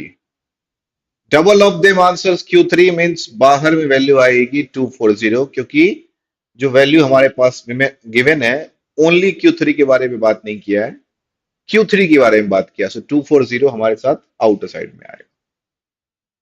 1/4 of the total people served, यानी कितना, 600 का 1/4 कितना होगा, 150। आंसर्ड ओनली क्वेश्चंस Q2, तो Q2 में यहां वैल्यू कितनी आएगी, 150। 1/24, किसका 1/24, 600 का, तो ये हो गया कितना, 25।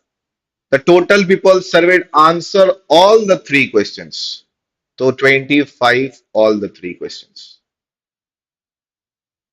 And this number is 20 less than the number of people who answered questions Q1 and Q3 but not Q2.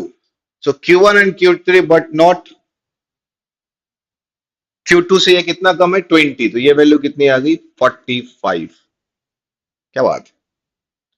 The number of people who answered the questions Q2 and Q3 but not question Q1 is Q2 and Q3 but not answered Q1 is 25% of people who Q1 Q2 but not answered the questions Q3।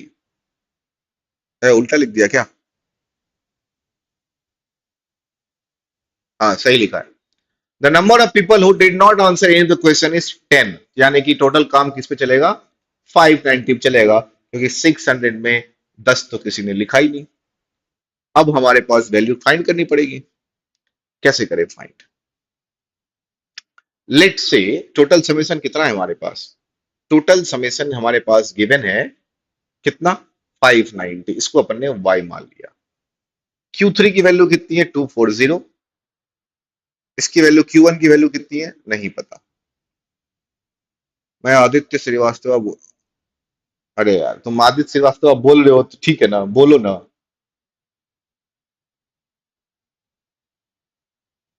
ठीक है, सो 240 blue colour का, so 240 plus 120 plus x plus 150 equal to 590 होगा। सबका summation 590 होगा। x की value यहां से आ सकता है 240 प्लस 120, 360 प्लस 150 कितना होगा भैया, 360 150 510, तो x की वैल्यू आ गई 80। तो यहां पे हमने वैल्यू रख दिया 8 और 0, तो यहां पर वैल्यू आ जाएगी 2 और 0। 25% है तो 20 आ गया। टोटल समेशन कितना है, 240, तो y की वैल्यू कितनी आ गई, y की वैल्यू कितनी आ गई, 70 और 20 90, ये आ गया 150। बोलो इतना आसान सवाल तो पूछता है मेरे अलावा, सिर्फ मैं पूछता हूं। So next question number 6, how many people there who answered questions Q2 and Q3 but not Q1, यानी कि 20, जो हमने अभी फाइंड किया है, ये वाली वैल्यू से पूछा है। 7th, what is the number of people who answered exactly one question from the 3 questions, exactly one, 120 only Q1, 150 only Q2, 150 only Q3, तो ये बन गया 420, option B. The number of people who answered questions Q1, Q1 की बात किया, only की बात नहीं किया है, यानी ये वैल्यू फाइंड कर लो, तो 300 और ये कितना था, 70, यह है 370। ठीक है, is what percent of total number of people served, तो 420 अपॉन क्या करोगे, 590 करोगे कि 600 करोगे, 270 है, 370 नहीं, क्या करोगे, 420 कहां से आया भाई? मैं 270 अपॉन 600 मल्टीप्लाई बाय 100 कितना आ गया? 45%। Option number D. देखो इतना आसान मेरे वाला कोई पूछा है वर्ल्ड में? Y add X share in 2020 plus X कहां ऐड किया भैया? अच्छा इसमें ये देखो, टोटल जो है ना, किसने पूछा है? अभय। टोटल हमारे पास जो पर्सन है वो 590 है। तो ये जो ब्लू वाला सर्कल दिख रहा है तुमको, ब्लू वाला सर्कल का समेशन तो ऑलरेडी दिया हुआ है 240। तो 240 में 120 ऐड किया, 80 ऐड किया, 150 ऐड किया, 80 मतलब एक्स ऐड किया था। सबका समेशन आ गया जिसकी वैल्यू 590 थी। वेन डायग्राम पढ़ा है, वेन डायग्राम। Ninth, ninth. अच्छा Q2 की वैल्यू भी निकाले तो लगे हाथ में ना, क्या करूंगा? तो 100, 250, 25, 275 है ये।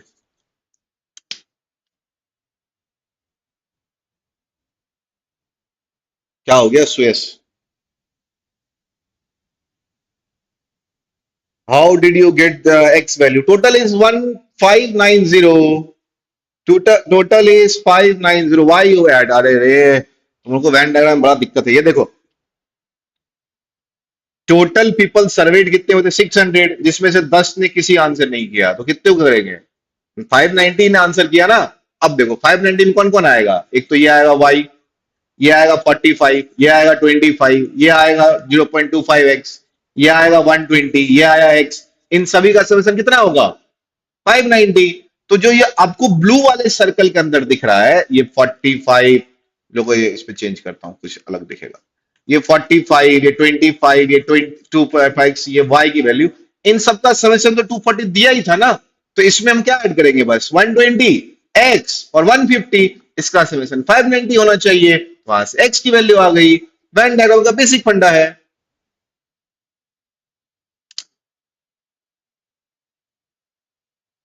Now clear?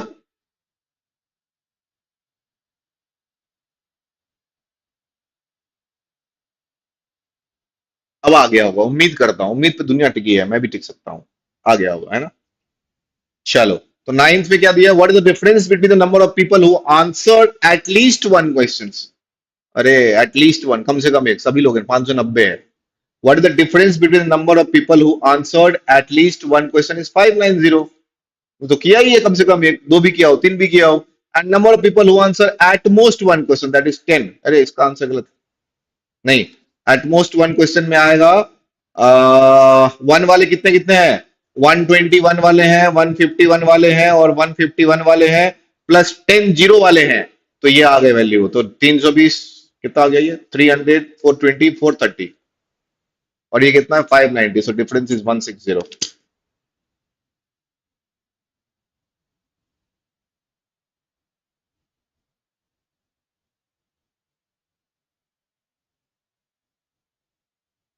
120 only Q1, 150 Q2 only, 1 Q3 at most one. ये एक ही किया और ये जीरो, कोई कुछ नहीं किया, ना तो Q1 ना तो Q3 ना Q3।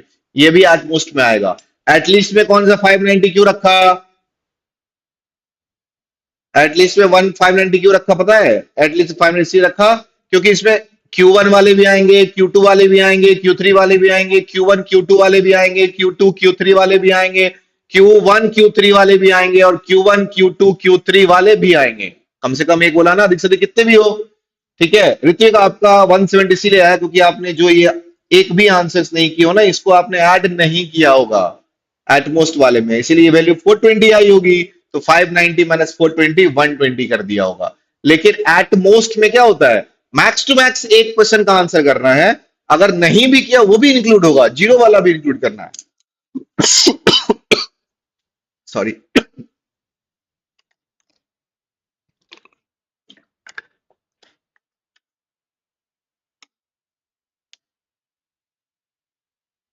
आ गया?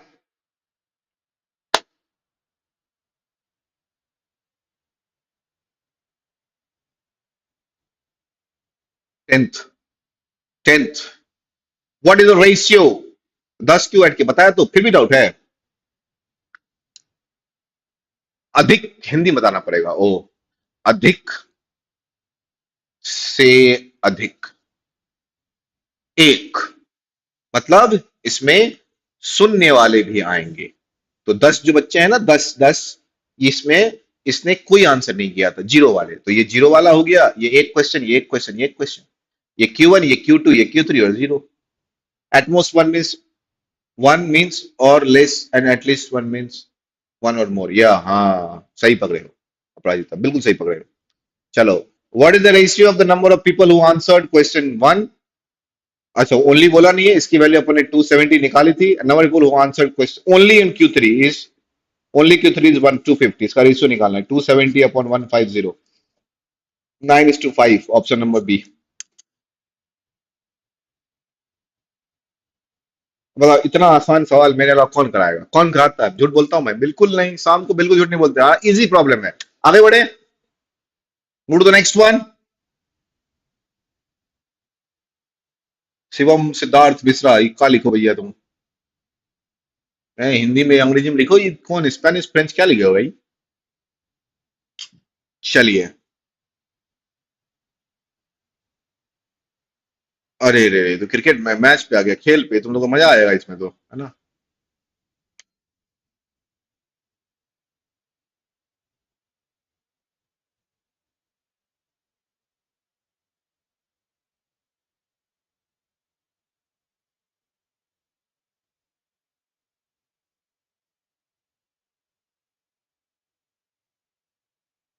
आप तो सुबह भी झूठ नहीं बोलते, तो अच्छी बात है ना। तुम चाहते क्या हो? इंसान झूठ बोले दिन की भर? अरे रे, हद हो गई।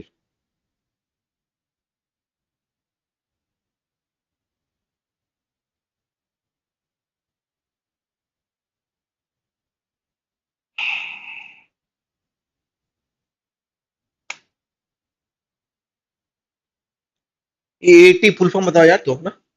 80।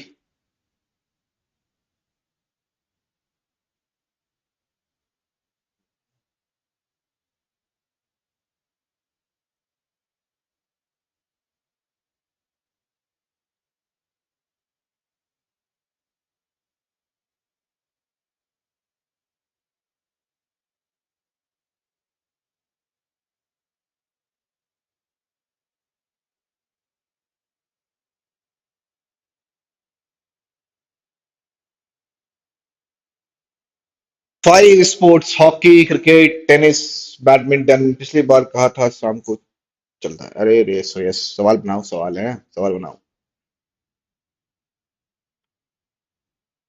Hockey, cricket, tennis, badminton, baseball are included in a sports competition. The total number of players in the sports competition is 800. The ratio between women and men players is 1:3। Data दिया हुआ है, और आपको करना क्या है इस डेटा का? टेबल बना लो,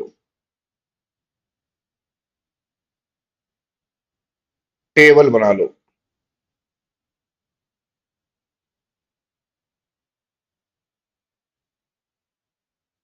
ओ श्रेयांश पांडे जी, बगल वाले में ही हो, बिल्डिंग में हो। भेजू क्या किसी को? बताओ।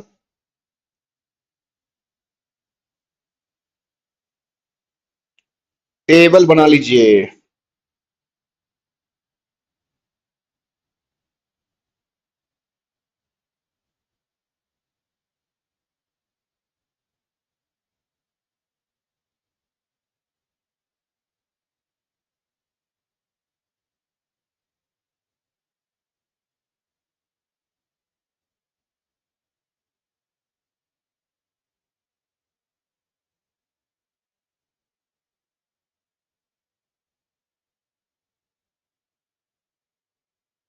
अभिराज, नमस्ते। अभी आए हैं? स्वागत है। हाँ हाँ हाँ, प्रभु आए हैं।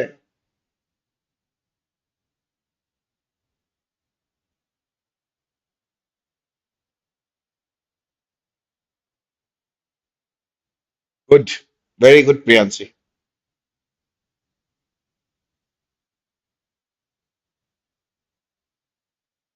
अच्छी स्पीड है, मेंटेन इट। एक्यूरेसी भी सही है, स्पीड भी अच्छी है। Keep going.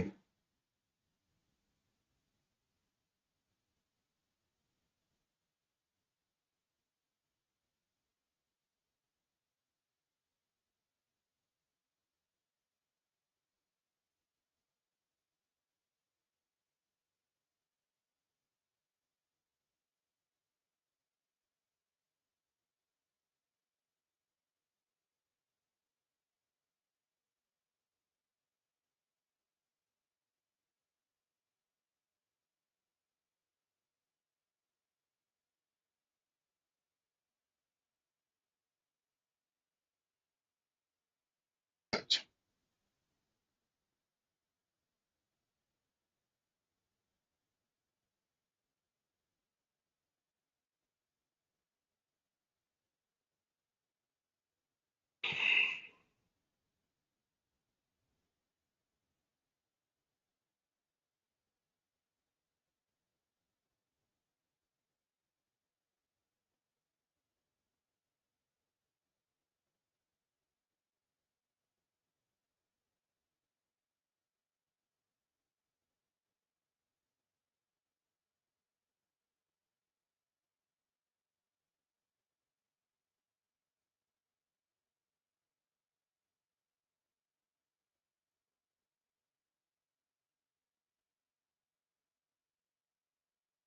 चलो बनाए।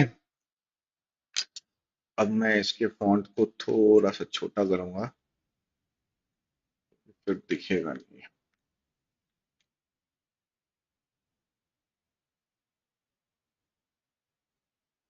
5 स्पोर्ट्स इधर बनाता हूं मैं। क्रिकेट,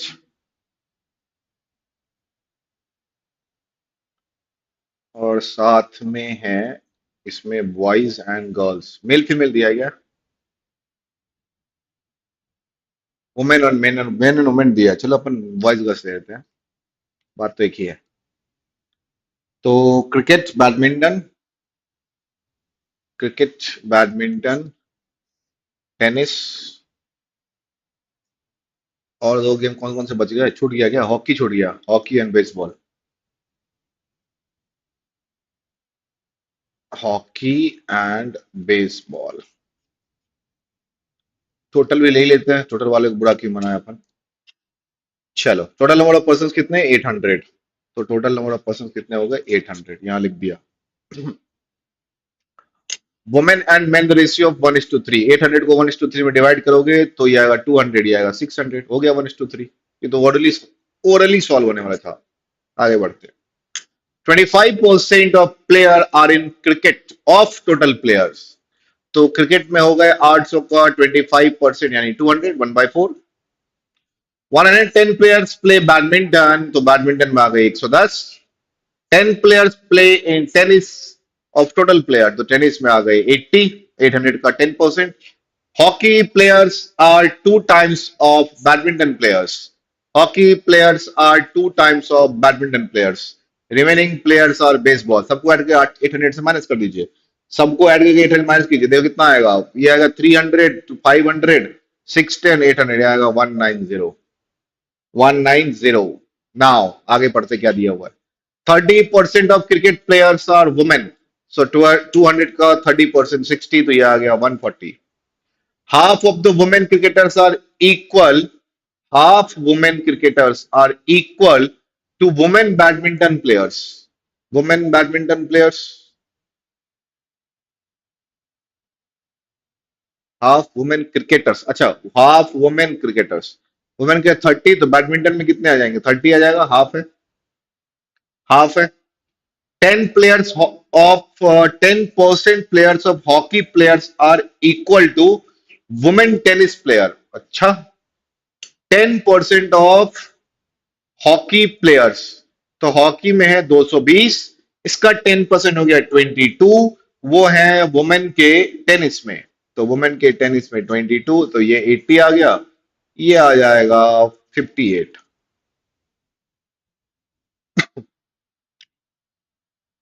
अच्छा, ठीक है। Hockey and baseball have equal number of women players. अरे 200 है ना वुमेन, ऐड कर दो। 60 प्लस 30, 90। 90 प्लस 22 कितना बना? 112, यानी इन दोनों को मिलाकर कितना होगा? तो यहाँ आ जाएगा 44, यहाँ आ जाएगा 44। ये 190 है, ये 44 है, तो इसकी वैल्यू कितनी आ जाएगी? 146। और ये 44 240, तो इसकी वैल्यू कितनी आ जाएगी? 176। Can I start my CLAT 2020 preparations right now? Yes, Gia, you can start. Anyone can start right now. You have March, April, May, 2.5 months, तो कर सकते हो।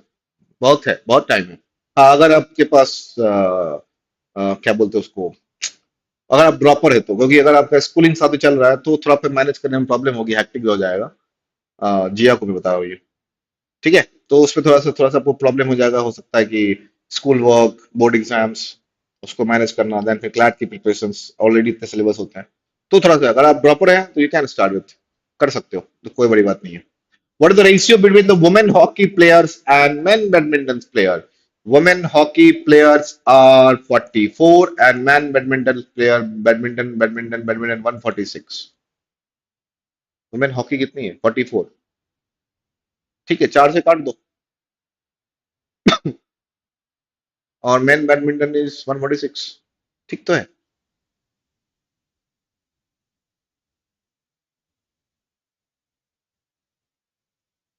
अच्छा, बेसबॉल ले लिया मैंने, सॉरी। बैडमिंटन लेना है 80, तो ये हो जाएगा 11/20।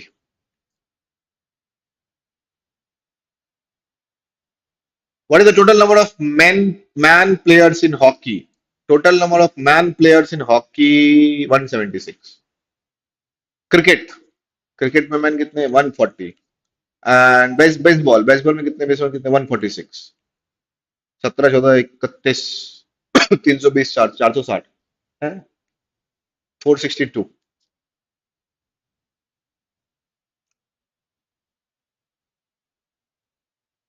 What is the percentage of women baseball player?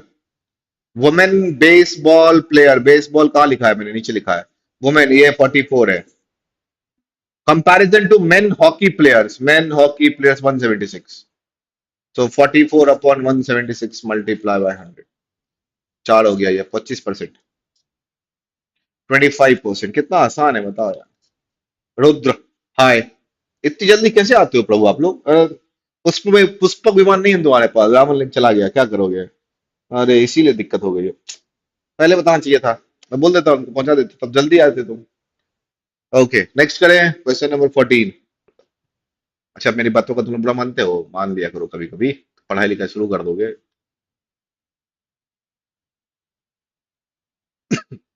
What is the difference between the main baseball? अरे मेन मैन बेसबॉल, बेसबॉल कहाँ लिखा है? 146। वुमेन टेनिस कहाँ है? वुमेन टेनिस भैया 22, डिफरेंस निकालना है 124। In which sports women are maximum and men are minimum? Women maximum किसमें दिख रहा है तुमको? क्रिकेट में दिख रहा है, तो ये क्रिकेट है। और मेन मिनिमम किसमें दिख रहा है? मेन मिनिमम दिख रहा है टेनिस में। Cricket and tennis, option D. बोलो।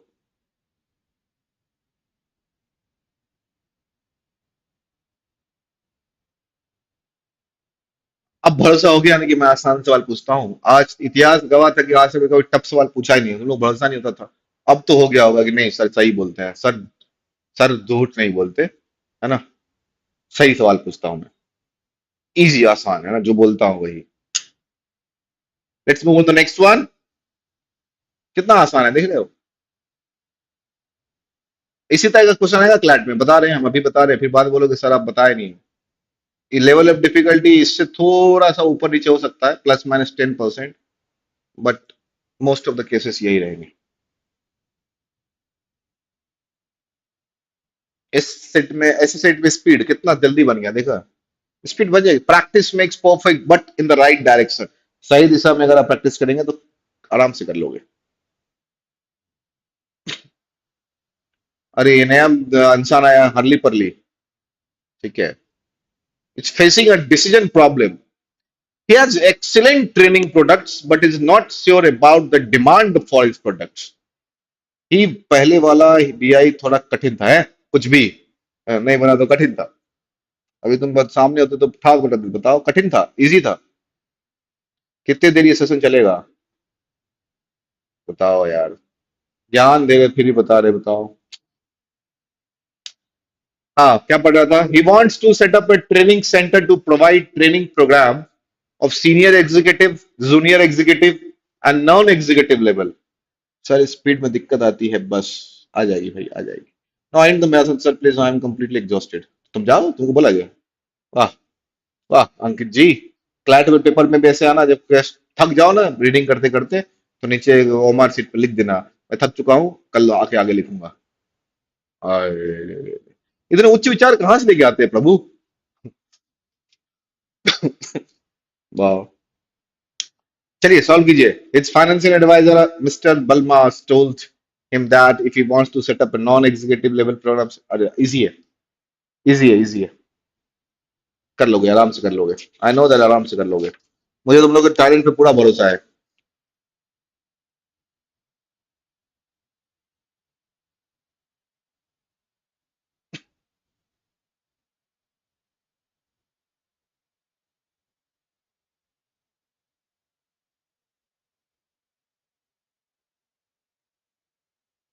हाँ, अनंत जीत नहीं थी. अच्छा हाँ, बाबूराव गणपतराव फिर जाग गया तो वो बोलेगा ऐसे तो जा रहे बाबा.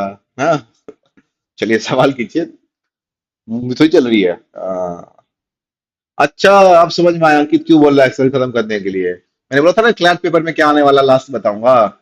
ओ हो, from 4 PM I am here. सभी लोग वही 4 बजे से हैं.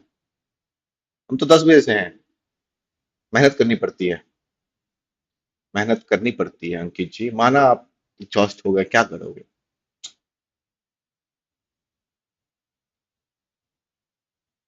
RS अग्रवाल से चैप्टर प्रैक्टिस करने से बेटर ग्रिप आएगा. देवदीप नहीं. अब वन लाइनर्स प्रॉब्लम से ग्रिप पे क्या करोगे. सिंप्लीफिकेशन के क्वेश्चंस लगा लो. मैं बता रहा हूं, देखो मैक्सिमम टाइम कंजम्पशन होता है हमारा. Maximum time, just give me a minute, I back.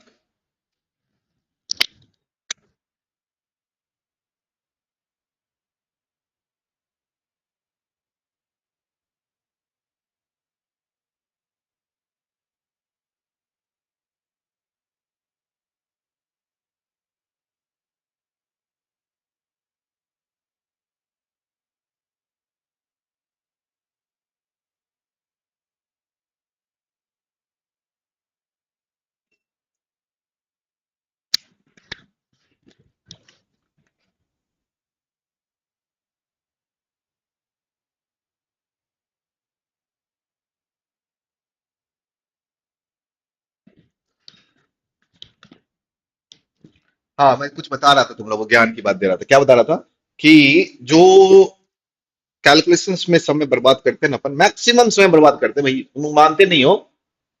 एक कैलकुलेशन का तुम 30 सेकेंड्स भी वेस्ट कर रहे हो ना, तो 5 कैलकुलेशन में तुमने कितने मिनट हो गए बताओ. 2.5 मिनट वेस्ट कर दिए. और ऐसे 3 सेट में 7.5 मिनट वेस्ट हो गए, और हर एक सेकंड की कीमत है. तो कैलकुलेशंस के समय को आप जितना मिनिमाइज कर पाए उतना सही है. सबसे बढ़िया तरीका कैलकुलेशंस में करने के लिए, सबसे बढ़िया तरीका कैलकुलेशंस मिनिमाइज करने के लिए, सिंप्लीफिकेशन. लेंदी सिंप्लीफिकेशन के क्वेश्चंस 50 लगा दो, जिसमें आप मल्टीप्लीकेशन, डिवीजन, स्क्वायर रूट, फलाना ढिमका जो भी चीजें होती है सबकी प्रैक्टिस कर लो. ओरली कैसे कैलकुलेट करते हैं, टेबल रट लिया, टेबल के बाद कैलकुलेशन कर लिया. अगर तुमने कैलकुलेशन में समय बचाने शुरू कर दिया, मानो तुमने 20 सेकंड ऑन एन एवरेज, मतलब 20 सेकंड पर क्वेश्चन मैंने कैलकुलेशन में बचा लिया. 15 सवाल है भैया, पता है. 5 मिनट बचा लोगे, और 5 मिनट्स बचा लेना, बाकी आपकी मर्जी.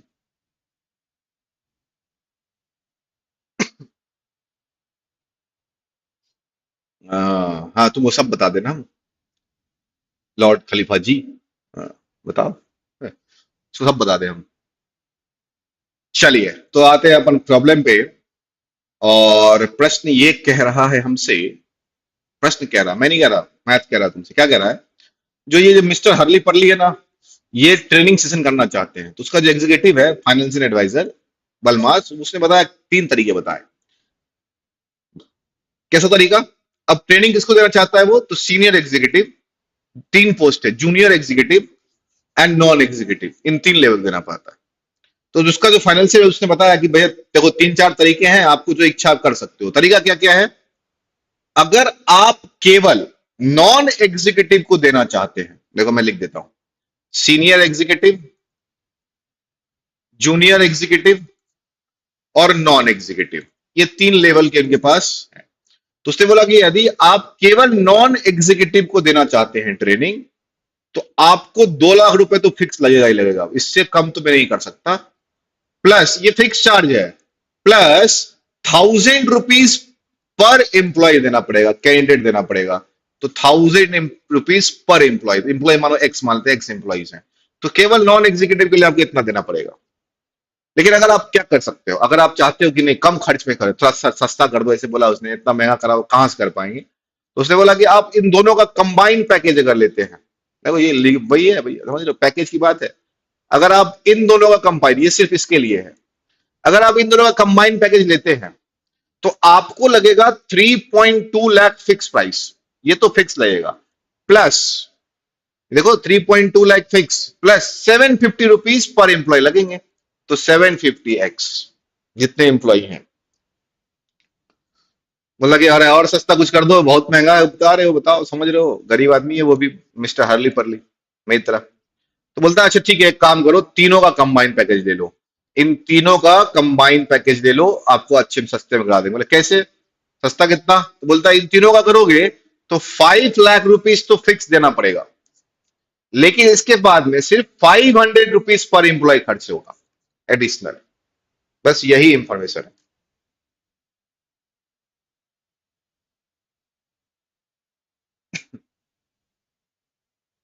वो कैलकुलेशंस के कारण है, टेक्निक जो बता रहे हो ना, इस टेक्निक से लगता है कि कहीं गलत ना हो जाए, इसलिए फिर दोबारा कैलकुलेट करना पड़ता है, क्योंकि हमने जो बेसिक्स मेथड्स के अलावा किसी और मेथड में प्रैक्टिस करी ही नहीं है, तो उस पर कॉन्फिडेंस गेन नहीं किए हो।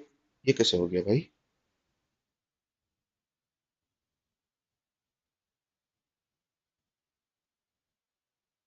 हाँ, तो अगर आप उस पर भी प्रैक्टिस करने लगोगे, कॉन्फिडेंस गेन कर लोगे, तो क्रॉस चेक करने की जरूरत नहीं पड़ेगी।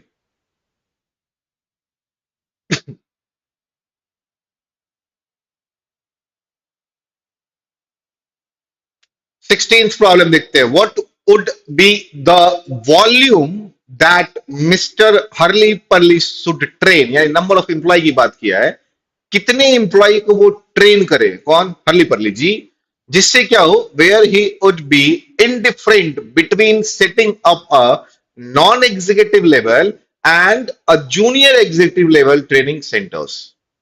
आप कहां गरीब हैं आप, बहुत अच्छा फोन है, नजर लगा दिए तुम फोन में ना, हर्ष लगा दिए।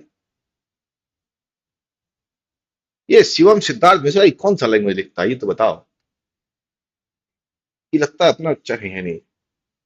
हाँ, तो क्वेश्चन नंबर 16 हमसे ये कह रहा है कि आप कितने एम्प्लॉय को ट्रेन करो, कि नॉन एग्जीक्यूटिव ट्रेनिंग में जितना पैसा आपको लग रहा है, उतने ही पैसे में आप नॉन एग्जीक्यूटिव और जूनियर एग्जीक्यूटिव दोनों को ट्रेन कर लो।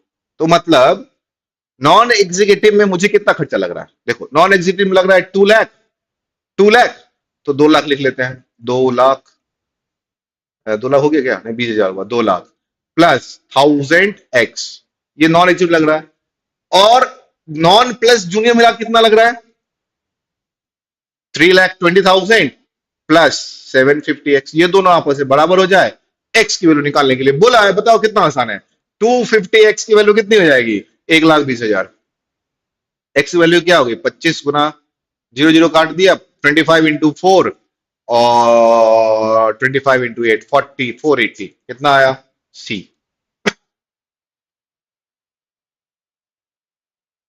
ऐसी बात गई सुयश, तुम अभी बोले हो, अगली बार मत बोलना, पता है बन गए ना तो बहुत दिक्कत होगी। अरे रे रे, दूर के ढोल सुहावल लागे, कहावत ही सुने हो, हम लोग को सब कहावत ही हम ही सुनाए हैं, बताओ यार। चलो इसी पैटर्न में 17 बता दो, इसी पैटर्न पे 18 भी है।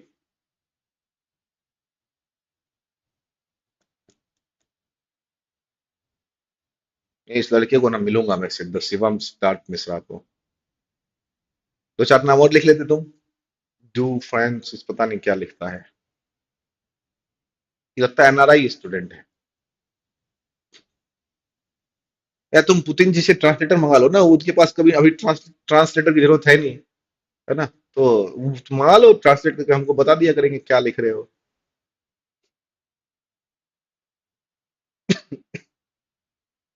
लो कर दिया ब्लॉक इसको।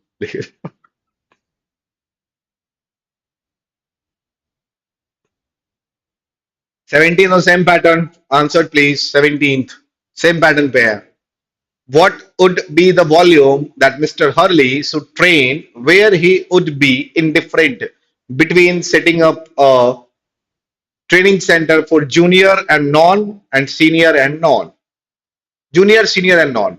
तो जूनियर एंड नॉन के बड़ा कितना लगता है, जूनियर एंड नॉन मिला के लगता है 3,20,000, 3,20,000 प्लस 750x, और तीनों मिला कितना लगता है 5 लाख हो गया, प्लस 500x, x की वैल्यू बराबर करनी है। तो यहां से कितना आ गया 250x equal to 1,80,000।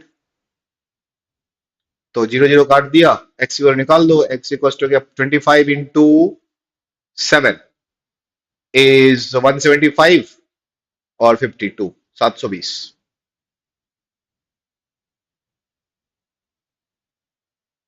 Oh I am from India, भाषा तुम्हारी लग नहीं रही थी इंडिया वाली।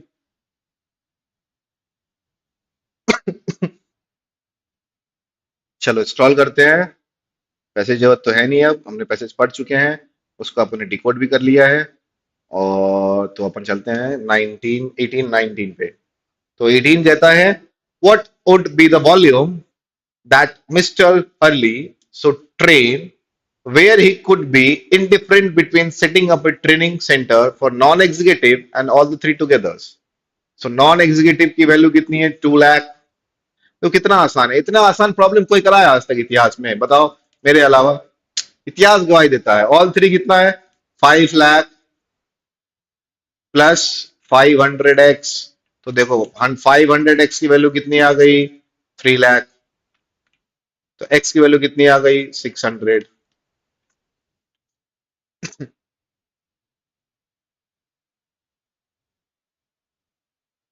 16 क्वेश्चंस, अच्छा 16 के क्वेश्चंस का क्या कह रहा था, 16 क्वेश्चंस मतलब ये समझो 16 क्वेश्चंस कह रहा है, डाउट है को बताने दो फिर आगे बढ़ेंगे।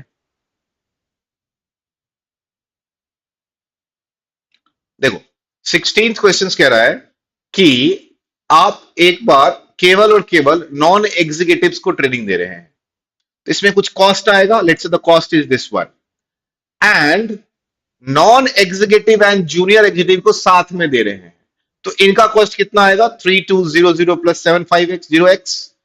तो हम ऐसे कितने इंप्लॉय को ट्रेनिंग दे कि ये कॉस्ट बराबर आए, ये वेरिएबल है ना, एक्स वेरिएबल है नंबर ऑफ इंप्लॉइज, तो इसमें हम कौन सी ऐसी कितनी वैल्यूज इंप्लॉय कर सकते हैं कि कॉस्ट हमारे केवल नॉन एग्जीक्यूटिव वाले and non executive plus junior वाले इक्वल हो जाए। तो अगर हम 480 इंप्लॉइज को ट्रेनिंग देंगे तो 2 लाख प्लस 1000 इंटू 480 की जो वैल्यू उतनी ही आएगी जितनी वैल्यू आएगी 3,20,000 प्लस 750 इंटू 480 का। This is the question 16। 17 भी वही कहा है कि junior and non executive level को जितने पैसे में हम ट्रेनिंग दे उतनी ही पैसे में मुझे सीनियर जूनियर एंड नॉन तीनों को देना है, तो वो कितने इंप्लॉइज होंगे, तो 720 इंप्लॉइज होंगे जिनमें आपको इक्वल कॉस्ट आएगा as 320 plus 750 500।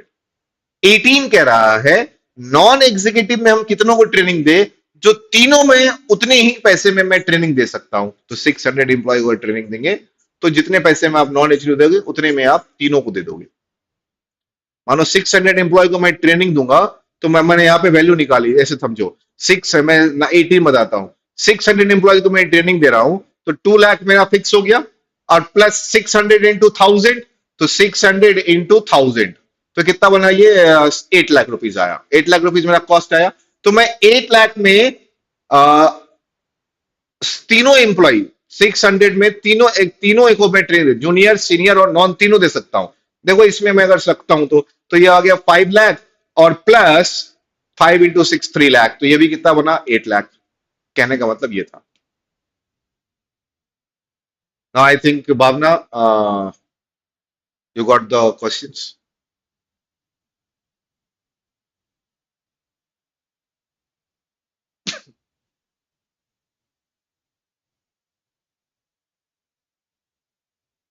Anyone waiting for GT7? अरे क्या नाम है इसका, इटाची, पढ़ नहीं पाया नाम तुम्हारा, बताएं तुमको प्ले स्टेशन, बताएं, सवाल करेंगे, प्ले स्टेशन की बात कर रहे हैं यहाँ पे। चलो 19 बताओ, वैसे बता रहे हो, चलो मैं बताता हूँ। Assume that Mr. Hurley shares the same vision that Balmas had and set up a training center for all three categories. In the first year, he managed to train 1,200 candidates at 12,500 zero पर candidate, what would be his profit? देखो cost कितना पड़ गया इसको, 1200 रुपए पर एक employ कितना पड़ा, 1250, मल्टीप्लाई कर दो भैया, देख दो तीन जीरो, 12 से मल्टीप्लाई 12 25 60, 6 12 25 60 150 है ना, 15 लाख रुपए, 15 लाख रुपीज का कॉस्ट पड़ा, है ना। मैथ्स कम सीआर ज्यादा है क्वेश्चंस में, अरे फाक कैसी बात कर रहे हो, thank you sir, okay well, most welcome Bhavna. 15 lakh का कॉस्ट पड़ा इसको, लेकिन ऑल थ्री को करने के लिए एक पैटर्न चला था, 5 लाख जो अपने उसने बलमास ने बोला था, और प्लस 500x यही चला था ना। तो चलो देख लेते हैं इसमें कितना कॉस्ट पड़ता है इसको। तो 5 लाख प्लस 500 कितने एम्प्लॉय को दिए हो, 1250 एम्प्लॉय को दिए हो, कैलकुलेट कर लेते हैं। 5 लाख प्लस ये हो गया 1 2 3, 125 गुना 5, 625, 625, यानी ये हो गया 11,25,000, 11,25,000 इतना कॉस्ट पड़ा। यहां कितना था, 15 लाख, उसे लिया, और इसको कॉस्ट कितना लगा, 11,25,000, कितने लाख का फायदा ले लिया, देख लो कितने लाख का फायदा ले लिया, निकाल दो।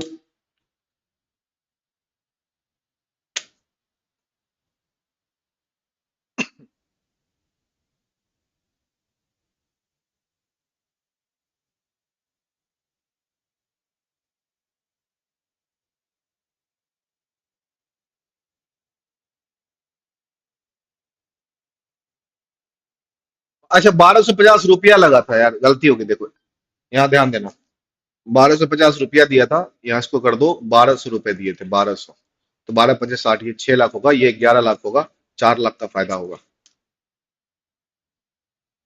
20th करेंगे, 20th थोड़ा सा करेक्शन है, ये 800 करो। I'll back in 1 minute.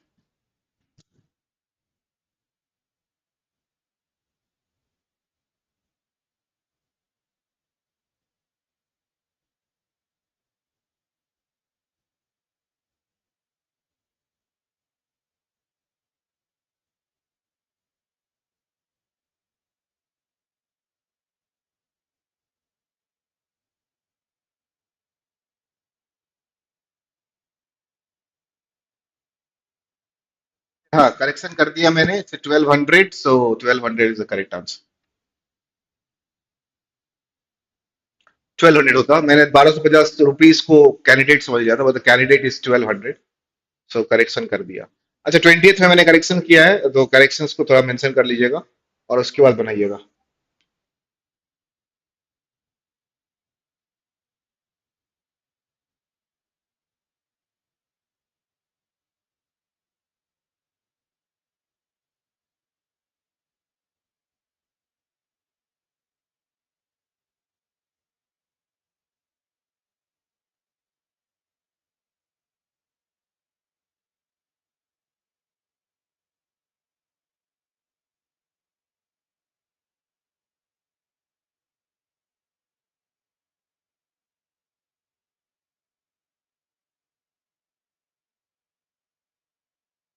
हम कहाँ चले गए थे, मैं बैच से, in my batch your class is not happens to long time, in तुम्हारे बैच कौन सा है ये तो बताओ।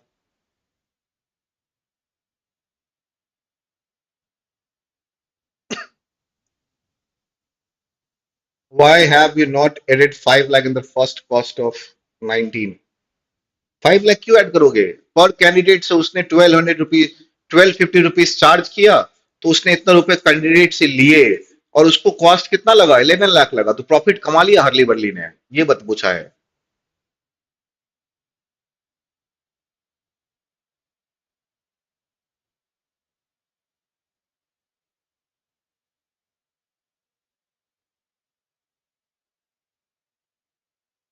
तब टोटल उसने 15 लाख रुपए लिए, और खर्चा कितना किया, 11 लाख, कमा लिया ना, बैच 13।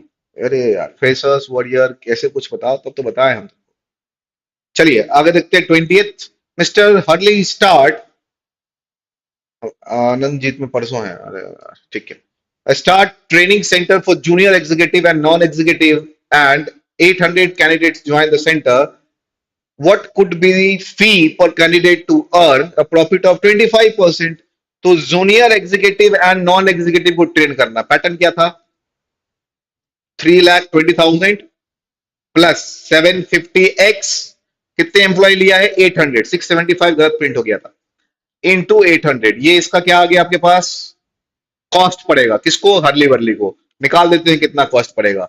सो 3,20,000 प्लस 75 इंटू 8 कितना होता है? 75 × 8 = 56, 6 लाख, 6 लाख। तो ये कितना बना? 9,20,000 रुपीज का इसको कॉस्ट पड़ जाएगा, 9,20,000। अब इसको प्रॉफिट कमाना है, ये इसको कॉस्ट पड़ा, कॉस्ट। इसको प्रॉफिट इसमें अर्न करना है। कितना प्रॉफिट अर्न करना है? 25%। 25% चाहिए प्रॉफिट। तो यार 25% प्रॉफिट लेना है तुम्हें, तो 9,20,000 में 25% अपन ऐड कर देंगे। तो 25% इज 2,30,000, 1/4। 2,30,000 इन 1/4। तो इसमें अपन ने प्रॉफिट ऐड कर दिया, तो प्रॉफिट है 2,30,000। तो इसको कितना? 0,000,511, 11,50,000 रुपीज चाहिए स्टूडेंट से, जिसको वो ट्रेनिंग करना है ट्रेनर से। क्योंकि वो इन्वेस्ट कितना करेगा? 9,20,000 ऑन दैट पैटर्न। 9,20,000 इन्वेस्ट करेगा, 25% प्रॉफिट चाहिए, तो 11,50,000 रुपीज उसको चाहिए। अब उसको 11,50,000 अगर चाहिए कितने कैंडिडेट से? 800 से। तो एक से कितना फीस करेगा चार्ज? 11,50,000 डिवाइडेड बाय 800, इतना वो चार्ज करेगा। डबल जीरो डबल कट गया, 8 इंटू 1, उसके बाद 335, 8 इंटू 4, 32 बना, 330। 30 क्या होता है? 8 इंटू 3, 8 इंटू 7, 1437। कोई ऑप्शन दिख रहा है क्या? पहला option.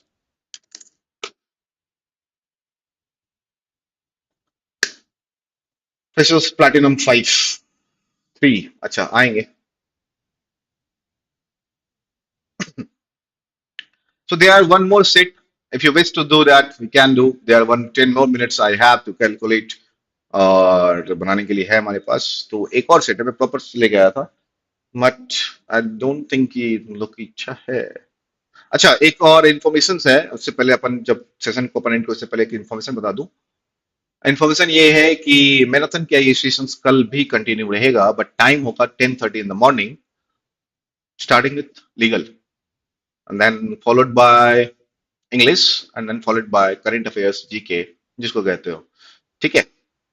Can you please, yes, on the Telegram channel पे, लीगल एज के टेलीग्राम चैनल पे मैं ये आपके जो ये सीट है, जो ये अपने पास क्या है, ये PDF, ये मैं अपलोड करवा देता हूँ।